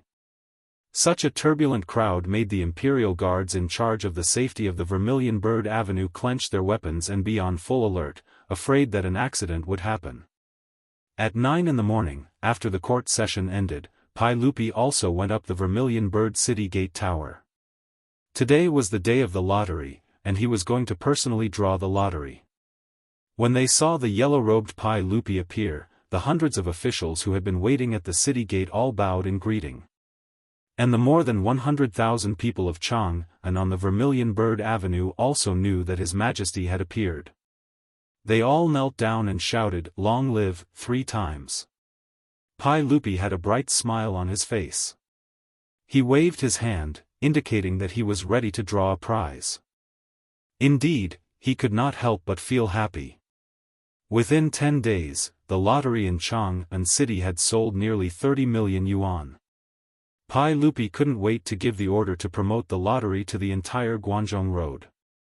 In the end, it was Li Wangyu and Dai Zhou who managed to persuade the emperor, who had been blinded by the copious amount of copper coins. After all, the lottery was a new thing. It would be better for it to operate in Chang'an for a few more days before making further plans. Fortunately, Pai Lupi was an emperor who was willing to listen to advice. After a moment of impulse, he didn't mention this matter again. Seeing Pai Lupi give the order, the group of Imperial Guards on the Vermilion Bird Gate shouted in unison, "Draw the prize." Immediately, there was an earth-shattering cheer from below the Vermilion Bird Gate. The sound was so loud that the birds in the sky of Chang'an scattered in panic. The officials from the Ministry of Civil Affairs held 30 red balls and threw them into the roller one by one. Pai Lupi rolled up the sleeves of his yellow robe and stepped forward to shake the handle of the roller. This roller was 3 meters in diameter and made of thick iron wire. Naturally, it was very heavy. Originally, Li Wangyu wanted to let the Imperial Guards with strong bodies shake it. However, how could Li Er, who cared about his reputation, be willing to give his first chance to someone else? After rejecting the request for help, Pai Lupi's face turned red. He used all his strength and finally shook the huge roller. As the roller started to turn, the originally noisy crowd on the Vermilion Bird Avenue all held their breaths and stared at the roller that was spinning faster and faster. In the roller, the 30 red balls were constantly colliding and rolling. Seeing this, Li Wangyu quickly had someone remove a plate from the bottom of the roller, revealing a hole for the balls to come out. The 30 red balls were continuously turned by the roller that Pai Lupi was shaking. Finally, a red ball fell through the hole in the roller. The official from the Ministry of Civil Affairs immediately stepped forward and picked up the red ball. He raised it with both hands and showed it to the crowd below. At the same time, the Imperial Guards on the city gate shouted in unison, "Number 3, number 3." The shout of the first number was also transmitted to the rear by the Imperial Guards on both sides of the Vermilion Bird Avenue. In a moment, the entire crowd on the Vermilion Bird Avenue heard it clearly. When the first number was shaken, the previously quiet Vermilion Bird Avenue once again exploded with a huge wave of sound. The people who were anxiously waiting with their hands on the lottery tickets that they had bought let out cheers and screams. Some let out dejected sighs. Number 29. Number 29. The numbers of the lottery tickets were shaken continuously. Below the Vermilion Bird Avenue, the numbers were revealed from time to time, causing a commotion. When the last number of the blue ball was shaken, the Vermilion Bird Avenue was filled with all kinds of cries and howls. "I've won! I've won! Second prize! Dao Zhu above, I've won! Ha ha ha, 50 taels of gold! Congratulations, Dalong, you have to treat us. Today's Peace Square, I'll treat everyone. We're not going home until we're drunk. Huh, I've won too. Third prize, not bad. 5 taels of gold. What about the first prize? Did anyone win the first prize? That's 200 taels of gold." However, some people were crying tears of joy, some people were shouting, but no one admitted that they had won the grand prize. Pai Lupi and Li Wangyu stood on the city gate and looked at the crowd below. Suddenly, they asked, "Zio, will no one win the first prize? If no one wins, won't the people think that the lottery is a scam?" When he said that, Li Wangyu also scratched his head. That day in the Taiji Palace, when he demonstrated the lottery with Pai Lupi, there were only 20 red balls, and the probability of winning was 1 in 600,000. However, when he returned to Dingzhou village, he was mercilessly laughed at by his beautiful boss. His beautiful boss just asked him to do a simple calculation. If there were 10 million lottery tickets, how many people would win the first prize? Li Wangyu couldn't help but break out in a cold sweat when he did the calculation.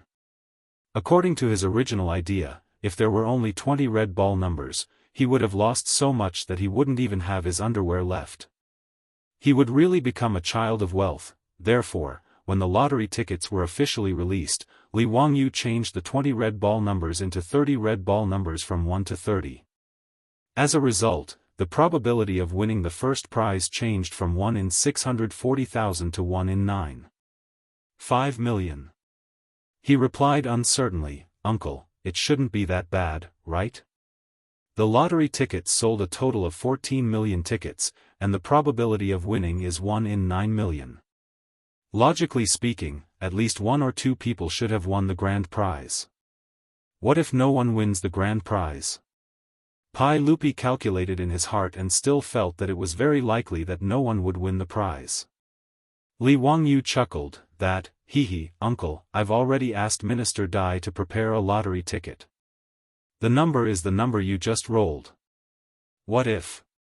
Before he finished speaking, Pai Lupi already understood what he meant and couldn't help but glare at him. This bastard was planning to cheat and get a fake first prize to fool the people. Chapter 361. Pai Lupi naturally understood Li Wangyu's actions. This was also a precaution. After all, this was the first time the lottery was held. Pai Lupi also planned to publicize it with great fanfare so that the lottery could continue to grow. If no one really won the grand prize, it would indeed cause the people to have a sense of distrust toward the lottery.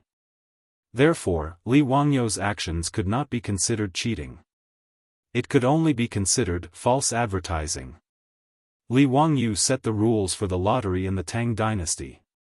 Just like in the future, within a month, the winner had to bring the lottery ticket to the Ministry of Civil Affairs to receive the prize. After discussing with Dai Zhou, he decided to wait and see. If no one came to receive the prize in 5 days, then he would arrange for someone to bring the fake lottery ticket to receive the prize. When the time came, the palace would publicize it to ensure that the lottery sales would not be affected. Of course, it was best not to cheat. After all, a fake lottery ticket was a fake. It could be hidden for a while, but it could not be hidden forever. The second, third, fourth, and sixth prizes of the lottery ticket could be redeemed directly at the lottery sales in the 6 markets. Ever since Pai Lupi publicly announced the lottery at the Vermilion Bird City Gate, there had been an endless stream of people going to the 6 markets to redeem their prizes. Among them, there were as many as 7 or 8 people who won the second prize of 50 taels of gold. As for the other small prizes, there were even more. The people who received their prizes not only beamed with joy, but also turned and went straight to the lottery sales counter to continue to buy the next lottery ticket. These people who came to receive their prizes attracted the envy of the surrounding people. The people who were originally just watching could not help but walk into the lottery sales counter and spend a few copper coins to buy a few lottery tickets. However, after 2 or 3 days, there was still no first prize winner. It inevitably caused the people in Jianghu and who bought the lottery ticket to discuss it. There were those who doubted it, and there were those who suspected that the officials were cheating. The chain reaction was that in the days after the lottery was held, the lottery sales in the 6 markets showed varying degrees of decline. During the peak period, the lottery sales in the 6 markets could sell more than 2 million taels of gold. In the past 2 days, it had dropped to more than 1 million taels of gold. This made Dai Zhou very anxious. Let's not talk about how Dai Zhou, the Minister of Civil Affairs, was so anxious that he couldn't immediately send the fake winner to receive the prize. On the east side of Shi City, in Yanshou Square, there was an uproar. Because Yanshou Fang was close to Shi City, most of the rich merchants lived here. The price of the house here was only lower than the Li Fang where the noble officials lived in the north of the city. Outside a residential building on the north side of the East Street, there were a lot of people who were banging on the door and shouting non-stop. "Open the door! Open the door quickly! Shopkeeper Ren, we know you're at home. Open the door quickly! You have to pay up today, or else I'll go to the Yamen of Chang and County to complain. Yes. Shopkeeper Ren, we've already given you 3 days to collect the payment for the goods. Why are you hiding from us now? Come out and talk." This group of people was obviously here to collect debts. There were also a few people in mourning clothes gathered outside the house. They were also wailing and banging on the door. "Shopkeeper Ren, give me back my dalong. My son died so miserably. Don't think that you'll be fine if you hide at home. If you don't give me an explanation today, I'll go to the county yamen to report it. You with the surname Ren, come out and give me back my brother's life. My brother worked so hard for you and now he's lost his life in the sea of fire. How can you just give us 10 copper coins and send us away? Don't even think about it." The noise outside the door of the Ren family had already attracted the neighbors to come out and see what was going on. "Lady Lu, what's wrong with the Ren family? Why is it so noisy? Hey, isn't it because shopkeeper Ren has bad luck? His shop caught fire a few days ago and all the goods were burned. Now, the owner of the goods and the creditor are here to collect debts. Shopkeeper Ren is really unlucky. He's such a good person and has never been angry with anyone. He's also honest when doing business. How could he suffer from such an unexpected disaster? Shopkeeper Ren's craftsmanship in making saddles is passed down from his ancestors. Even the nobles in Chang and city would ask shopkeeper Ren to customize saddles. This business is also not small. Even if the shop was burned, it shouldn't be to the extent of being chased for debts, right? A neighbor who knew the Ren family asked in confusion. Shopkeeper Ren, who was being chased for debts, ran a saddle shop in Chang and West City. He specialized in making saddles, reins, and other utensils. Because of his excellent craftsmanship, his business had always been good. A neighbor who knew about this explained, "I heard that a few days ago, a nobleman asked shopkeeper Ren to customize a set of saddles. He requested that it be made of good leather and wood and also inlaid with gold and jewels on the saddle. After shopkeeper Ren received the deposit, he spent a lot of capital to buy a batch of precious wood and leather. He also bought a lot of gold and jewels on credit. In the end, it was all burned. Now, the saddle can't be delivered and the gold and jewels on credit are also being chased by others." The neighbors shook their heads and sighed. They felt that shopkeeper Ren was really unlucky. Someone asked in confusion, "Who are those wearing mourning clothes?" "It's the family of the shop assistant." They felt that the money given by shopkeeper Ren was too little and came to make a fuss. Shopkeeper Ren was really wronged. The Marquis of West City said that the shop assistant who was on night duty accidentally knocked over the oil lamp. This caused the fire and the shop assistant was burned to death. It's already good that shopkeeper Ren didn't ask for compensation from his family. He even gave 10 strings of money for the fire, which can be considered as benevolent. But the shop assistant's family felt that the money was too little and came to him crying and demanding compensation. Bah, that family has no shame. They burned all of the boss's goods and still want compensation. They're really shameless. That's right, Sai, public morals are really degenerating day by day. Buddha above, I hope that shopkeeper Ren's family can safely survive this disaster. When the neighbors were discussing and banging on the door, the Ren residence was also closed with a gloomy atmosphere. Wife, bring Xiao Lang back to stay with your family for a few days. I have my own ways to deal with the family matters. Husband, what other ways do you have now? The family owes almost 500 strings of copper. Unless you sell this residence, how will you repay the debt? Madame Ren cried while wiping her tears. No, I can't sell this residence. This is my ancestral property, how can I sell it? How can I be an unfilial descendant and shame my ancestors? Then what other ways do you have? Those people outside are making a fuss every day. Even the shop assistant's family asked for 50 strings of copper. They're really shameless. Alright, stop talking. The dead can't be brought back to life. Forget it. With my ancestral skills of making saddles and reins, how can I starve to death? Sai, if there's no other way, I'll ask the master of Shiming Temple to borrow money for the kitchen.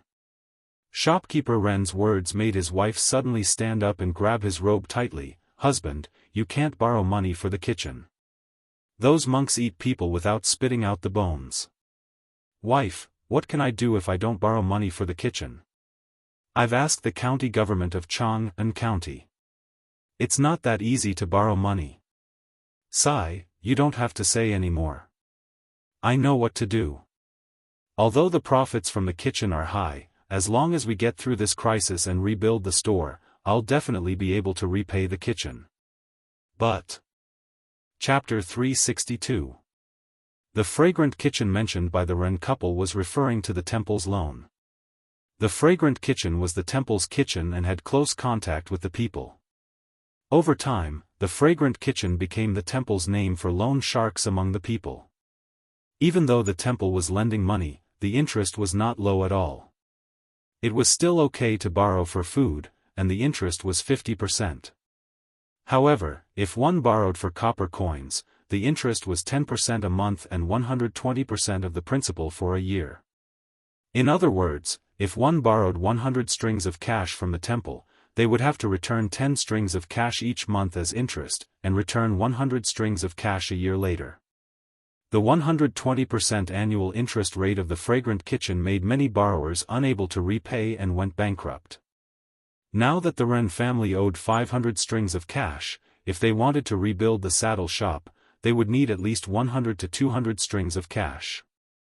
In other words, if the Ren family wanted to get through this difficult time, they would need at least 700 strings of cash. The Ren family had several generations of experience in the saddle shop and also had some assets. In addition to real estate and shops, they also had a few thousand strings of cash. In the future, it was equivalent to a few million. Originally, even if the shop had a fire, it would not have been so serious that they would be forced to borrow for the fragrant kitchen. However, shopkeeper Ren, who had always been cautious, could not resist the persuasion of his friends and was attracted by the dozens of times profit. He invested most of his family's assets into his friend's caravan. He spent a lot of money to buy silk and entrusted his friend's caravan to transport to the western region. A bolt of silk from the Tang dynasty was worth 3,600 strings of cash. On the Silk Road, most of the trade was done through bartering. A bolt of silk was traded to various countries in the western regions, and could be exchanged for 2 stunning beauties, or a western region's precious horse. Regardless of whether it was a beautiful woman or a western region horse, they could be sold for at least 50 strings of cash after being transported back to Chang'an. Under the stimulation of the dozens of times profit, shopkeeper Ren directly purchased more than 200 bolts of silk and entrusted them to his friend's caravan. If everything went well, these 200 bolts of silk could become more than 400 horses a year later. After deducting the profit and expenses from the caravan to his friend, the Ren family's profit would be no less than 20,000 strings of cash. Mark said in Das Kapital, with 50% profit, capital will take risks, with 100% profit, capital will dare to trample on all human laws, with 300% profit, capital will dare to commit any crime, even at the risk of being hanged.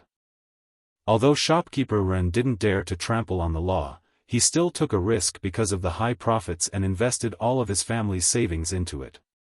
His friend's caravan set off on time, but even if everything went smoothly, it would be at least a year before they returned. However, an unexpected fire forced shopkeeper Ren into a dead end. In the Ren family, Madame Ren was crying non-stop. She couldn't figure out how her family had become like this out of the blue. Shopkeeper Ren let out a long sigh. Sigh, we can't hide forever. This isn't a solution either.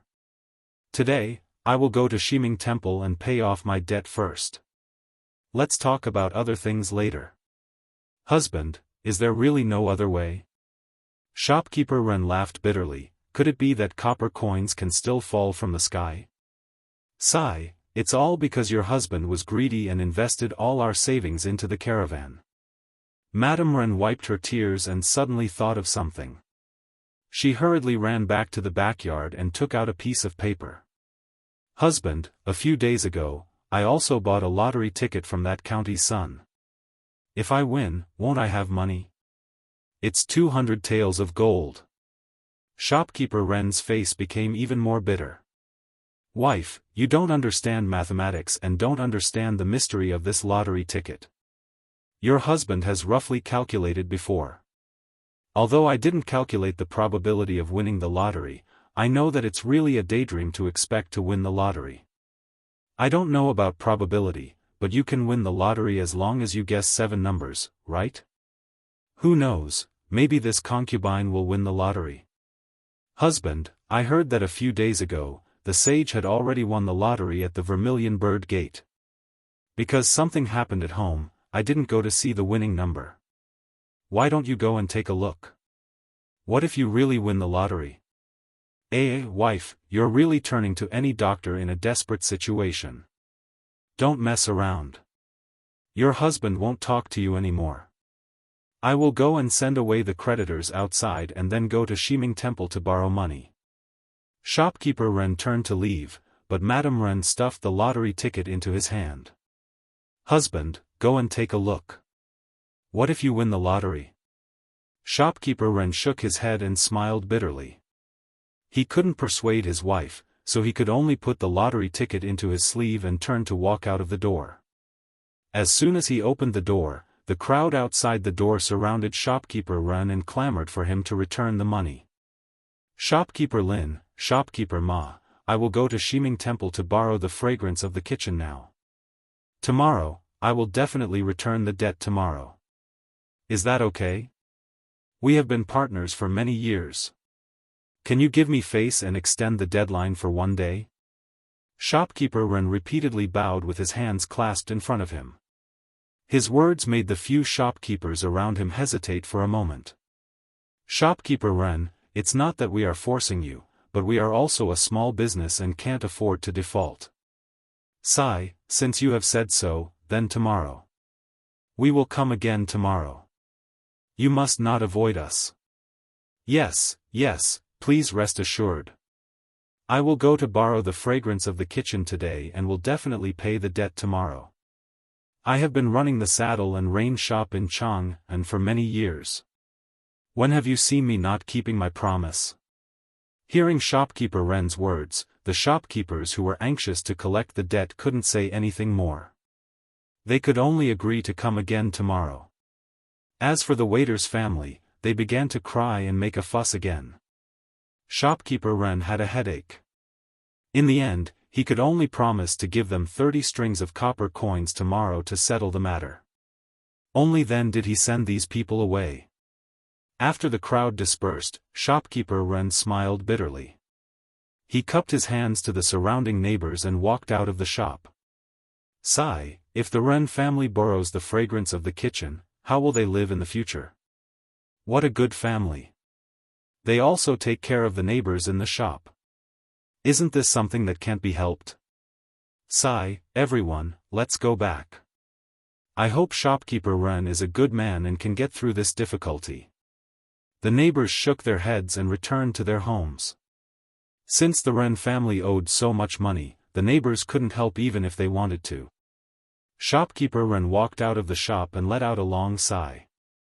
He prepared to walk towards Eternal Peace Shop in the south. Shiming Monastery was an Eternal Peace Shop. Just as he walked a few steps, he inadvertently saw a lottery advertisement banner hanging on the wall of the shop. 100 taels of gold is not a dream. The winning prize is 2 copper coins. Shopkeeper Ren smiled bitterly and unconsciously touched the lottery ticket in his sleeve. His footsteps paused for a moment and he hesitated for a moment. He then turned his footsteps and walked towards the west side of the shop wall. In front of the lottery shop in the west side of the market, it was no longer as crowded and lively as it was a few days ago. Even though there was still an endless stream of commoners going in and out, the number of people buying lottery tickets had decreased by a lot. Shopkeeper Ren stood in front of the lottery shop and didn't dare to take a step in for a long time. As the saying goes, the greater the hope, the greater the disappointment. He didn't dare to look at the winning number of the lottery ticket. Just as he was hesitating, he heard the 2 people beside him talking softly. Ziyu, why don't we arrange for someone to go to the Ministry of Civil today? Elder Dai, let's wait for another 2 days. Maybe someone didn't see it? How is that possible? He's not an idiot. He doesn't even know if he won the lottery or not. Ziyu, don't lie to yourself. Is there anyone in Chang'an who doesn't know the winning number of the lottery ticket? Is there anyone who doesn't know? The people who spoke were Dai Zhou and Li Wangyu. Today, the lottery ticket sales kept dropping and Dai Zhou was anxious. He pulled Li Wangyu to the lottery shop in the west side of the market to discuss with him if they should arrange for someone to receive the prize as soon as possible. Li Wangyu shrugged his shoulders. Just as he was about to answer, he heard a voice beside him, 2 Langjuns, may I trouble you to ask what the winning number of the lottery ticket is? Chapter 363. Li Wangyu and Dai Zhou couldn't help but turn their heads in astonishment. Just now, Dai Zhou was talking about the lottery numbers that everyone in Chang'an knew. Now, someone immediately asked about it. This made Dai Zhou a little angry. He wondered if this person was deliberately making him lose face as the minister of the Ministry of Civil Affairs. When they saw that the person who asked the question was a middle-aged man dressed like a merchant, they couldn't help but be stunned.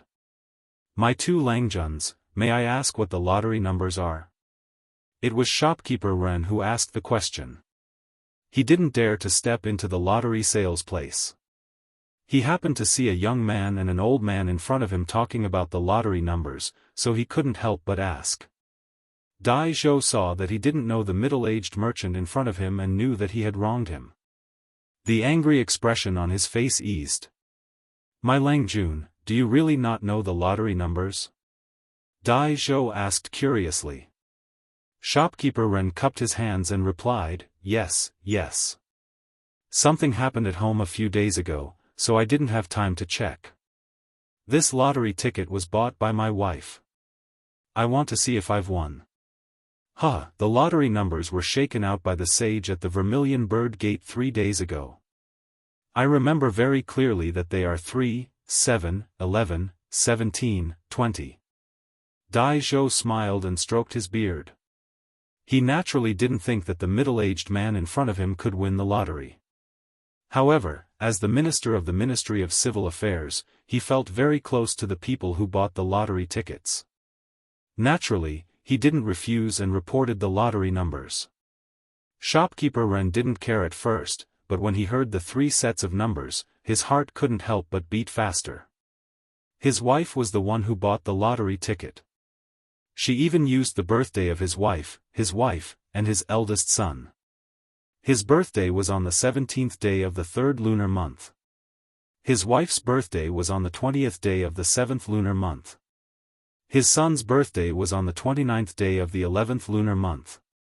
For the last blue ball, his wife bought 3, which meant a family of 3, therefore, his wife only spent 2 coins on the lottery ticket in his sleeve.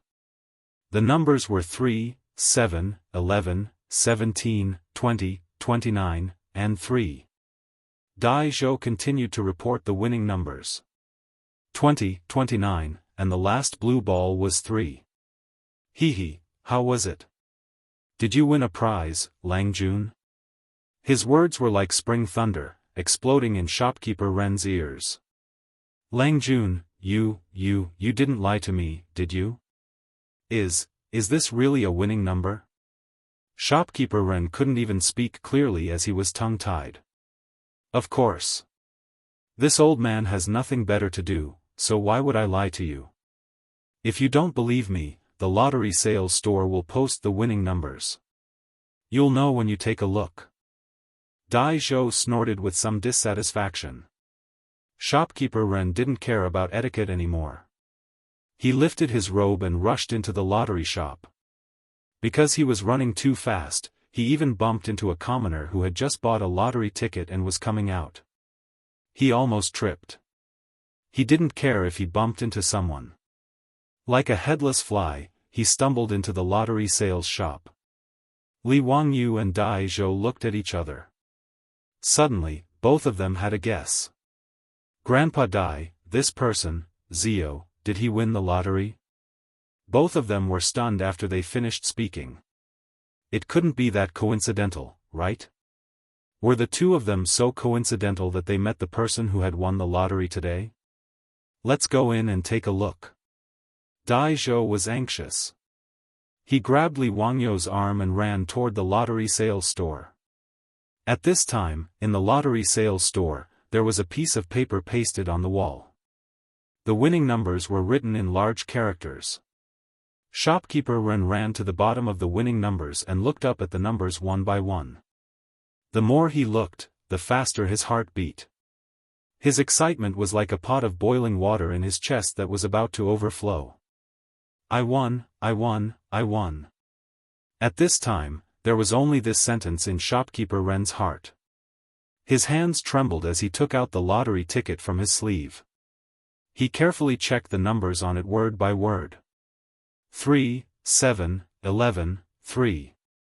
At this time, Shopkeeper Ren almost stepped into hell a second ago, but suddenly rose to heaven a second later. Under the great stimulation of worry and joy, just like when Fan Jin passed the Juju exam, he read it over and over again.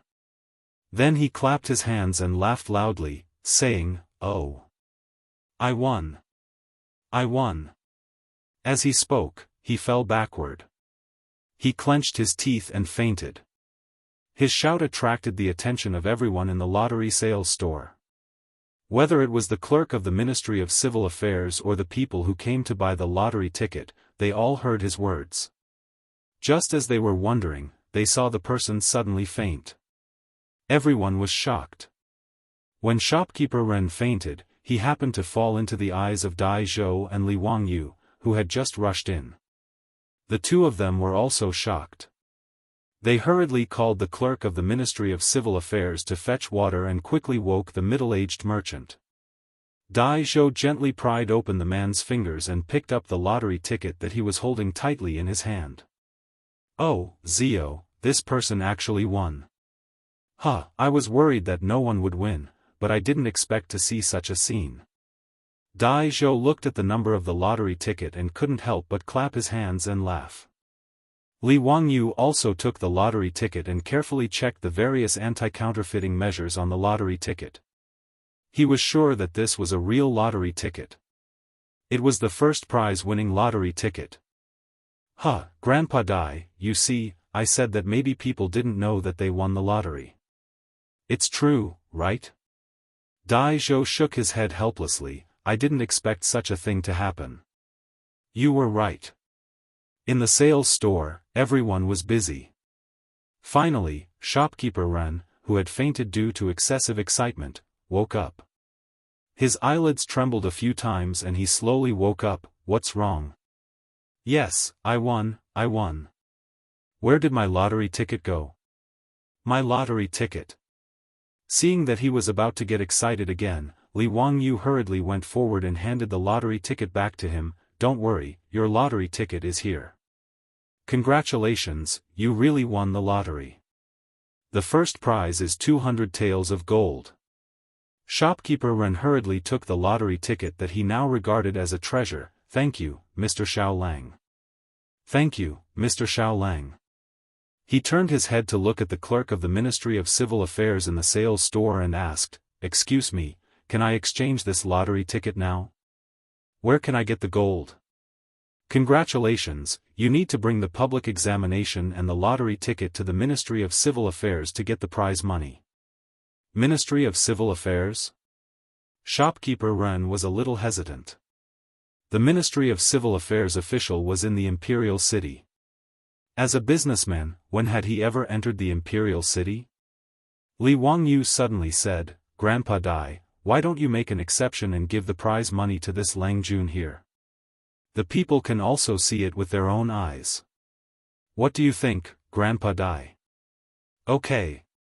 Dai Zhou thought for a moment and understood Li Wangyu's meaning. He nodded and agreed. Chapter 364. The commotion at the lottery sales point had naturally been heard by the onlookers. When they heard that the middle-aged merchant who fainted actually won the first prize, everyone was in an uproar.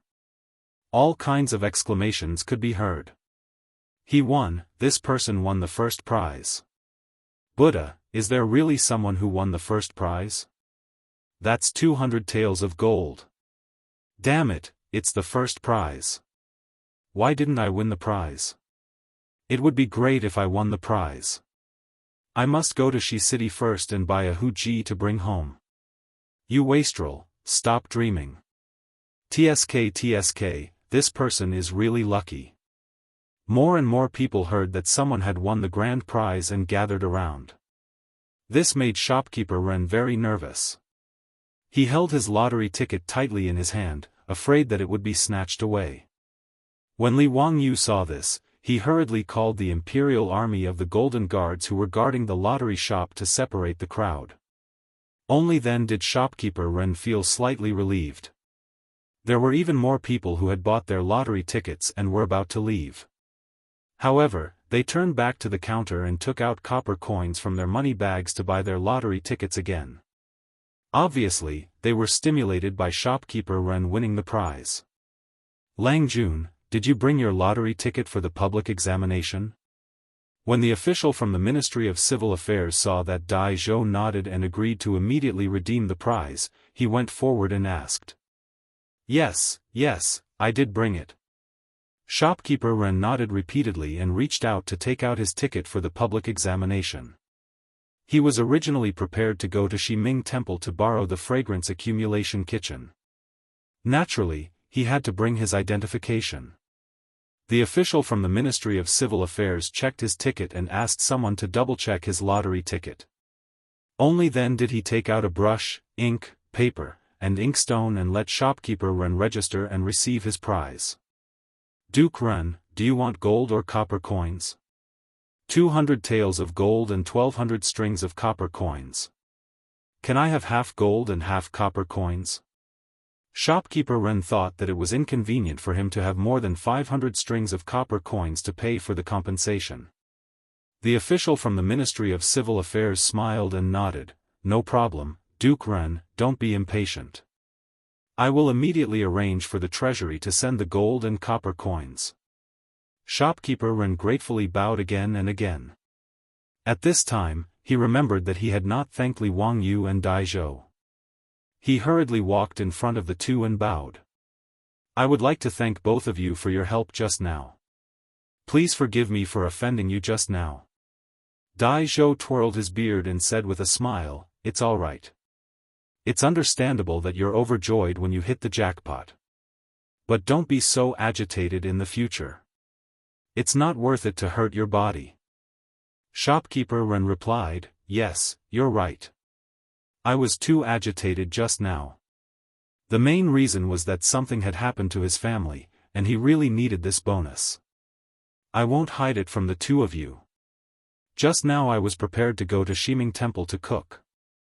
Fortunately, when I was leaving the workshop, I saw the cover of the lottery. That's why I came to Shi City to see if I could win the lottery. Oh. Judging from your attire, you must be a merchant, right? How did you end up in such a predicament? Li Wangyu asked curiously. Shopkeeper Ren let out a long sigh and recounted his experience. At the end of his story, Shopkeeper Ren couldn't help but shed tears. Fortunately, the son of Huxian created this lottery. Fortunately, my wife bought this lottery. Otherwise, I really wouldn't know what to do. When Dai Zhou heard this, he couldn't help but laugh at Li Wangyu. Zio, I didn't expect that your lottery would allow Eunuch Ren's family to be saved from a hopeless situation. It's really a good story. Li Wangyu also didn't expect such a coincidence. It seemed like this really was fate.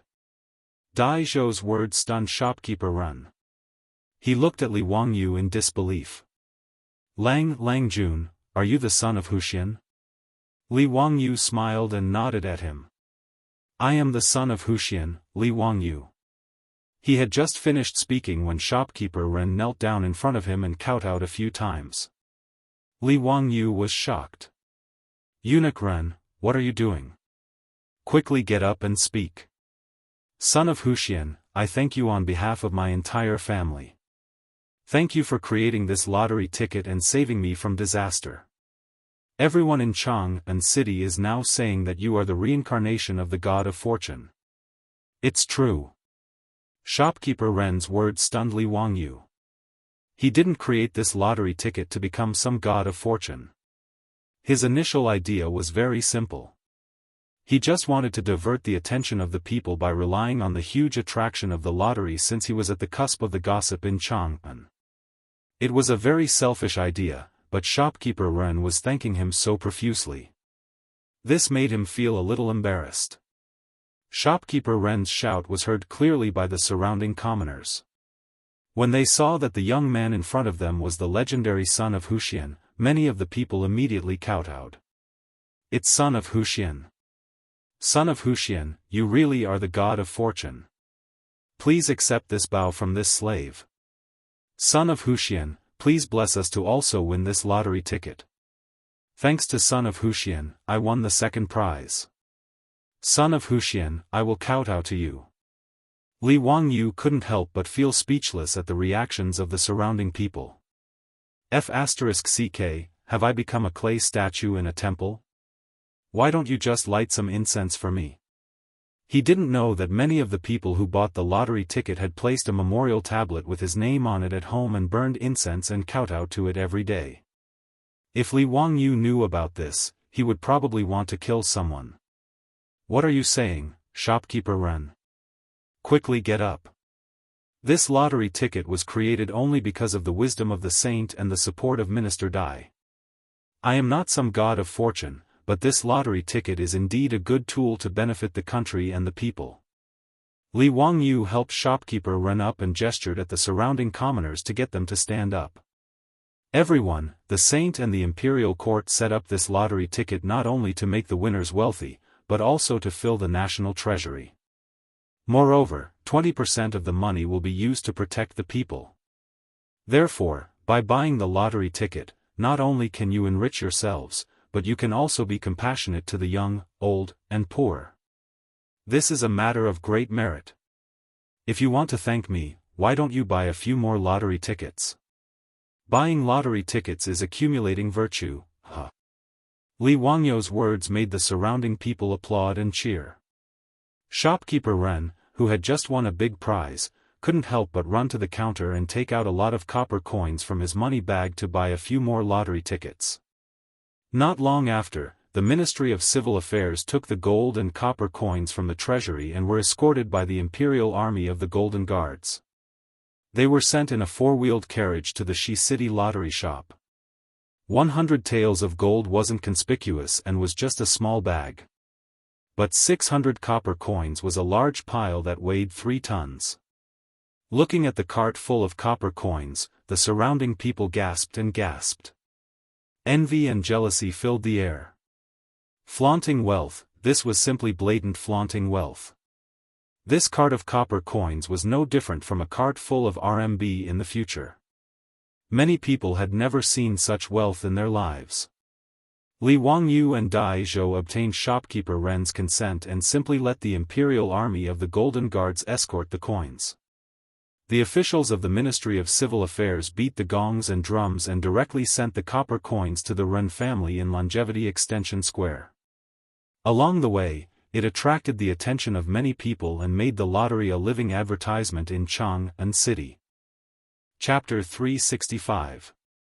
The news of shopkeeper Ren of the Renji Saddle Shop in Chang'an's West City winning the lottery spread like wildfire.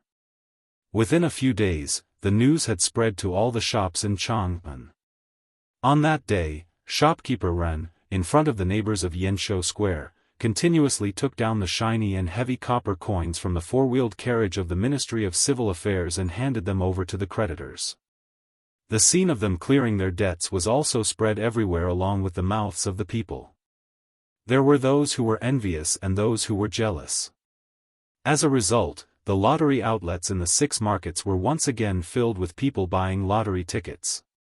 Shopkeeper Ren's family avoided bankruptcy because of the lottery tickets that cost 2 copper coins each. Not long after, the Renji Saddle Shop in the West City was rebuilt and its business was even better than before. A year and a half later, shopkeeper Ren's friend's caravan returned to Chang'an with a large group of horses from the West region.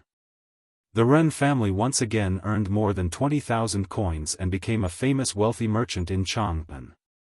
The matter of him winning the lottery back then had always been talked about enthusiastically, and shopkeeper Ren was also proud of it. Buying lottery tickets also became a habit of shopkeeper Ren. Although he did not win any more prizes, he still enjoyed it. These were all stories for later, so let's not talk about them for now. The lottery tickets were successfully distributed, and Li Wangyu successfully washed away the dirty water that the aristocratic families had poured on him. He began to think about how to buy land from the Ministry of Civil Affairs Li Ru. Now in Chang'an, no one was talking about Hu Xianzi spending a lot of money to build a baseball stadium. The land in Daoist and Jianghu squares, except for Li Ru's courtyard, had been bought by Li Wangyu through the Ministry of Works. If he wanted to start the baseball stadium, he had to deal with Li Ru. During this time, Li Wangyu was not idle. He had already asked the Fancy Pants to help him find out about Li Ru's situation. Although Li Ru and his sister Li clan both had the surname Li, they were not from the Li clan in Longxi or the Li clan in Zhao County, nor were they relatives of the Li Tang royal family. They were just from a small clan. After finding out about Li Ru's background, Li Wangyu was sure that this guy was not clean. The Zhengguan era was one of the most strict anti-corruption dynasties in Wuxia history. Pai Lupi once said, if someone commits a crime, they will be punished. This meant that as long as there was corruption, no matter what identity, they would be punished. Even if they were old servants of the Duke of Qin's manor, Li Er would still punish them according to the law. The imperial uncle was also imprisoned for his corruption. The aristocrats and the royal family were all prim and proper. The Tang dynasty. The Tang dynasty did not prohibit officials from doing business, so most officials' families were in the family members were in charge of their families' to subsidize their families. Even Fang Xianling, Cheng Yaojin, and the other dukes were the same. Otherwise, how would he be able to support a large family with that meager amount of money? However, through Li Wangyu's various connections, he discovered that although physician Li's family also ran a shop, the business was bleak and there was no income. In fact, they would even lose a lot of money. But just by looking at the fact that Li Ru was able to set up a side courtyard in Daoist Lane, it could be seen that his status was not low. The villa in Daoist Square covered a large area. When Li Ru bought it, he spent 2 million. Li Ru was a minister of the Ministry of Civil Affairs, but he was only at the 5th rank. His monthly salary was 3,600 copper coins. Even if he added the 160 dawn of grain and the income from the farmland, his monthly income would not exceed 10 strings of copper coins. Li Ruli's family was naturally a big family. The 10 copper coins were enough for him to live comfortably, but he did not have much left. Under such circumstances, he could still take out 2 million to buy a villa. It would be strange if there was nothing fishy about it. The director of the Ministry of Commoners was the director of the Ministry of Commoners. This was the office in charge of the Tang dynasty's money. Just a little of it could let Li Ru, the Minister of Civilian Affairs, eat a lot. Li Wangyu thought that instead of finding a way to make Li Ru sell his land, he might as well help Pai Lupi build a clean government. He did not believe that Li Ru did not have any tricks up his sleeve in the Ministry of Civilian Affairs. Since Li Ru was determined to go against him for the Li clan, then he could not blame Li Wangyu for being ruthless. However, it was not easy to find a corrupt official like Li Ru. Without any evidence, he could not accuse him just because he bought a villa, right? That was not realistic. As for the accounts of the Ministry of Civilian Affairs, even if he was trusted by Pai Lupi and had a good relationship with Daizhou, it was impossible for him, a founding county official, to run to the Ministry of Civilian Affairs to check the accounts for no reason. Li Wangyu thought about it for a long time, but he came up with a way to save the country. Today, Li Wangyu put on his brand new founding county official robes and went out early in the morning to Chang'an City to attend the court meeting. When the officials saw that Li Wangyu rarely appeared, those who were familiar with him all came up to tease him. "Zio, why are you attending court today? What did you come up with this time? Little nephew of the Li family, did you come up with something fun? Quickly take it out for me to see, wahahaha. Zio, this should be the 5th time you've attended court, right? You really are a rare guest, huh? Teacher, what is the matter today? Why don't you tell me first? I can cooperate with you later." Li Wangyu was speechless. He could only cup his hands and bow to the crowd, indicating that he had nothing to do. He was just bored at home and had come to listen to the court meeting. However, no one believed his words.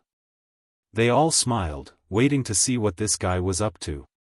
Not only did the officials think this way, even Pai Lupi thought the same after he sat on the throne. "County official, what is the matter today?" Pai Lupi asked first, causing the officials to look at him. Li Wangyu felt like 10,000 mud horses were galloping through his heart. Why did everyone think that he was attending court to cause trouble? Although he did have something to do today, Li Wangyu couldn't help but blush with shame after being exposed by Pai Lupi. "Your Majesty, this subject has nothing to do." Pai Lupi looked at him suspiciously, but his face said, "We don't believe you." The number of times that Li Wangyu attended the imperial court could be counted on one hand. The first time he attended the imperial court, he made the Dao ancestor show his divinity, which made the aristocratic families who forced Li heir to issue an imperial edict of guilt speechless. The second and third time, he had been impeached by the imperial censors. In the end, Li Wangyu had refuted them in court, causing the imperial censors to lose face. The last time he had attended court, it had been for the lottery. In the Taiji Palace, he had taken 30,000 taels of silver from the officials. He had even gotten Pai Lupi to agree to the lottery. Today, this guy had come to court again. What was he up to this time? Seeing Li Wangyu insist that he had nothing to do, Pai Lupi could only suppress his suspicions and begin to discuss court affairs with the officials. Halfway through the discussion, Minister of Civil Affairs Daizhou stood up and reported to Pai Lupi about the lottery sales. Li Wangyu also stood up. "Your Majesty, this subject has something to report." Pai Lupi and the officials all had the same thought.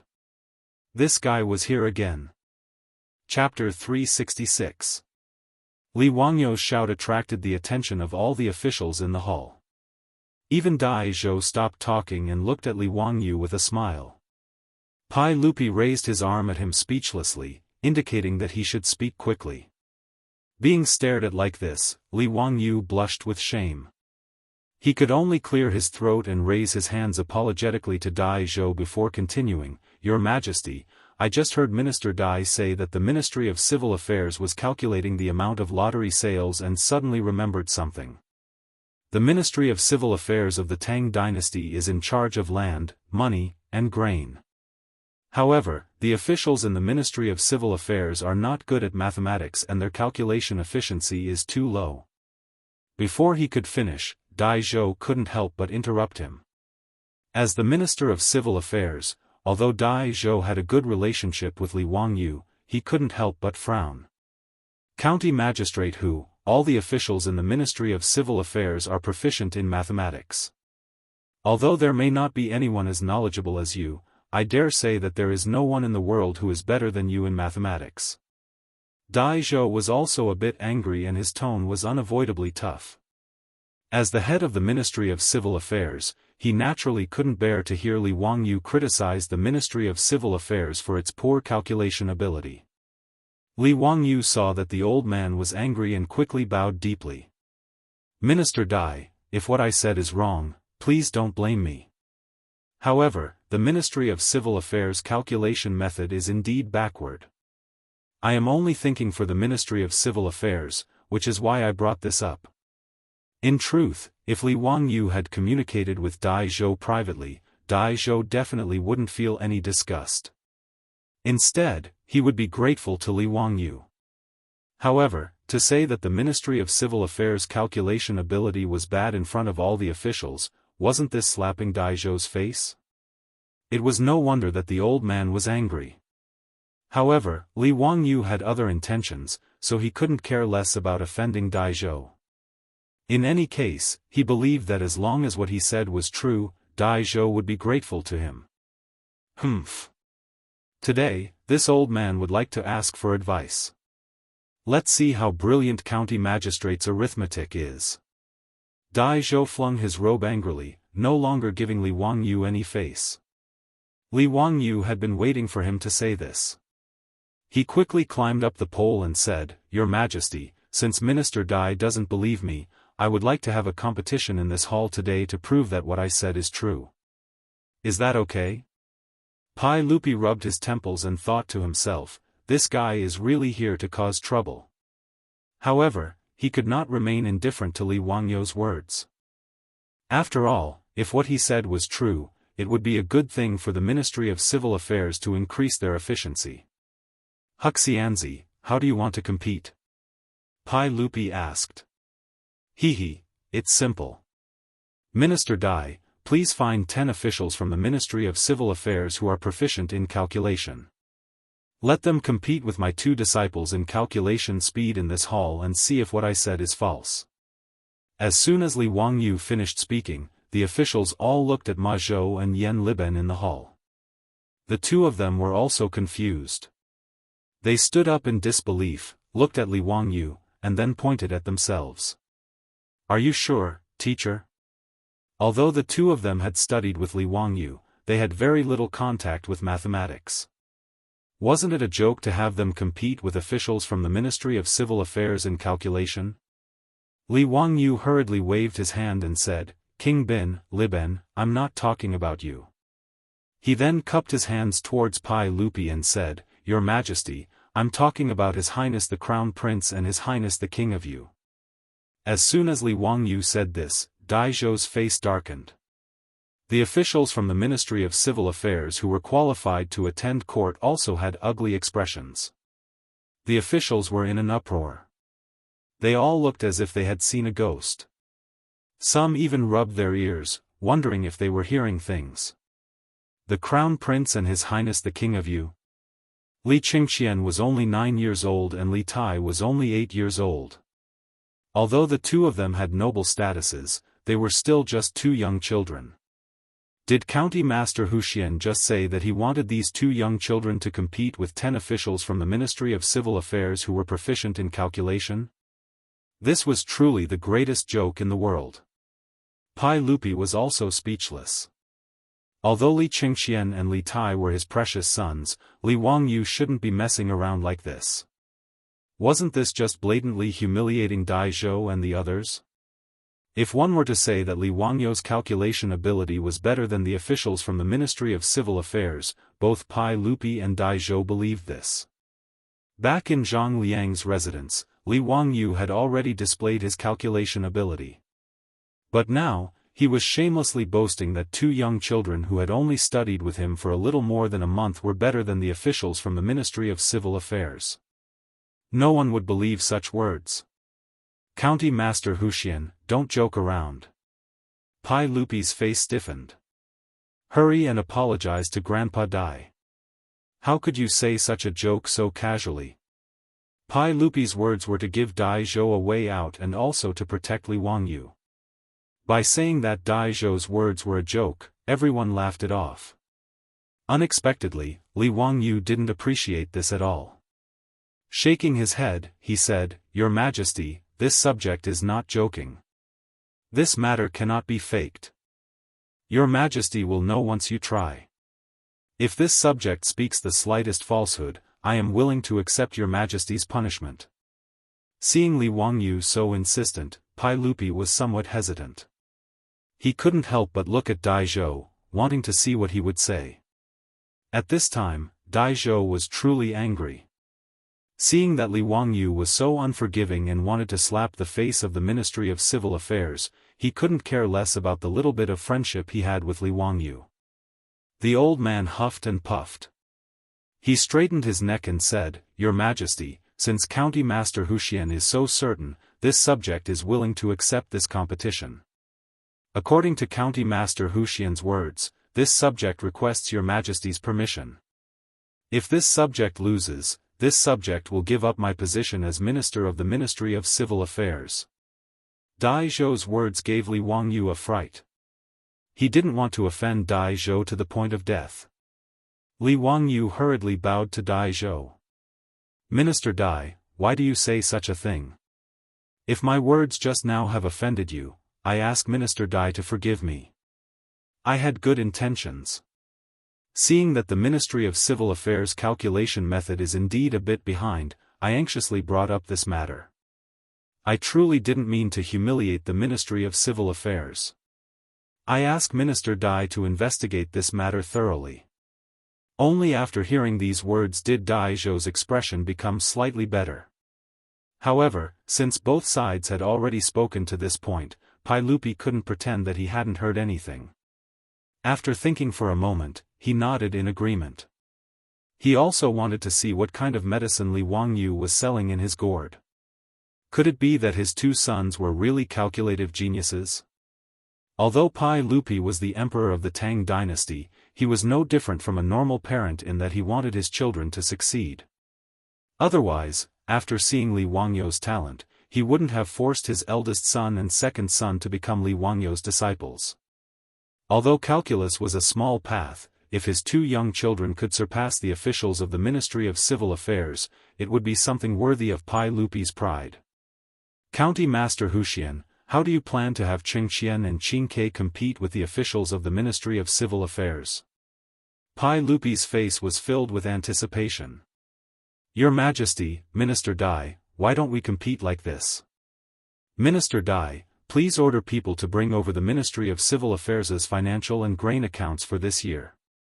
The 10 officials of the Ministry of Civil Affairs, the Crown Prince, and the King of Yu will do the calculations together. In the end, we'll see whose calculation speed is faster and whose results are more accurate. What does Minister Dai think?" "This." Dai Zhou muttered to himself and then turned his gaze to Fang Xianling, wanting to ask for his opinion. Chapter 367. The 6 ministries of the Tang dynasty were all under the jurisdiction of the Minister of State. When Pai Lupi was the king of Qin, he had held the position of Minister of State. Therefore, after he ascended the throne, the position of Minister of State had been vacant for a long time. The Minister of State only had left and right servants. The left servant, Fang Xianling, was the Minister of State. Fang Xianling thought for a moment and felt that Li Wangyu was not an impetuous person. There must be a reason for today's matter. Thinking of this, Fang Xianling gently nodded, indicating that she agreed. Seeing that his immediate superior had agreed, Dai Zhou naturally did not say anything more and agreed to Li Wangyou's seemingly absurd request. But, since Hu Xianxia is so confident, then let's have a competition. This old man will order people to go to the Ministry of Civil Affairs to transport the official scroll. Before Dai Zhou finished speaking, one of the officials suddenly stood up and interrupted, "Minister Dai, this lowly official feels that this matter cannot be done. The official scroll of the Ministry of Civil Affairs is of great importance. How can it be taken out so casually?" Li Wangyu looked at the person who spoke and could not help but be amused, thinking that there was indeed something wrong with this fellow. The one who spoke up to oppose was the Ministry of Civil Affairs Li Ru. "Your Majesty, Minister Dai, the Ministry of Civil Affairs money and grain is not a trivial matter. How can it be used for a competition? If Hu Xianxia wants to compete with the Ministry of Civil Affairs officials, you can ask your Majesty to set the topic." Li Ru's words were righteous, but how could Li Wangyu let him do as he wished? He bowed to Pai Lupi and said, "Your Majesty, this lowly official's calculation method is not only faster, but also more accurate. Using the Ministry of Civil Affairs account book as the topic can let your Majesty see the results and also help the Ministry of Civil Affairs review it. Killing two birds with one stone. Why not?" He glanced at Li Ru and continued, "Unless there is something fishy about the Ministry of Civil Affairs account book and it is not convenient to see people? Otherwise, with only your Majesty and the officials in the hall, who are you guarding against when you keep saying that it is of great importance?" Li Wangyou's words were a bit harsh. Pai Lupi could not help but squint and look at Li Ru. This scared Li Ru so much that his back was almost drenched in cold sweat. He hurriedly explained, "Your Majesty, Hu Xianxia is slandering us. The Ministry of Civil Affairs has always been reliable, how could there be any tricks? Since there is nothing fishy, why are you objecting, Dr. Li?" Li Wangyu immediately asked. Li Ru was rendered speechless by the question. He opened his mouth but didn't refute it. Originally, Pai Lupi also felt that Li Wangyou's proposal to use the Ministry of Civil Affairs money and grain account as the topic was inappropriate. There were many ways to compete and calculate. Even using the daily statistics from the Ministry of Civil Affairs was possible. Although the Tang dynasty did not have any confidentiality system, how could the Ministry of Civil Affairs, which was an important institution in charge of the country's money, grain, farmland, and population, casually show the public archives to others? However, when Li Wangyu suddenly brought this up, Pai Lupi couldn't help but feel suspicious. His opinion was the same as Fang Xuanling's. Although Li Wangyu was young, he wasn't an impetuous person. Today, he inexplicably suggested that the Ministry of Civil Affairs was behind in mathematics and asked for a competition. He also asked that the Ministry of Civil Affairs money and grain account be used to compete and calculate. Pai Lupi couldn't help but think about it. Was there really someone who was so daring? Did he dare to do anything to the Ministry of Civil Affairs money and grain account? Official Dai, according to Hu Xianxia's proposal, have someone send over this year's money and grain account. In addition, send 10 officials who are proficient in mathematics to the palace. Yes, Your Majesty. Once Pai Lupi's golden mouth opened, there was no more dispute. Dai Zhou bowed and immediately went to arrange the matters. Pai Lupi also ordered an internal servant to report to Empress Changsun in the Eastern Palace and bring Crown Prince Li Qingqian and Prince Li Tai to the palace. At this time, the officials were whispering to each other, discussing the intentions of Hu Xianxia's actions today. These officials weren't fools. Everyone could see that Li Wangyu wanted to use the Ministry of Civil Affairs money and grain account to make an issue out of it. The officials were all speculating whether or not there really was something fishy about the Ministry of Civil Affairs money and grain account. As for Li Wangyou's suggestion of having the Crown Prince and Prince Yu compete with the Ministry of Civil Affairs money and grain account, everyone, including Pai Lupi, thought that it was just Li Wangyou's excuse. At this time, Li Ru was naturally nervous, but he wasn't too worried. He had only objected out of caution. Li Wangyou's guess was naturally correct. As an official of the Ministry of Civil Affairs, Li Ru's family didn't have any property. Naturally, he had done something to the accounts. However, Li Ru was very confident. Even an experienced accountant wouldn't be able to find anything without several months of time to clean up the Ministry of Civil Affairs money and grain account. Not to mention bringing it to the palace for the Ministry of Civil Affairs and the Crown Prince to calculate. They wouldn't be able to find anything fishy about it. The Tang dynasty's accounting system inherited the Qin and Han dynasty's daily harvest, monthly budget, and annual meeting system. There were 3 sets of accounts. Usually, what he submitted to Dai Zhou were the monthly budget and annual meeting accounts. As for the daily harvest, it was the daily flow of money of the Ministry of Civil Affairs. The data was too complicated, so Dai Zhou didn't look at it. The part that he had done something to was within it.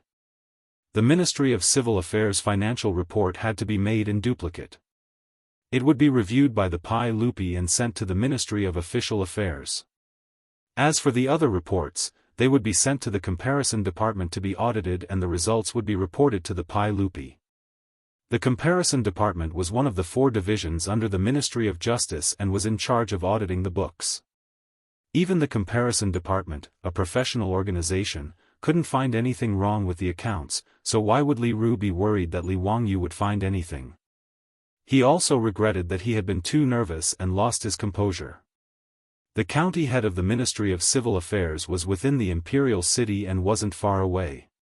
Not long later, 10 officials from the Ministry of Civil Affairs, as well as a large stack of accounts, were sent into the main hall. Crown Prince Li Qingqian and King Yu Li Tai also followed the servants into the main hall. What no one expected was that the pregnant Empress Zhongsun also came. "Your Majesty, I heard that the county head wants Qingqian and Qin Ke to compete with the Ministry of Civil Affairs officials in mathematics. I was also curious and came to the main hall. Please allow me to watch from the side." Pai Lupi naturally smiled and nodded. He called for the servants to bring a soft stool for his wife and place it beside the throne. He naturally knew why Empress Zhongsun came, so there was no reason to refuse. Although this couple was the Emperor and Empress of the Tang dynasty, they were the 2 people with the most respected statuses in the world. However, they were no different from the parents of the future. They were filled with anticipation and attention towards any competition that their sons participated in. The officials all stood up and greeted Empress Zhongsun and the Crown Prince. After a series of greetings, Pai Lupi waved his hands at his 2 sons. "Qingqian, Qin Ke, your teacher wants the 2 of you to compete with the Ministry of Civil Affairs officials in mathematics. Are you willing?" "Father, I am willing." Li Qingqian immediately replied, "Teacher said that no one in the world can calculate faster than us with the method he taught us." "Father, I will definitely calculate faster than elder brother. Teacher often praises me." Li Tai also didn't want to fall behind. Pai Lupi and Empress Zhongsun only laughed at this. The 2 of them only treated it as the words of a child. As for Li Wangyu saying that they were the fastest in the world, even as parents, they didn't believe it. They only treated it as words that Li Wangyu used to coax children. "County head, the accounts are already here. You can begin." Pai Lupi looked at Li Wangyu, ready to see how he planned to compete. Chapter 368. Actually, Li Er did not believe that his 2 sons would be able to compete with the officials of the Ministry of Civil Affairs in terms of calculating speed. This was too ridiculous. Even if Li Wangyu's calculation skills were outstanding, his 2 sons, one 8 and one 9, had only studied with Li Wangyu for 2 months. According to the reports of Crown Prince Li Qingqian and Li Tai's guards, Hu Xianzi usually only played games with the 2 children and didn't have much time to study. Under these circumstances, even if Li Wangyu really was a literary star, he couldn't turn 2 young children into prodigies overnight, right? Pai Lupi thought that Li Wangyu must have accidentally discovered that someone from the Ministry of Civil Affairs was messing with the accounts. That was why he used some competition as an excuse to have Dai Zhou bring the accounts so that he could expose the tricks in front of the officials. Thus, he didn't stop him. He wanted to see who was so daring as to mess with the Ministry of Civil Affairs accounts. Pai Lupi's guess wasn't wrong. Li Wangyu was thinking this way, but it wasn't just that. He really wanted Li Chengqian and Li Tai to show off their skills in front of Pai Lupi and the officials. This was also a demonstration of their learning. The more powerful Li Chengqian and Li Tai were, wouldn't it show that Li Wangyu was a good teacher? This was killing two birds with one stone. That was why Li Wangyu put so much effort into it. He didn't even hesitate to offend Dai Zhou and the officials from the Ministry of Civil Affairs. After Pai Lupi spoke, Li Wangyu ordered people to bring in a screen and place it in the middle of the hall. He arranged for the 10 officials from the Ministry of Civil Affairs and Li Chengqian and Li Tai to sit on either side of the screen. Your Majesty, the accounts sent by the Ministry of Civil Affairs are the accounts for copper coins and the accounts for corn. I believe that these accounts must be accurate. Otherwise, even if the Ministry of Civil Affairs remembered incorrectly, the Ministry of Civil Affairs audit would be able to find out. Li Wangyu's words made Dai Zhou's expression soften quite a bit. What he said was the truth. From the very beginning, Li Wangyu had never thought that the Ministry of Civil Affairs would have any miscalculations. Just as Li Ru had said, the Ministry of Civil Affairs account books would not only be reviewed internally by the Ministry of Civil Affairs, but also by the Ministry of Justice's Comparison Department. If he had faked the numbers, he would have been found out. Li Wangyu didn't know how much Li Ru had embezzled, and was distressed over it for several days. It wasn't until he chatted with his beautiful boss that he was enlightened by her answer. This was why he had come to Taiji Palace today and caused such a commotion. Dai Zhou's expression softened slightly, but Li Wangyu continued, however, even if the Ministry of Civil Affairs account book is accurate, it can still be checked again. It won't take much time. It was also a good opportunity for His Highness the Crown Prince and His Highness the King of Yu to compete with the officials of the Ministry of Civil Affairs. The method of the competition is for the subject to read out the numbers in the account book, and both parties will calculate. In the end, the faster and more accurate side will win. What does Your Majesty think? Pai Lupi couldn't help but raise his eyes to look at the thick pile of account books in the center of the hall. He then looked at Empress Zhongsun, his face full of confusion. What did this kid want to do? Was he really going to have his two sons compete with the officials of the Ministry of Civil Affairs? Before Pai Lupi could speak, Dai Zhou couldn't help but frown and speak. County Head Huxian, there are so many accounts books this year. How can it be finished in such a short time? With so many accounts books, even if the Ministry of Civil Affairs did their daily calculations, it would still take more than a month. How could it be finished in such a short time? Li Wangyu chuckled, Minister Dai, it won't take much time. 15 minutes is enough. His words caused an uproar among the officials. They felt that County Head Huxian was joking again. The accounts books of the Ministry of Civil Affairs had a thick pile of money. Even if it was just to look through them once, 15 minutes was far from enough. Before Dai Zhou could speak, Li Wangyu walked to the front of the account books and picked up one of them. He looked at the officials of the Ministry of Civil Affairs. Everyone, are you ready? When the officials of the Ministry of Civil Affairs heard that they were going to compete with two young children in mathematics, they all felt humiliated. Even if the two young children were the Crown Prince of the Tang dynasty and His Highness King Yu, Li Wangyu's suggestion was still a form of humiliation to these officials who were skilled in mathematics. In the face of Li Wangyu's words, the 10 officials of the Ministry of Civil Affairs didn't say anything. Instead, they silently took out their calculating chips and placed them on the table. Li Wangyu awkwardly rubbed his nose and then looked at Li Chengqian and Li Tai. Chengqian, Qingke, are you ready? Li Chengqian and Li Tai's faces were already filled with anticipation. Hearing this, the two of them took out something from their sleeves and placed it on the table in front of them. Teacher, don't worry. We will definitely win. After spending many days with the naughty children of Dingzhou village, Li Chengqian's personality had become much more cheerful. He finally returned to the appearance of a 9-year-old child and no longer had the crown prince's majesty that he had purposely put on before. Li Tai also didn't want to be outdone. The little fatty waved his fist. "Teacher, I will definitely calculate the fastest today." The things that the two of them took out made Pai Lupi, Dai Zhou, and the others very curious. They all stretched out their necks to see what it was. It was a small wooden box with many wooden beads inside.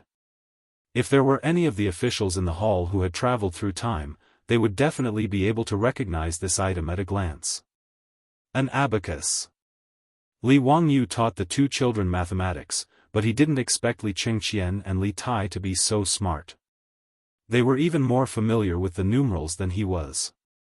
After learning the Arabic numerals that Li Wangyu taught them, Li Wangyu couldn't compare to the two little fellows when it came to simple addition, subtraction, multiplication, and division. This made him feel that he had lost face. In order to save his face, Li Wangyu shamelessly copied the abacus that originated from the northern Song dynasty. As a result, the two little fellows, Li Qingqian and Li Tai, who only knew how to use numerals, were once again defeated by Li Wangyu. In reality, Li Wangyu wasn't proficient at using an abacus. After all, calculators were prevalent in the modern world. Aside from those old accountants, who would use an abacus? Li Wangyu only knew how to use an abacus because his grandfather had taught him when he was young. He only knew how to use it and was still very far from being proficient. However, no matter how rusty he was at using an abacus, his calculation speed far surpassed that of numerals. It must be known that the meritorious service of China's 2 bullets and 1 star relied on hand-operated calculators and an abacus to calculate a huge amount of data. The two little fellows were shocked by Li Wangyu's abacus. They worshipped their teacher even more. The two of them were indeed smart. They didn't need much time to use the abacus to become proficient. Especially the little fatty, Li Tai. His little chubby hands were as fast as lightning when he used the abacus. This made Li Wangyu speechless. In the modern world, he had seen some videos of gaming gods. Those were simply inhuman people who used their hands to dance on the keyboard. They made him speechless. In Japan, there was a player called Takahashi who could press the button 16 times in a second on an old-fashioned game controller and fire 16 bullets. He was called 16 Brothers in a Second. Needless to say, those professional gamers could effectively type 200 to 300 times on the keyboard in a minute, which made Li Wangyu, who was not very good with his hands, feel speechless. And the little fatty, Li Tai, was unexpectedly also a master of hand speed. Ever since he learned how to use an abacus, every time he used the abacus, Li Wangyu would unconsciously associate it with a scene in a manga. In short, ever since the two little fellows learned how to use an abacus, Li Wangyu never used the abacus in front of them again. He couldn't afford to lose face. Chapter 369. The abacuses in Li Qingqian's and Li Tai's hands were also specially found by Li Wangyu. He had Carpenter Lu make them as a gift for the two little ones. When Carpenter Lu knew that he was making the abacuses for the Crown Prince and the King of Yu, he was very attentive. Even when her own son wanted to help, he was chased far away by Carpenter Lu. He used all of his skills to make 2 exquisite abacuses. Li Qingqian and Li Tai loved these 2 exquisite abacuses so much that they couldn't put them down. Pai Lupi and Empress Zhongsun naturally didn't recognize the abacuses their sons took out. Empress Zhongsun couldn't hold back her curiosity and asked, "Qingqian, Qingke, what is this?" "Mother, this is an abacus. The teacher gave it to us." Li Qingqian proudly shook his abacus, making a clattering sound. "What is its use?" Empress Zhongsun turned her gaze to Li Wangyu, hoping for an explanation. Li Wangyu quickly bowed, "Your Highness, the abacus is used for calculation. It is the same as counting chips, but it is faster and more accurate." Empress Zhongsun nodded.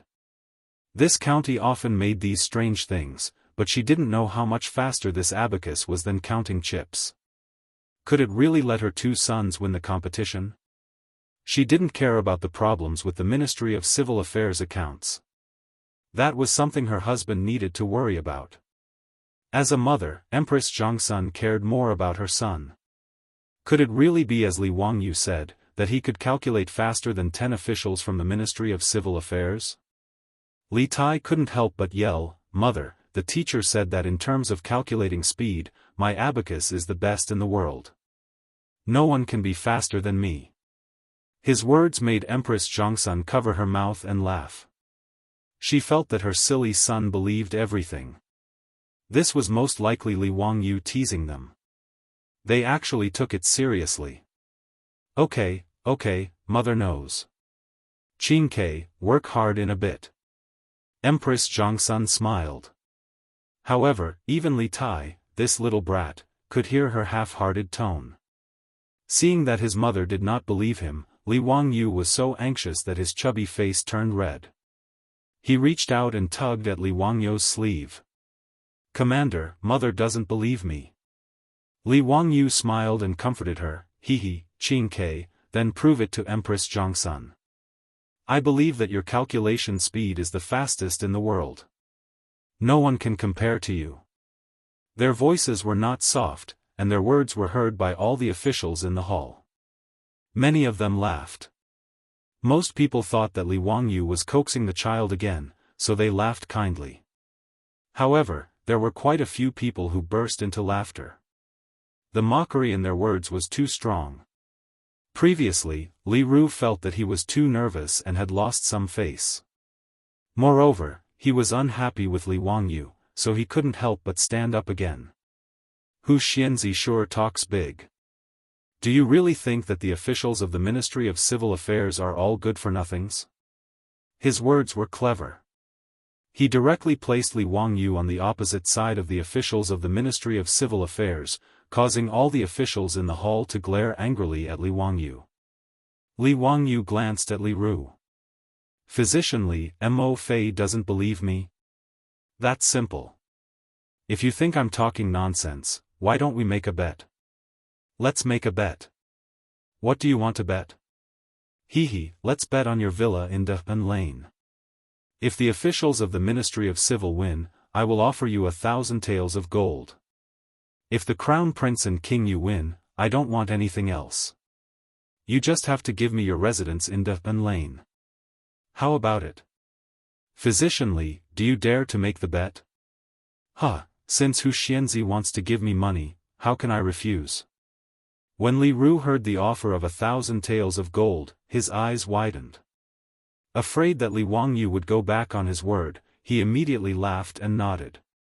The reason Li Wangyu proposed this bet was because he was afraid that if he didn't find anything fishy in the account book, he wouldn't have wasted his time. Originally, he just wanted to give it a try. He didn't expect that Li Wangyu would agree without even thinking about it. This made Li Wangyu somewhat surprised. If he had known that this guy would be so easy to deal with, he wouldn't have spent so much effort. As Li Wangyu cursed in his heart, he picked up the account book and prepared to start the competition. However, he heard someone speak from among the officials. "Hu Xianxia, wait a moment. I'm also interested in making a bet with you. Are you willing?" Li Wangyu looked over in surprise. It was the Duke of Chongping, Zhang Liang. "Oh? The Duke is also interested? What do you want to bet?" "I want to bet on Zhao Yebai. If the Crown Prince and King you win, I will give you 100 taels of gold. If not, Hu Xianxia will lose Zhao Yebai to me. How about it?" Zhang Liang really couldn't bear to part with Zhao Yebai. Ever since he lost to Li Wangyu in front of the Hall of Martial Virtue and lost his mount, he had been brooding. Today, after seeing Li Wangyu shamelessly boast that 2 8- or 9-year-old children were faster than an official from the Ministry of Civil Affairs, and that it was 2 against 10, he felt that his opportunity had come. Thus, after Li Wangyu made a bet with his brother-in-law, Li Wangyu, he immediately stood up. He also wanted to make a bet with Li Wangyu and win back his beloved mount. Hearing this, Li Wangyu couldn't help but grin. He only had one precious horse. After it was mercilessly seized by his beautiful superior, he was still wondering where he could buy another one. He knew that Zhang Liang's mansion also had a precious horse similar to Zhao Yebai. It was called the Jade Flower Horse. Horse was a horse with a greenish-white coat. Zhao Yebai and the Jade Flower Horse were two precious horses that Zhang Liang had spent a lot of money to get from the western regions. He treasured them a lot, and it wouldn't be an exaggeration to say that they were worth 100 taels of gold. County Duke, we can make a bet, but I don't want gold. If the prefectural duke loses, just give me your Jade Flower Horse. What does the prefectural duke think? Li Wangyou's condition made Zhang Liang feel a toothache. Losing Zhao Yebai already made him lose his appetite. If he lost the Jade Flower Horse as well, it would be even worse than killing him. However, looking at the angry official from the Ministry of Civil Affairs and Li Qingqian and Li Tai, who were still acting cute in front of Empress Zhangsun, Zhang Liang hesitated for a long time. In the end, he gritted his teeth and agreed. Fine, Hu Xianzi, I'll use the Jade Flower Horse to bet with you. Li Wangyou almost laughed out loud. There really was someone rushing to give him benefits. When luck came, it really couldn't be stopped. Whatever he wanted came, it really was a pleasant surprise. He hurried forward and struck Zhang Liang's hand to seal the bet. Just as he was about to announce the start of the competition, several people among the officials stood up. Hu Xianzi, this old man also wants to make a bet with you. Are you willing? Li Wangyou was taken aback. Before he could speak, he heard Cheng Yaojin slam the table and stand up. Surnamed Wang, what do you mean by this? Are you bullying this old man's nephew? How do you want to bet? This old man will bet with you. The people who stepped forward to make a bet with Li Wangyou were the head of the Wang clan in Taiyuan, Wang Renyu, and Zheng Yuanshou of the Zheng clan in Xinjiang. The aristocratic families had targeted Li Wangyou many times, but they had all been defeated. The grievances between the two sides had long been irreconcilable. Wang Renyu, Zheng Yuanshou, and the others naturally didn't believe Li Wangyou's words today. Seeing Li Ru and Zhang Liang step forward to make a bet with Li Wangyou, they looked at each other and felt that this was a good opportunity to add insult to injury, so they also stepped forward. They hadn't expected Cheng Yaojin to interfere. Duke Lu, why do you say this? Could it be that Duke Chongping can make a bet, but we can't? Bastard, you want to bet? Sure, this old man will bet with you. Cheng Yaojin's words moved Li Wangyou and angered him. Wasn't this old hooligan blocking his chance to get rich? Chapter 370. On the throne, Pai Lupi's face darkened. He was already dissatisfied when Li Ru and Zhang Liang wanted to bet with Li Wangyou. Now, the aristocratic families also jumped out, which made Pai Lupi even more annoyed. One had to know that although these people were betting with Li Wangyou, they were betting on his eldest son and second son. Although Pai Lupi didn't believe Li Wangyou's words, he didn't want others to look down on his son. The Tangs loved gambling. Many people didn't believe in Crown Prince Li Qingqian and Prince Li Tai. Seeing that Wang Renyu, Zheng Yuanshou, and others also wanted to participate in the bet, many of the officials in the hall became restless. But Pai Lupi's darkened face made them change their minds. No one present was stupid. They soon realized that something was wrong. The people who wanted to stand up all kept silent and watched the fun. Li Ru and Zhang Liang naturally saw Pai Lupi's darkened face. They couldn't help regretting it. But now that the bet had been set, it was too late to say anything. But Wang Renyu, Zheng Yuanshou, and others were not afraid of Pai Lupi's face. They, the aristocratic families, even dared to force Pai Lupi to confess. Now, they were betting on Pai Lupi's two sons. What was the big deal? In the face of Cheng Yaojin's curses, Wang Renyu just nodded indifferently. If High Duke Lu wants to bet, you can. How about 10,000 taels of gold? High Duke Lu, are you willing? With the financial resources of aristocratic families, 10,000 taels of gold was nothing. It was only 60,000 strings of coins. During the Zhengguan period of the Tang dynasty, the central government's revenue of corn, silk, and copper coins was about 20 million strings of coins. And the annual income of the aristocratic families led by the aristocratic families was not much less than this figure.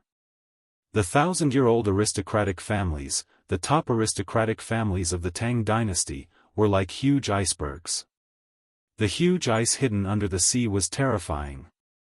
This was also the reason why Pai Lupi and other monarchs of the Tang dynasty had been working hard to weaken the aristocratic families. No matter who the emperor was, they wouldn't want to have such a powerful subject under their rule. As the saying goes, how can one allow others to snore beside one's bed? This was also the reason why the Li Tang dynasty and the aristocratic family supported each other from the end of the Sui dynasty until the establishment of the Tang dynasty. In the Tang dynasty, the imperial examinations were held to clean up the influence and control of the aristocratic families in the imperial court. But even at the end of the Tang dynasty, although the aristocratic families were under control, they still stubbornly restrained the imperial power. It wasn't until the Huangqiao uprising at the end of the Tang dynasty that the Tang dynasty fell into the abyss.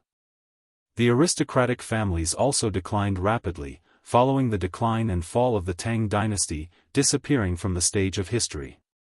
The imperial power and aristocratic families of the Tang dynasty could be said to be a perfect example of a love-hate relationship. At this time, the main hall was a microcosm of the struggle between the imperial power and the aristocratic families in the history of the Tang dynasty. Hearing Wang Renyou's words, Cheng Yaojin didn't even frown and nodded in agreement. Wahahaha, Wang Renyou, although I'm not as rich as your Taiyuan Wang clan, I can still afford to bet 10,000 taels of gold. Since you want to bet, I'll naturally accompany you. Good, since High Duke Lu is so straightforward, then it's a deal. They were all top nobles of the Tang dynasty, so they didn't need to clap their hands to make an oath. Words spoken in front of hundreds of officials were like nails in a mouthful of saliva. No one would go back on their words. When Li Wangyu saw that both sides had made a bet, the corner of his mouth twitched unconsciously. Motherf *Ker, this old man is simply robbing me of my gold. If Cheng Yaojin didn't interfere, then wouldn't this bet of 10,000 taels of gold belong to me? Although Li Wangyu was very grateful to this old hooligan Cheng Yaojin for protecting him, he hated that he couldn't cover this old hooligan's mouth and take his place. Whether or not Li Chengxian and Li Tai would lose, Li Wangyu didn't even consider this kind of thing. Especially the little fatty Li Tai, the speed at which he calculated the abacus. Li Wangyu admitted that even if he was given a calculator, he wouldn't be able to calculate as fast as this little fatty.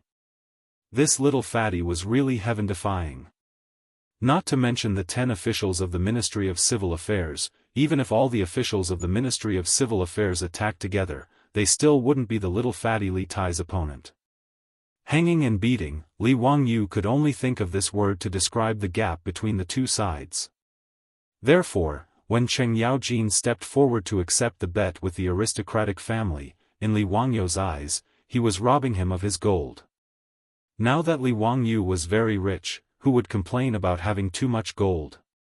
Forget it, being able to get Li Ru's house and also get the jade flower horse from Zhongliang was already very good. One must be content with what one has. Li Wangyu comforted himself for a while. Feeling slightly depressed, he squeezed out a smile at the old hooligan Cheng Yaojin. He turned around and announced the start of the competition. He picked up the account book for the first month from the Ministry of Civil Affairs account book. He roughly flipped through it and quickly read it out. Ji, cooked horse feed, 200 dan and 36 buckets. The price per bucket is 210 copper coins. Ji, cooked horse feed, 517 buckets. The price per bucket is 213 copper coins. Ji, cooked horse feed. Li Wangyu continuously flipped through the copper account book, but only selectively read out the words. Li Chengxian, Li Tai, and the 10 officials of the Ministry of Civil Affairs paid full attention and began to calculate with the abacus. Li Wangyu read through the thick account book very quickly. The 10 officials of the Ministry of Civil Affairs couldn't help but become somewhat flustered. Large beads of sweat appeared on their foreheads, but they didn't have the time to wipe it away. The more Li Wangyu read, the faster he became. The officials from the Ministry of Civil Affairs were clearly unable to keep up with his speed. They could only helplessly send out 2 people to copy down the numbers that Li Wangyu read out on paper. The other 8 people were constantly calculating with their hands, and as they calculated, they also had to record with pen and ink. On the other hand, Li Chengqian and Li Tai, these 2 little fellows, were very much at ease. Every time Li Wangyu read out a number, their little hands would click on the abacus and finish the calculation. They even had the time to wink at their mother, Empress Zhongsun. The performance of the 2 sides naturally fell into the eyes of the officials, and they couldn't help but gasp. Could it be that the Crown Prince and King Yu were truly peerless talents? Could it be that what Hu Xianzi said was true? Zhang Liang was abnormally nervous. His eyes widened, and he almost stood up to cheer for the officials of the Ministry of Civil Affairs. He didn't believe that these 2 children could calculate so quickly. They must be fooling around on some dog's hit abacus. It must be so. Zhang Liang comforted himself in his heart. There were many people who thought the same as Zhang Liang. Although it seemed that the Crown Prince and King Yu were very relaxed. That was most likely an act, right? Just a few clicks of the fingers and they finished calculating. The faces of Wang Renyu, Zheng Yuanshou, and the other leaders of the noble families were also somewhat ugly. Although they didn't care about gold, they cared about face. They had lost to Li Wangyu in front of the officials. How could they accept this? The officials whispered to each other and discussed spiritedly. No one noticed that the doctor of the Ministry of Civil Affairs, Li Ru, had become pale and his body was trembling like a sieve. Chapter 371. The reason Li Ru was so scared was naturally because of the account book Li Wangyu read out. Many of the officials also noticed the problem. Li Wangyu had chosen to read out the contents of the account book, which were all about the expenses of the cooked horses. Could there be a problem with this? Li Ru's face was pale, but he still comforted himself in his heart. Impossible, this is impossible. How did that young man know the trick? Coincidence, this must be a coincidence. As a director of the Ministry of Civil Affairs, he naturally embezzled a lot of money. Otherwise, how could he have the money to buy a house in Chang'an? And he thought that no one would be able to find the key. The account book was also clean. Even if the Ministry of Comparison checked it several times, there was no problem. However, the numbers that Li Wangyu kept reading out caused Li Ru to tremble in fear. Every time Li Wangyu read out a set of numbers, his heart would beat wildly. It didn't take Li Wangyu long to finish reading one account book. He picked up another one and flipped through a few pages. When he found the content he needed, he continued to read quickly. Cooked food, horse feed. When he was reading out the account book, his eyes inadvertently saw Li Ru's face. Li Ru's panicked expression made Li Wangyu's lips curl up unconsciously. Caught you. Sure enough, it was exactly the same as what he and his beautiful boss had analyzed. This Li Ru really did something here. Li Wangyu previously couldn't understand how Li Ru could do something in the account book to be able to avoid the scrutiny of the Ministry of Civil Affairs and the Ministry of Comparison. It wasn't until his beautiful boss accidentally mentioned the changes in the financial system of Wuxia that he suddenly realized the key. Since ancient times, Wuxia had used the single-entry bookkeeping method. It wasn't until the 20th century that the double-entry bookkeeping method was introduced from the West. The single-entry bookkeeping method referred to the fact that every economic transaction that occurred was recorded in a single account. The single-entry bookkeeping method was simple and convenient, but the accounts were not directly linked. Take the account book of the Ministry of Civil Affairs of the Tang dynasty as an example. The account that recorded the income and expenditure of copper was separate from the account that recorded corn and silk. The changes in the movement of funds were not linked. But in the double-entry bookkeeping method of later generations, every economic transaction had to be recorded in 2 or more connected accounts. His beautiful boss reckoned that Li Ru must have done something. To put it simply, a certain expenditure was recorded in the copper coin's income and expenditure account, and the income and expenditure were balanced on the copper coin's account. No matter how the account was checked, there was no problem. But with this expenditure, there should be an increase in other assets. However, the 2 accounts' books were not related, which gave him the opportunity to tamper with them. The Ministry of Civil Affairs' expenditure of copper coins was mainly the materials for the various Dao prefectures, the rations for the various military prefectures, the purchase of post horses and the fodder for the post horses. The lesson materials were the salary of the officials. Among these expenses, Li Wangyu and his beautiful boss both felt that if Li Ru had embezzled important expenses, he would have been discovered long ago. Therefore, the place where he most likely tampered with was the expenditure of fodder for the post horses. It was precisely because of this judgment that Li Wangyu purposely used the Ministry of Civil Affairs calculation method to provoke Daizhou, making him send over the money and grain account book as the content of the competition. From the account book, Li Wangyu only selected the records of the Ministry of Civil Affairs expenditure of copper coins and the purchase of cooked food and horse fodder. Therefore, it didn't take long for him to finish reading the seemingly thick account books. In the second year of Zhengguan, from January to April, the Ministry of Civil Affairs purchased a total of 32 cooked food and horse fodder. As soon as he finished reading, the 10 officials of the Ministry of Civil Affairs were still sweating profusely as they calculated the numbers. Li Qingxian and Li Tai respectively spoke.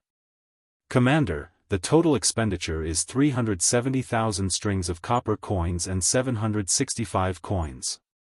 Commander, the total amount of cooked food and horse fodder purchased is 17,619 coins." Once Li Qingxian and Li Tai's words left their mouths, the officials were all stunned. Even Pai Lupi and Empress Zhongsun were stunned. These 2 little fellows really calculated it so fast? Were they talking nonsense? In the hall, everyone was silent, not knowing what to say. They could only cast their gazes at the officials of the Ministry of Civil Affairs who were still desperately fiddling with the calculation chips and calculating the results. The 2 little fellows saw that they had calculated the results, but no one praised them. Even their father and mother didn't say anything. They couldn't help but feel anxious. Li Qingxian pulled on Li Wangyu's sleeve. "Commander, what do they mean? Did we calculate incorrectly?" Li Wangyu chuckled and reached out to pat Li Qingxian's head to comfort him. "Qingxian, they didn't expect you and Qin Ke to be so powerful. They were scared." Little fatty Li Tai raised his chin and proudly replied, "Humph, who told them to look down on me and my brother? Now they know how powerful we are." Previously, Li Ru, Zhang Liang, Wang Renyu and the others had used the 2 of them as a bet, making it clear that they didn't believe them. This had already made Li Qingxian and Li Tai very angry.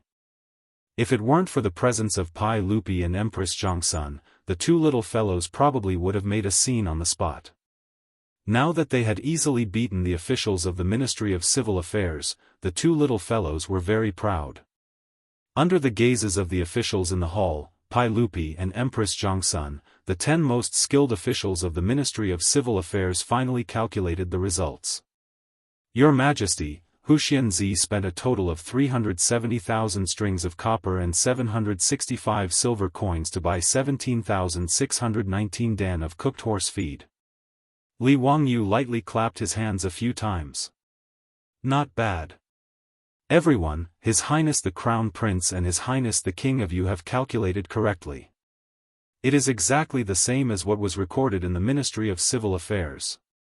As soon as he finished speaking, the hall immediately exploded. The officials didn't care about etiquette in front of the hall and raised their voices. They were all whispering to each other. Prime Minister Fang, His Highness the Crown Prince and His Highness the King of you aren't talking nonsense? They are only 8 or 9 years old. How can they be so powerful? Duke Wei, this old man also doesn't understand. Is His Highness the Crown Prince really so smart? Fang Xianling shook his head.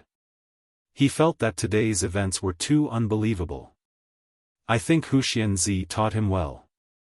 His Highness the Crown Prince is also studying at the Hongwen School. He doesn't seem to be very smart, just average. Tisk, is Hu Xianzi really so amazing? Not only is he an unparalleled talent, but he also knows how to teach his disciples. This is really amazing. At this time, Zhang Liang was disgusted as if he had eaten a fly. He couldn't help but angrily glare at his brother-in-law. It was all because of this bastard. Not only did he not win back Zhao Yabai, but now it seemed that he also had to lose the Jade Flower Horse. Wang Renyu, Zheng Yuanshou, and the other big shots were also depressed. Losing to Cheng Yaojin really made them unhappy. As for Dai Zhou and the other officials of the Ministry of Civil Affairs, their jaws dropped. These 10 officials were already the best at mathematics in the Ministry of Civil Affairs, but they were actually beaten by 2 young children.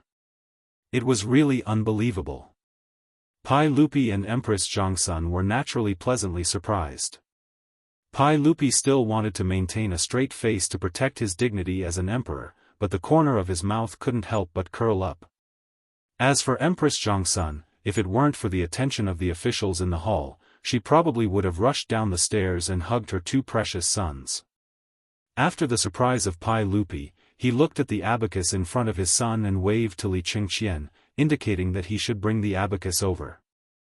Chapter 372. When Li Qingqian heard his father's summons, he immediately ran to his father with the abacus and presented it with both hands, as if presenting a treasure. Qingqian, how do you use this abacus? Pai Lupi asked with a smile. Father, it's very simple. Look at this abacus. The beads on the top represent 5, and the one at the bottom represents 1. Our teacher taught us the formula, 1 up, 1 down, 5 down, 4 down, 1 down, 9 down, 1 down. Li Qingqian immediately demonstrated to Pai Lupi while loudly reciting the formula for the abacus that Li Wangyu had taught them. Pai Lupi quickly figured out the advantages of the abacus. It was indeed much faster than a counting chip, but the calculation speed of the two could not be compared. Dai Zhou and the other officials of the Ministry of Civil Affairs naturally heard the conversation between the two. They were even more clear on the advantages of abacus over counting chips. The officials from the Ministry of Civil Affairs looked at each other. They had actually lost to 2 children because of this abacus? It really made people unwilling, but there was nothing they could do. As for Dai Zhou, not only was he not annoyed, he even revealed a joyful expression. Your Majesty, we have lost. Hu Xianzi was right. The Ministry of Civil Affairs calculation method was truly too inefficient. The abacus that Hu Xianzi made was truly a work of art that excelled the heavens, and its design was ingenious. This subject requests Your Majesty's permission to allow Hu Xianzi to teach the people how to make and use the abacus, and also to spread the abacus throughout the Tang dynasty. Dai Zhou, on the other hand, was quite open and candid. He directly admitted defeat and praised Li Wangyu. The officials in the hall were also very interested in this abacus. Although arithmetic was a minor art, most of the officials of the Tang dynasty were proficient in it. Everyone knew how to use the counting tokens, and they needed to carry them with them. The officials of the Tang dynasty all wore a sword around their waists. The so-called is a multifunctional storage belt, known as the Xian belt. It is made of leather or metal and has a strong storage function. It is worn on the outside of the belt. Among the hundreds of officials, there were 7 items, namely a bag, a knife, a sharpening stone, a kigazan, a kiguju, a syringe, and a flint. These were the 7 items of the kigazan, and were also the standard equipment of the civil and military officials of the Tang dynasty. And the calculation pouch was the pocket that held the calculation tokens. Now that Hu Xianxia had made this abacus, it was even more convenient to calculate. Even the Crown Prince and the King of Yu, two young children, could rely on this item to win against the Ministry of Civil Affairs. It could be seen how extraordinary it was. That's a good plan. Pai Lupi praised. All right, let's end today's matter here. Son of Huxian, teach the Ministry of Commoners how to make the abacus and how to use it. I will reward you. Before he could finish, Li Wangyu suddenly stepped forward and interrupted. Your Majesty, today's competition is not over yet. Your Majesty, please allow me to continue. Pai Lupi was slightly taken aback by Li Wangyu's words. He didn't understand what he meant. The officials had already seen the use of the abacus. Dai Zhou also lowered his head and admitted defeat. As for the Ministry of Civil Affairs accounts, Li Wangyu had already said that the accounts were accurate, so what was the point of continuing the competition? However, Pai Lupi naturally knew that Li Wangyu wasn't someone to mess around. He couldn't be bothered to think about what Li Wangyu wanted to do. He simply nodded and said, since Hu Xianxia still wants to test Qingqian and Qing Ke, then let's continue. When Li Er said that today's matter would end here, Li Ru thought that he had escaped a calamity. His heart that had been hanging in the air had just relaxed, but when he heard that Li Wangyu wanted to continue, he was so angry that he almost cursed out loud. What kind of enmity and hatred is this? Why do you have to make me die? He had forgotten that he had refused to sell the Daoist Square residence even if you beat him to death. He hadn't even given Dai Zhou face just to annoy Li Wangyu. Now that things had come to this, Li Ru was so regretful that his intestines turned green. He wanted to slap himself a few times. What kind of madness had he gone through to oppose this Hu Xianxia? Now, it was too late to say anything. Li Wangyu bowed to Pai Lupi. He turned and picked up the corn account book. Flipping through a few pages, he indicated for the official from the Ministry of Civil, Li Qingqian, and Li Tai to prepare to begin calculating. Receive, 180 dan of cooked horse feed and 36 buckets. Receive, 470 dan of cooked horse feed and 17 buckets. This time, he read even faster. However, the things that needed to be calculated were very simple. It was just a simple addition. After he finished reading, Shao also reported the number. Teacher, a total of 166,619 dan of cooked horse feed. The official from the Ministry of Civil also reported this number. Your Majesty, Hu Xianxia has received 166,619 dan of cooked horse feed. When Li Qingqian, Li Tai, and the official from the Ministry of Civil reported this set of numbers one after another, the face of the Ministry of Civil physician, Li Ru, instantly paled. It was as if his entire body had been pulled out, directly collapsing onto the floor. As for Dai Zhou, who had been twirling his beard and smiling, his expression suddenly changed. He turned and glared fiercely at the already collapsed Li Ru. Most of the officials in the hall also came to their senses. In the two accounts of the Ministry of Civil, the number of cooked horse feed actually did not match up. In the copper account book, the results of the calculations just now showed that in 2 years and 4 months, Zhengguan had spent about 370,000 strings of copper coins and 170,000 dan of cooked horse feed. However, in the other corn account book, in 4 months, the amount of cooked horse feed that had entered the account was only 166,000 dan. A total of 4,000 dan had been deducted. According to the price of 1 dan of cooked horse feed, the approximate price was around 200 coins per buckets. Calculating the price of 2 strings of copper coins per dan, that was around 8,000 strings of copper coins. In other words, someone had embezzled 8,000 strings of copper coins from the Ministry of Civil. This was not a small number. Moreover, this was only in 2 years and 4 months of Zhengguan's time. After understanding the crux of the matter, the hall immediately became so quiet that even a pin drop could be heard. Everyone was speechless. This was an earth-shattering case. It had actually been so easily exposed by County Magistrate Huxian. Everyone immediately turned their gazes to the collapsed Li Ru. Apart from this official of the Ministry of Civil, there was no one else who could have done such a thing. Zhang Liang's face was filled with horror. He truly did not know about Li Ru's embezzlement. Although he was normally domineering, he was not an idiot. Moreover, his estate had many properties, and Pai Lupi's rewards were even greater. There was no need for him to embezzle these copper coins. Zhang Liang was now only worried that he would invite trouble for himself because of this idiotic brother-in-law of his. At this moment, he felt more and more regret. Had he been blinded by lard just now? Why had he followed this Li Ru to make a bet with Li Wangyu? Dai Zhou stood up and stepped forward. He lifted his court robes and knelt in front of the imperial steps. Your Majesty, this official was not strict enough and did not supervise properly. This led to people seeking personal benefits from the Ministry of Civil, taking bribes and bending the law. This is this official's fault. Your Majesty, please punish me. Zhang Liang's reaction wasn't slow either. He scrambled out and knelt down in front of the imperial steps. Your Majesty, this subject really didn't know about the actions of this subject's brother-in-law. Your Majesty, please investigate clearly.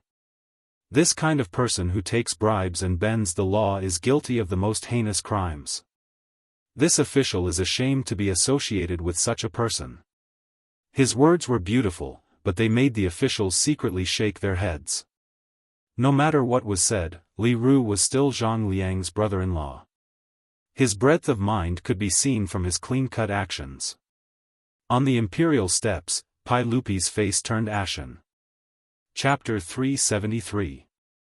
Pai Lupi's face turned green. He naturally understood the meaning of these two accounts. Someone actually dared to mess with the Ministry of Civil Accounts and embezzle money from the national treasury. This touched Pai Lupi's bottom line. Pai Lupi hated corruption the most.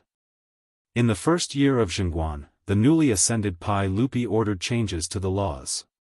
In order to show that the new ruler was gentle, Pai Lupi reduced the punishment for many crimes. However, the punishment for corruption and bribery was not relaxed and was even stricter. At that time, Fang Xianling and Zhangsan Wuji both suggested that according to Han laws, one should be executed for embezzlement of 160 taels of gold. However, Pai Lupi felt that the amount was too high and did not have a deterrent effect. In the end, the Tang law decided that one should be executed by hanging for embezzlement of 15 bolts of silk. In the first year of Zhengguan, 1 bolt of silk was around 500 copper coins. 15 bolts of silk was only 7,500 copper coins, slightly more than the salary of a first-rank official. However, in the main hall today, in front of hundreds of officials, such a shocking case was exposed. How could Pai Lupi not be furious? Someone actually embezzled over 8,000 copper coins. According to the Tang law, how many times did one have to die? As for who the embezzler was, Dai Zhou, Zhang Liang, and Pai Lupi were all clear. As the head of the Ministry of Civil, the Ministry of Civil doctor had a high position and was in charge of the money and grain accounts. To be able to mess with the Ministry of Civil Accounts, other than the Minister of Civil Affairs Dai Zhou, there was only this Li Ru. Dai Zhou was loyal, talented, and familiar with the law. He was originally an official of the Sui dynasty and later became an official of the Tang dynasty. Li Er naturally had complete trust in this trusted aide of his. He also firmly believed that with Dai Zhou's character, it was impossible for him to be corrupt. Otherwise, he would not have appointed him to such an important position as the Minister of Civil Affairs. However, Dai Zhou was not without responsibility for the exposure of this case. As the Minister of Civil Affairs, if he did not discover the embezzlement of his officials, he would naturally be punished.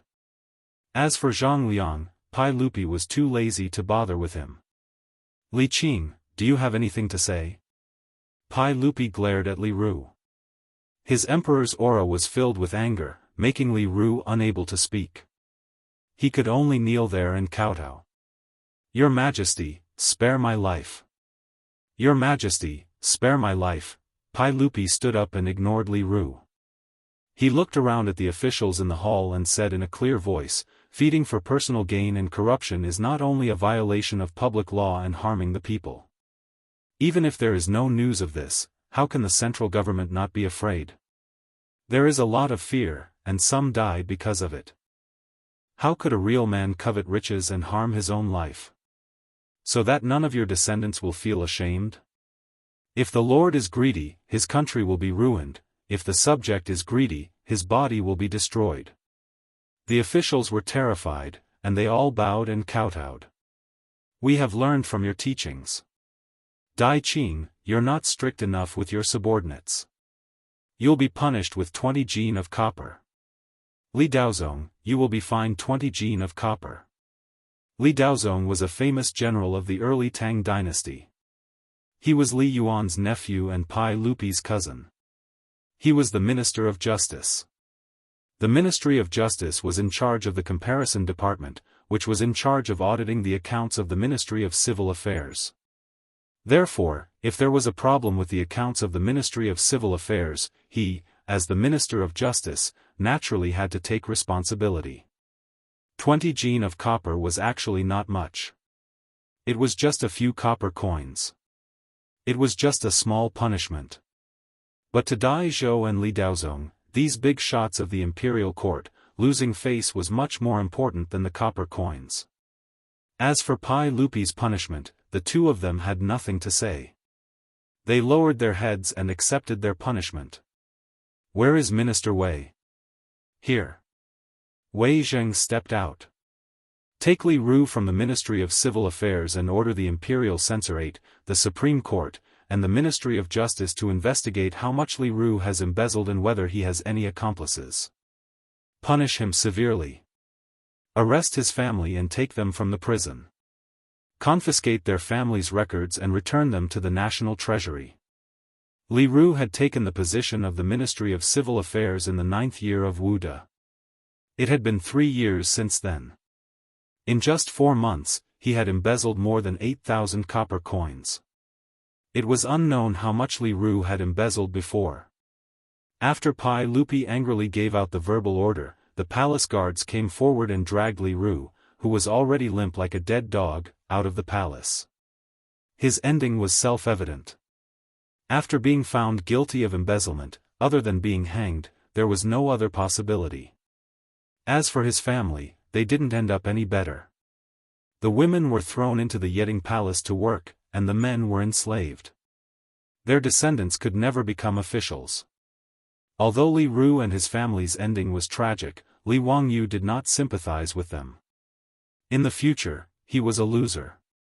What he hated the most were corrupt officials.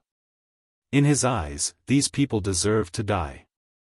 However, just as Pai Lupi finished giving out the verbal order, Li Wangyu ignored Pai Lupi's extremely ugly expression and said, "Your Majesty, Li Ru's residence in Daoist Square has already been lost to me. When the Ministry of Civil Affairs punished him with confiscation of his family's property, it cannot be counted. That is already my property." His words made Pai Lupi so angry that he almost kicked him. "You're still thinking about that residence at this time?" How could Pai Lupi know that Li Wangyu had caused so much trouble today and even helped him get rid of a big tiger? It was all for that residence in Daoist Square. If Li Ru knew that he had lost his life because of a residence, would he sully himself to death before he could be hanged? Pai Lupi took a deep breath and suppressed the anger in his heart before saying, "Yes, I permit it. Court is dismissed." After saying this, Pai Lupi turned and left. Empress Zhongsun helplessly shook her head and chased after her husband. After Li Er left, the almost stagnant air in the main hall suddenly relaxed. The officials all let out a long breath, but there was an indescribable feeling in their eyes when they looked at Li Wangyu. This county magistrate was truly exceptional. He had caused such a ruckus in order to expose the corruption of the Ministry of Civil Affairs. However, how did he know that the Ministry of Civil Affairs had falsified the accounts and embezzled the copper coins? Quite a few officials had a higher opinion of Li Wangyu in their hearts. They felt that this county magistrate could not be easily offended. At this time, Zhang Liang no longer had his previous arrogance. Although Pai Lupi did not punish him, he was still quite frightened. He walked in front of Li Wangyu and squeezed out a smile. "County Magistrate, in a moment, I will have someone send the jade flower horse to your residence. I hope that County Magistrate will kindly accept it." Li Wangyu naturally would not be polite. Then many thanks to the prefectural duke. After Zhang Liang left, the old hooligan Cheng Yaojin also walked over. A large palm landed heavily on Li Wangyu's shoulder. It hurt so much that Li Wangyu grimaced, but he still had to squeeze out a smile at the old hooligan. "Wahahaha, delightful, delightful. I won another 10,000 taels of gold today. Kid, you really are my lucky star. Uncle Cheng, hee, you can't eat it all by yourself. Old rules, when we meet, you get half. Get lost. Do you believe that I won't beat you to death? At most, I'll give you 30%. It's a deal." 30% was 30%. Li Wangyu did not mind that the money was too little. Today, he had obtained 3,000 taels of gold, a jade flower horse, and a residence in Daoist Square. It was enough. He was not greedy. Now that there were no more obstacles, he could finally begin construction on his polo field. Chapter 374. In recent days, the people living in the south of Guocheng outside of Chang, liked to go to Daoist Square and Zhaoxing Square to watch the fun. Daoist Square and Zhaoxing Square had been flattened by the Ministry of Works. Even the walls of the square had been removed. The two squares had been renamed on the map of Chang'an and Wanyan counties. Daoist and Zhaoxing squares were combined into one and called Daoist Square. The polo field that Li Wangyu was building was also called the Zhao baseball field. The baseball field was not difficult to build, but it was a huge project. To build the stands with yellow soil, other than the workers using stone rollers to tamp down the soil, the biggest project was transporting the yellow soil. Li Wangyu had once thought of using bricks to build the spectator stands. However, after a simple estimate of the construction cost, he immediately abandoned this idea. In this era, even the towering city walls of Chang'an were made of yellow soil on the inside. They were only protected by thick bricks on the outside. Therefore, after confirming with the officials of the Ministry of Works, Li Wangyu decided to use yellow soil to build the stands and add a layer of black bricks for protection. The stands were shaped like a triangular prism, 10 meters tall, and around 4,000 meters in circumference. Using the volume formula of the triangular prism, the construction of the polo field required about 130,000 cubic meters of earth. This project was huge in the Tang dynasty. Fortunately, Li Wangyu had the four-wheeled carriage, so the work that used to be the most labor-intensive had become much simpler. If they didn't have four-wheeled carriages and relied on ox carts to transport the earth, evenly air wouldn't be able to afford the cost. The weight of 1 cubic meter of earth was about 2 tons. For long-distance transportation, the carriage could carry at most 400 kilograms. 1 cubic meter of earth required 3 carriages. The four-wheeled carriage could move 1 cubic meter of earth at a time, and it was even faster. All of the earth was taken from the foot of Qinling Mountain in Hu County. The four-wheeled carriage could make 2 trips a day. With Li Wangyu's 10,000 taels of gold as construction costs, the Ministry of Works was prepared to invest in over 200 four-wheeled carriages to transport the earth. About 400 cubic meters of earth could be transported in a day, and the construction of the polo field would be completed in about a year. Li Wangyu racked his brains and even helped Pai Lupi fight against the corrupt officials in the court. Finally, the construction of the polo field could begin. After flattening the original Daoist and Zhaoxing workshops, the polo field officially began construction. The originally quiet south of the city became abnormally lively.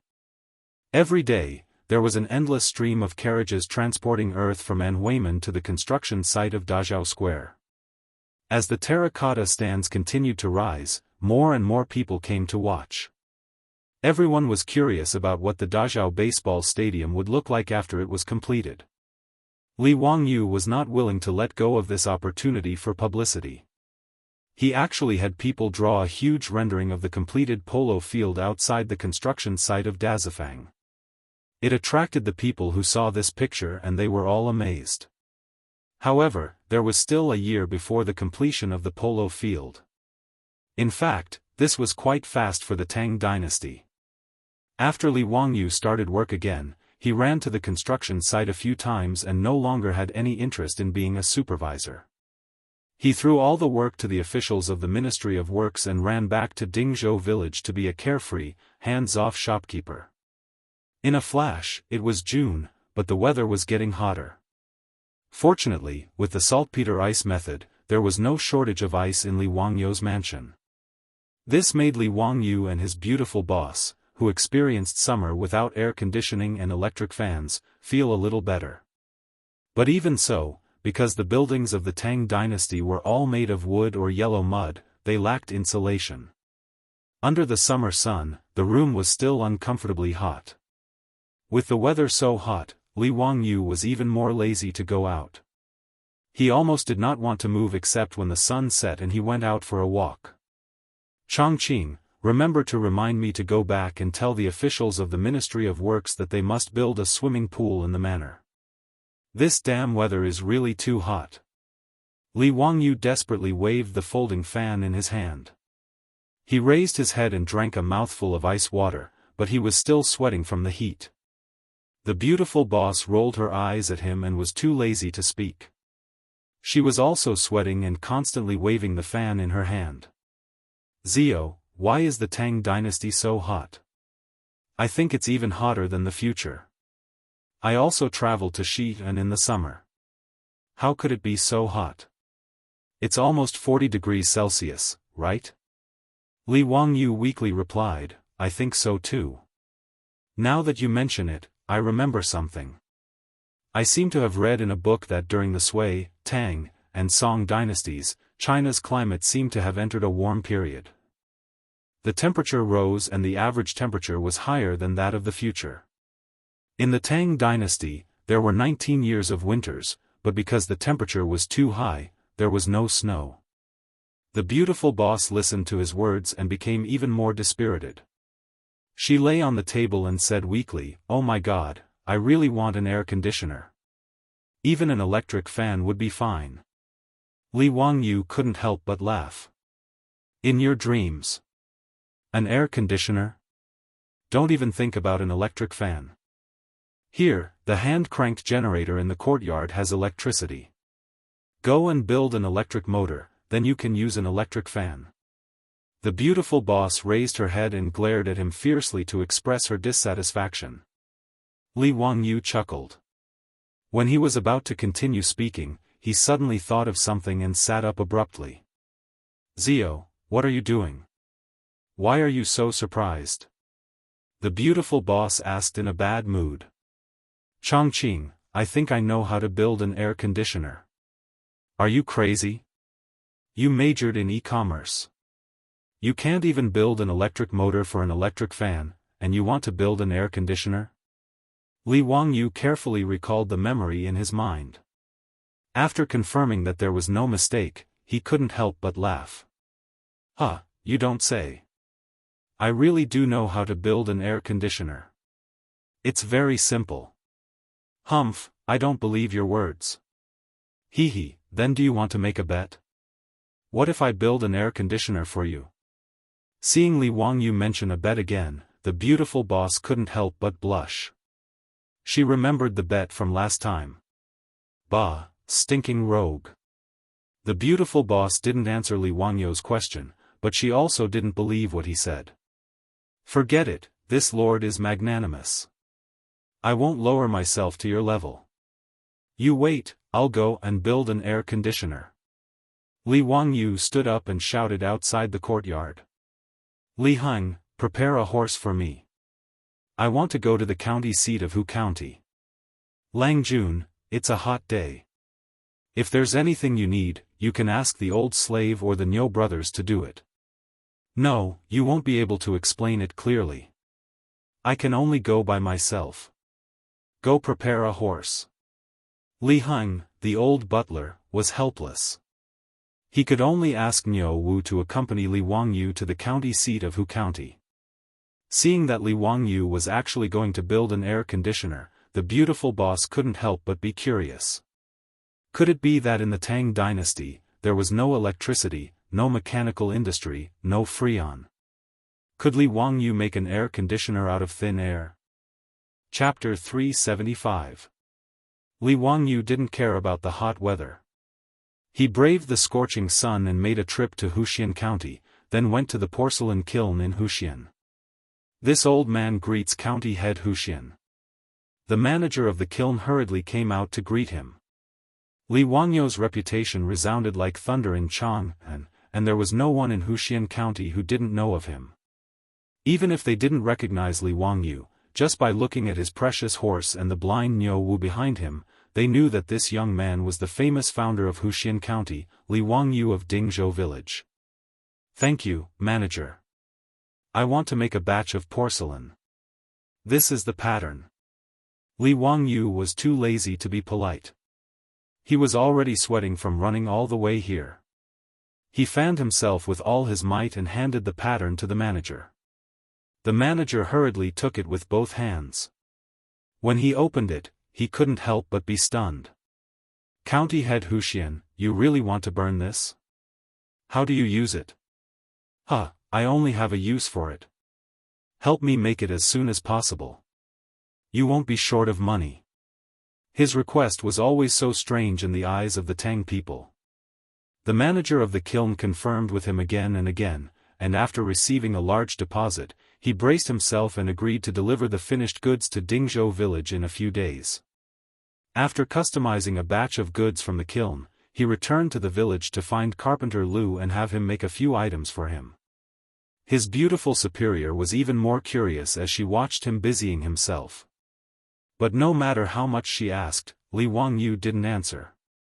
He only gave her a mysterious smile and told her to wait for a good show. Several days later, the manager of the kiln led several carriages to deliver Li Wangyu's custom-made porcelain to Dingzhou Village.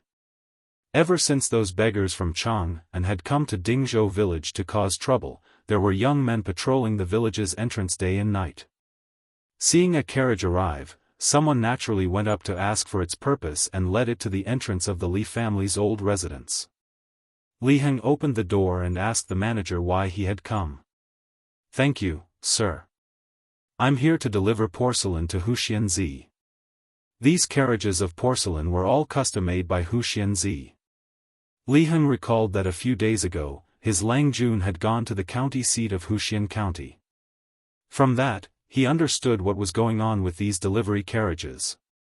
He asked the shopkeeper to wait for a moment and asked Perrin to go to the backyard to invite Li Wangyu. Then, he chuckled and picked up a piece of porcelain from the carriage to examine it. With one look, Li Heng couldn't help but be stunned. Shopkeeper, you're cooking the wrong way, right? Why doesn't this goblet have a base? Furthermore, there was such a huge hole at the bottom. How do you use it? The owner of the kiln smiled bitterly when he heard this. Sir, this is what Huxian Zi ordered. I don't know either. How is this possible? Who would make a goblet without a base and with holes at the bottom? How can this kind of cup hold wine? The old steward Li Heng didn't believe the innkeeper's words. The porcelain in his hand was indeed very similar to the wine utensils and goblets from the Tang dynasty. Goblets were very similar in style to the goblets used to drink wine in the future. They all had a wide mouth, a round body, and a base at the bottom.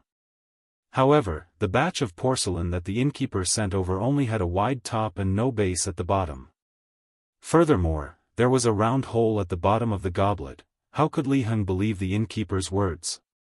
He only thought that the innkeeper was trying to deceive him. Just as they were arguing, Li Wangyu came out. The innkeeper hurriedly bowed to him and said in an aggrieved tone, Huxian Zi, this one has already finished baking the porcelain you ordered. However, your steward insisted that this one had made a mistake. This, Li Wangyu laughed and picked up a goblet to inspect it. He nodded in satisfaction. There's no mistake. This is the porcelain I wanted to bake. Li Heng, settle the accounts with the innkeeper. When Li Heng heard his Lang Jun say this, he couldn't help but be dumbfounded. Lang Jun, this is the utensils you're going to bake? What's the use of these utensils? How do you use them to serve wine? He still thought that these porcelain utensils were wine utensils, so he was completely confused by Li Wangyou's words. At this moment, his beautiful superior also came out with Aphrodite. When she saw the porcelain in the carriage, she was also puzzled. Zio, what are you making? She had never seen such porcelain in the future, so she couldn't figure out what Li Wangyou was trying to do. Li Wangyou laughed. It's an air conditioner. Have you forgotten about it? The beautiful superior was speechless. A black crow flew over her head. This is an air conditioner? Are you kidding me? Aphrodite looked puzzled. Lang Jun, what's an air conditioner? Li Wangyou winked at the teenage version of Angelina Jolie. It's something that can cool down indoors. Lang Jun, you're not lying to me?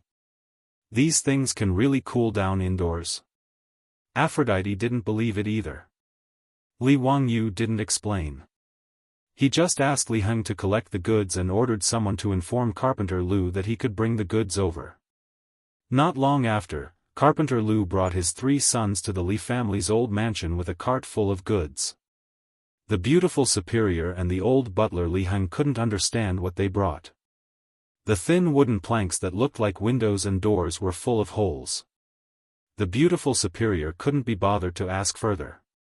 She patiently watched how Li Wangyou was going to use these things to make an air conditioner.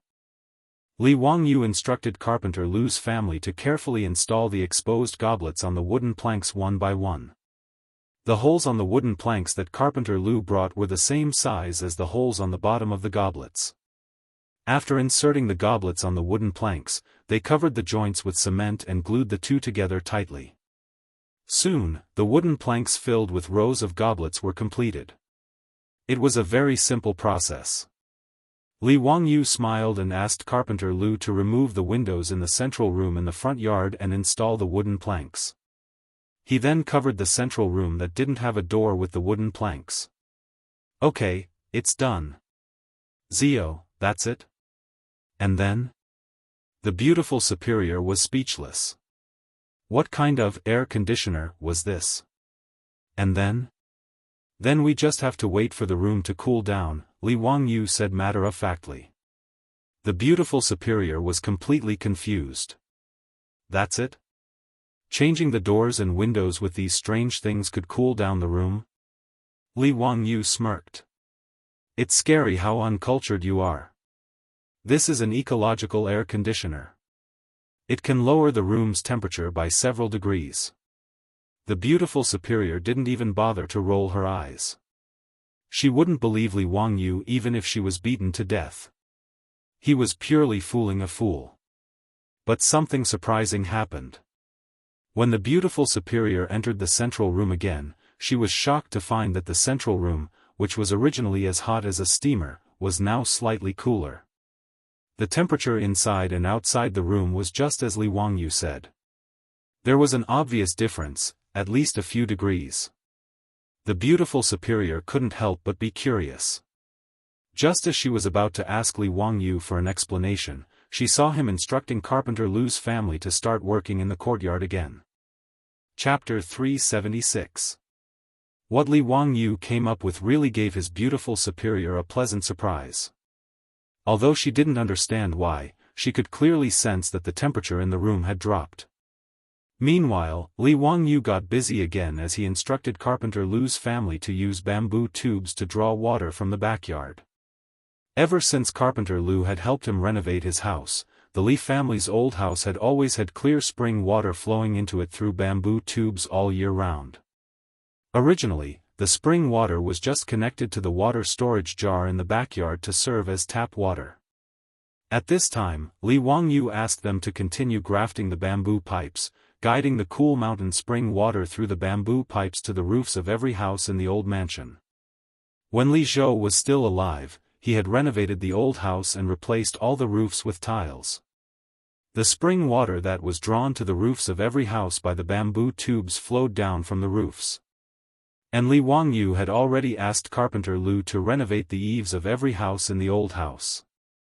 He still used bamboo to split it into two to form two semicircular water troughs, and drilled many small holes under the bamboo for the water to leak. In this way, the spring water flowed out of the bamboo tubes on the roofs and flowed down the tiles to the bamboo troughs under the eaves before dripping down through the small holes. For a moment, it was as if a water curtain had been hung in front of every house in the Li family's old house.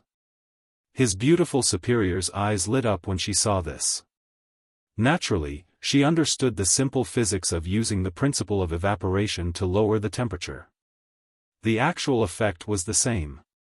The Li family's old house that Li Wangyu had turned into a water curtain cave instantly became abnormally cool and refreshing. His beautiful superior even added an extra layer of clothing for herself after staying in the house with Avro for too long. This made Li Wangyu a little depressed. Did he go overboard? The hot weather of the Tang dynasty was famous in history books.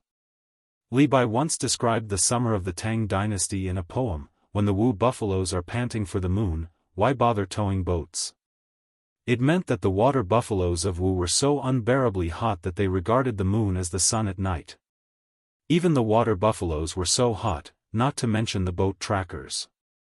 Du Fu also complained about the hot weather in his poem: "The 6th day of the 7th month is so hot that it can't be eaten temporarily." It was so hot that they couldn't even eat rice. One could imagine how high the temperature was. And the hot weather of the Tang dynasty also made the clothes of the Tang dynasty's women even lighter, thinner, and translucent. Due to the hot weather these days, be it his beautiful superior, Aphrodite, Peilon, or even the 4 maidservants in the residence, they were all dressed so skimpily that Li Wangyu couldn't help but stare at them. This was especially true for Avro, whose sexy figure and thin clothes made Li Wangyu feel a kind of torment and torture, but he couldn't bear to look away. Because of this, his beautiful superior got jealous several times and pinched Li Wangyu's waist more and more skillfully.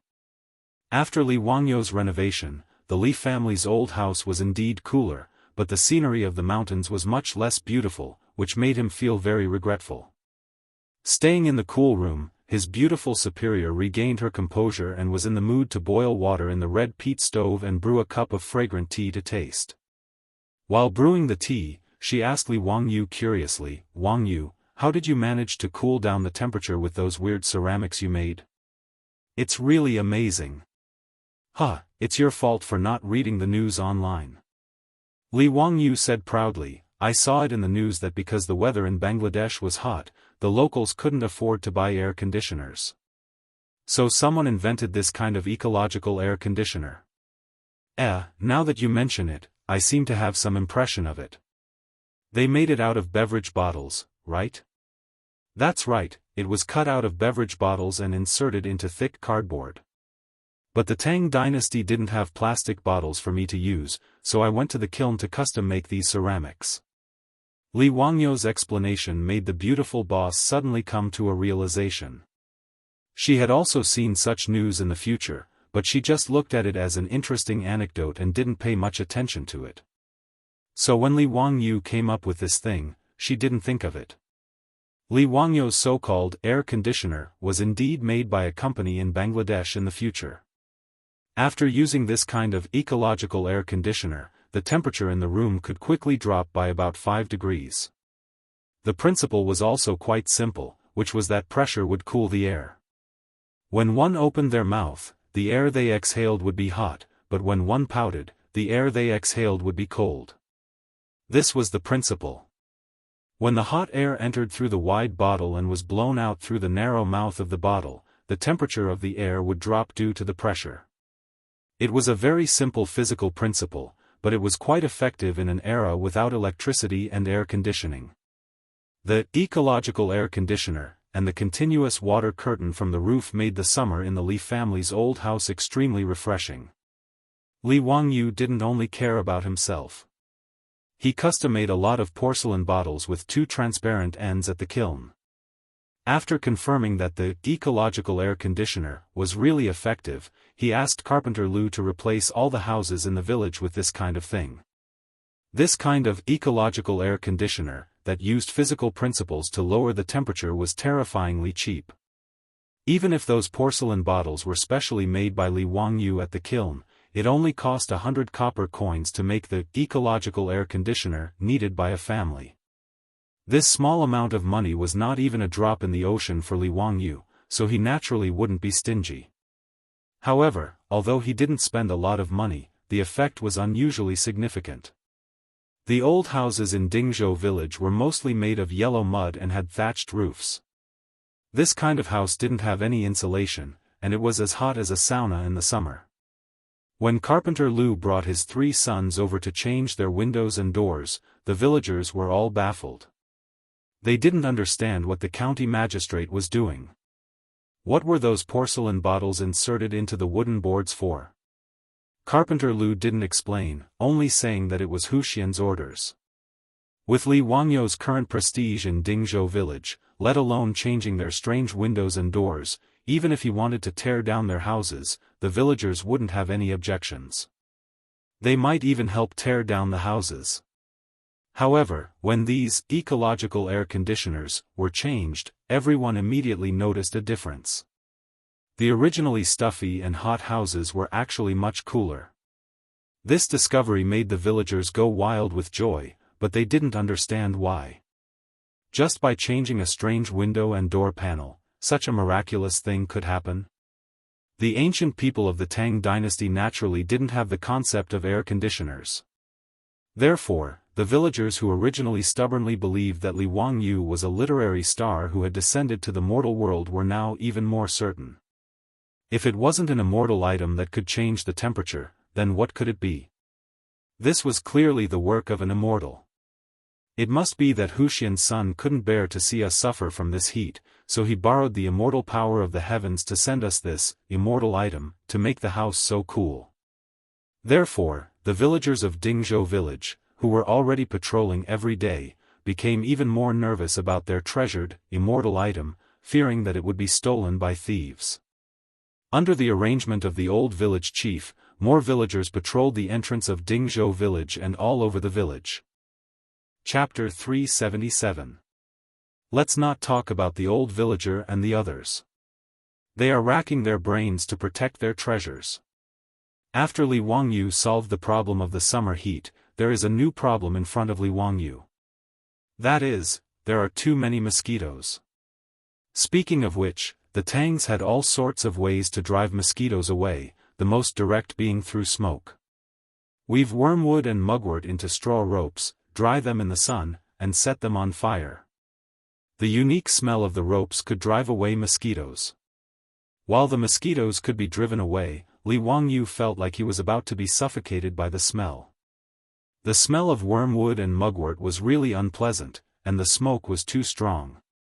However, between being bitten by mosquitoes and the unpleasant smell, Li Wangyu had no choice but to choose the unpleasant smell.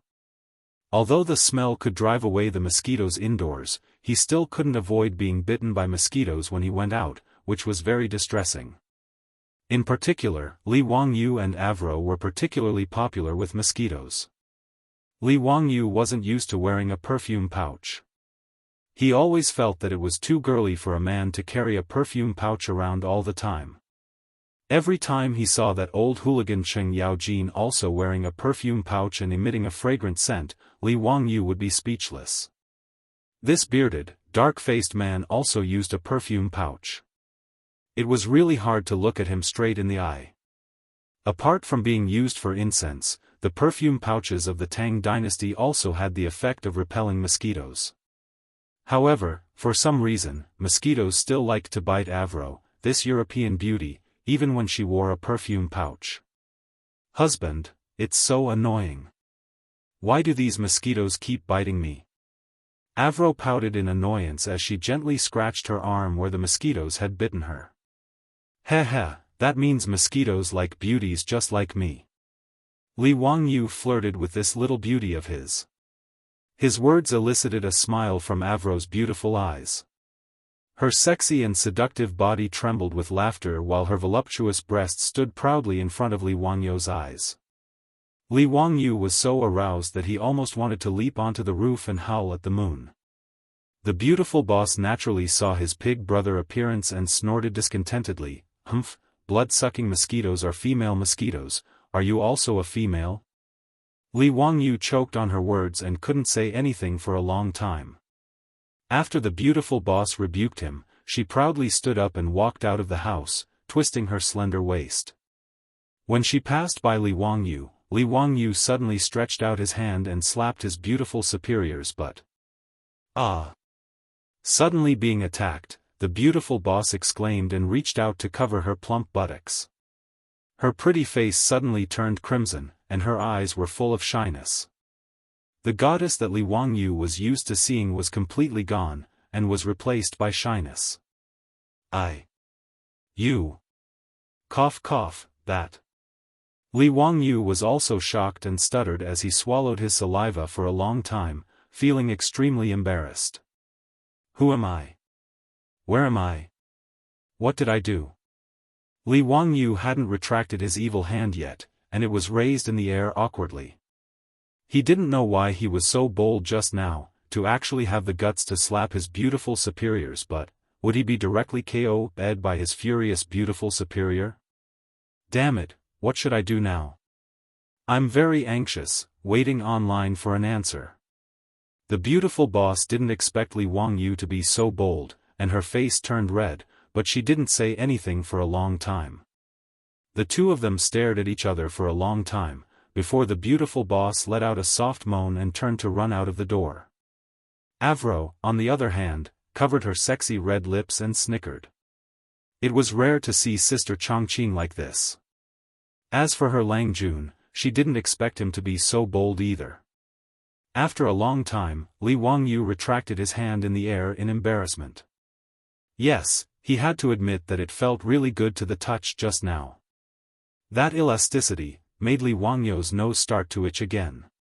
He glared at Avro, who was snickering at the side, and pretended to be tough. What are you laughing at? If you're disobedient, I'll also serve you according to the family rules.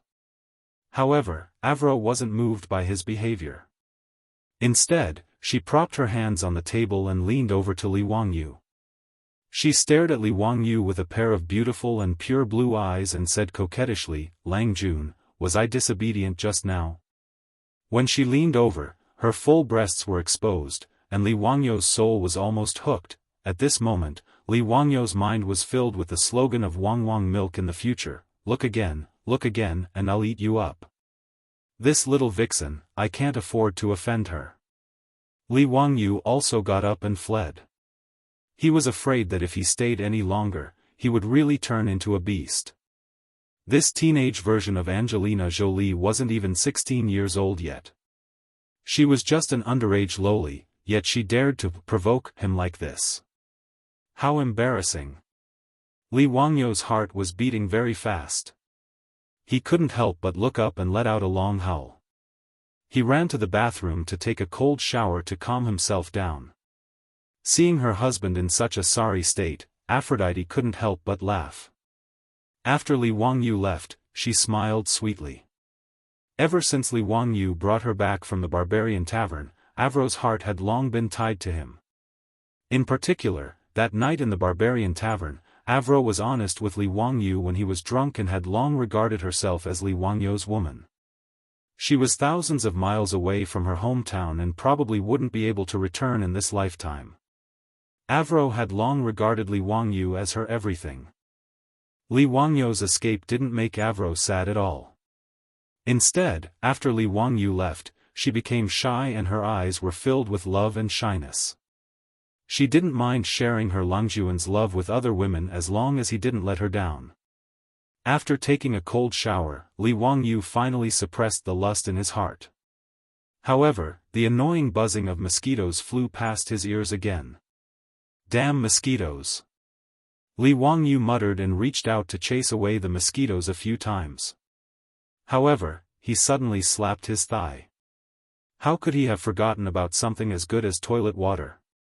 Now that he had brewed a high degree of white wine, he could extract alcohol from it by adding quicklime and distilling it. Alcohol was a good thing and had many uses. Not only could it be used to disinfect, but it could also be used to brew toilet water. If a beautiful woman wanted it, it could even be used to make perfume. As for distilling alcohol into toilet water, it couldn't be any simpler. When he was young, the villagers wouldn't spend money to buy 6 gods. His grandfather had used fresh mint leaves to brew it. After soaking the mint leaves in alcohol for a period of time, the alcohol would turn emerald green. After adding 10 times the amount of water, it could be used. It was excellent for repelling mosquitoes and relieving itches. It wasn't inferior to 6 gods' toilet water at all. At the thought of this, Li Wangyu immediately ran to find Li Heng and asked him to prepare quicklime and distilling equipment for him. He was going to start making toilet water tonight. He happened to have the distilling equipment he used to brew wine at home, so he naturally didn't lack alcohol. Ever since the brewery started producing alcohol, there were countless jars of good wine in his warehouse. As for mint, it was even more convenient. He instructed Niu Wu to go to the hillside behind the Li family's old residence and pick a handful. They were all over the mountain and were no different from weeds. When the beautiful woman saw Li Wangyu messing around at home in the middle of the night, she was curious about what he was up to.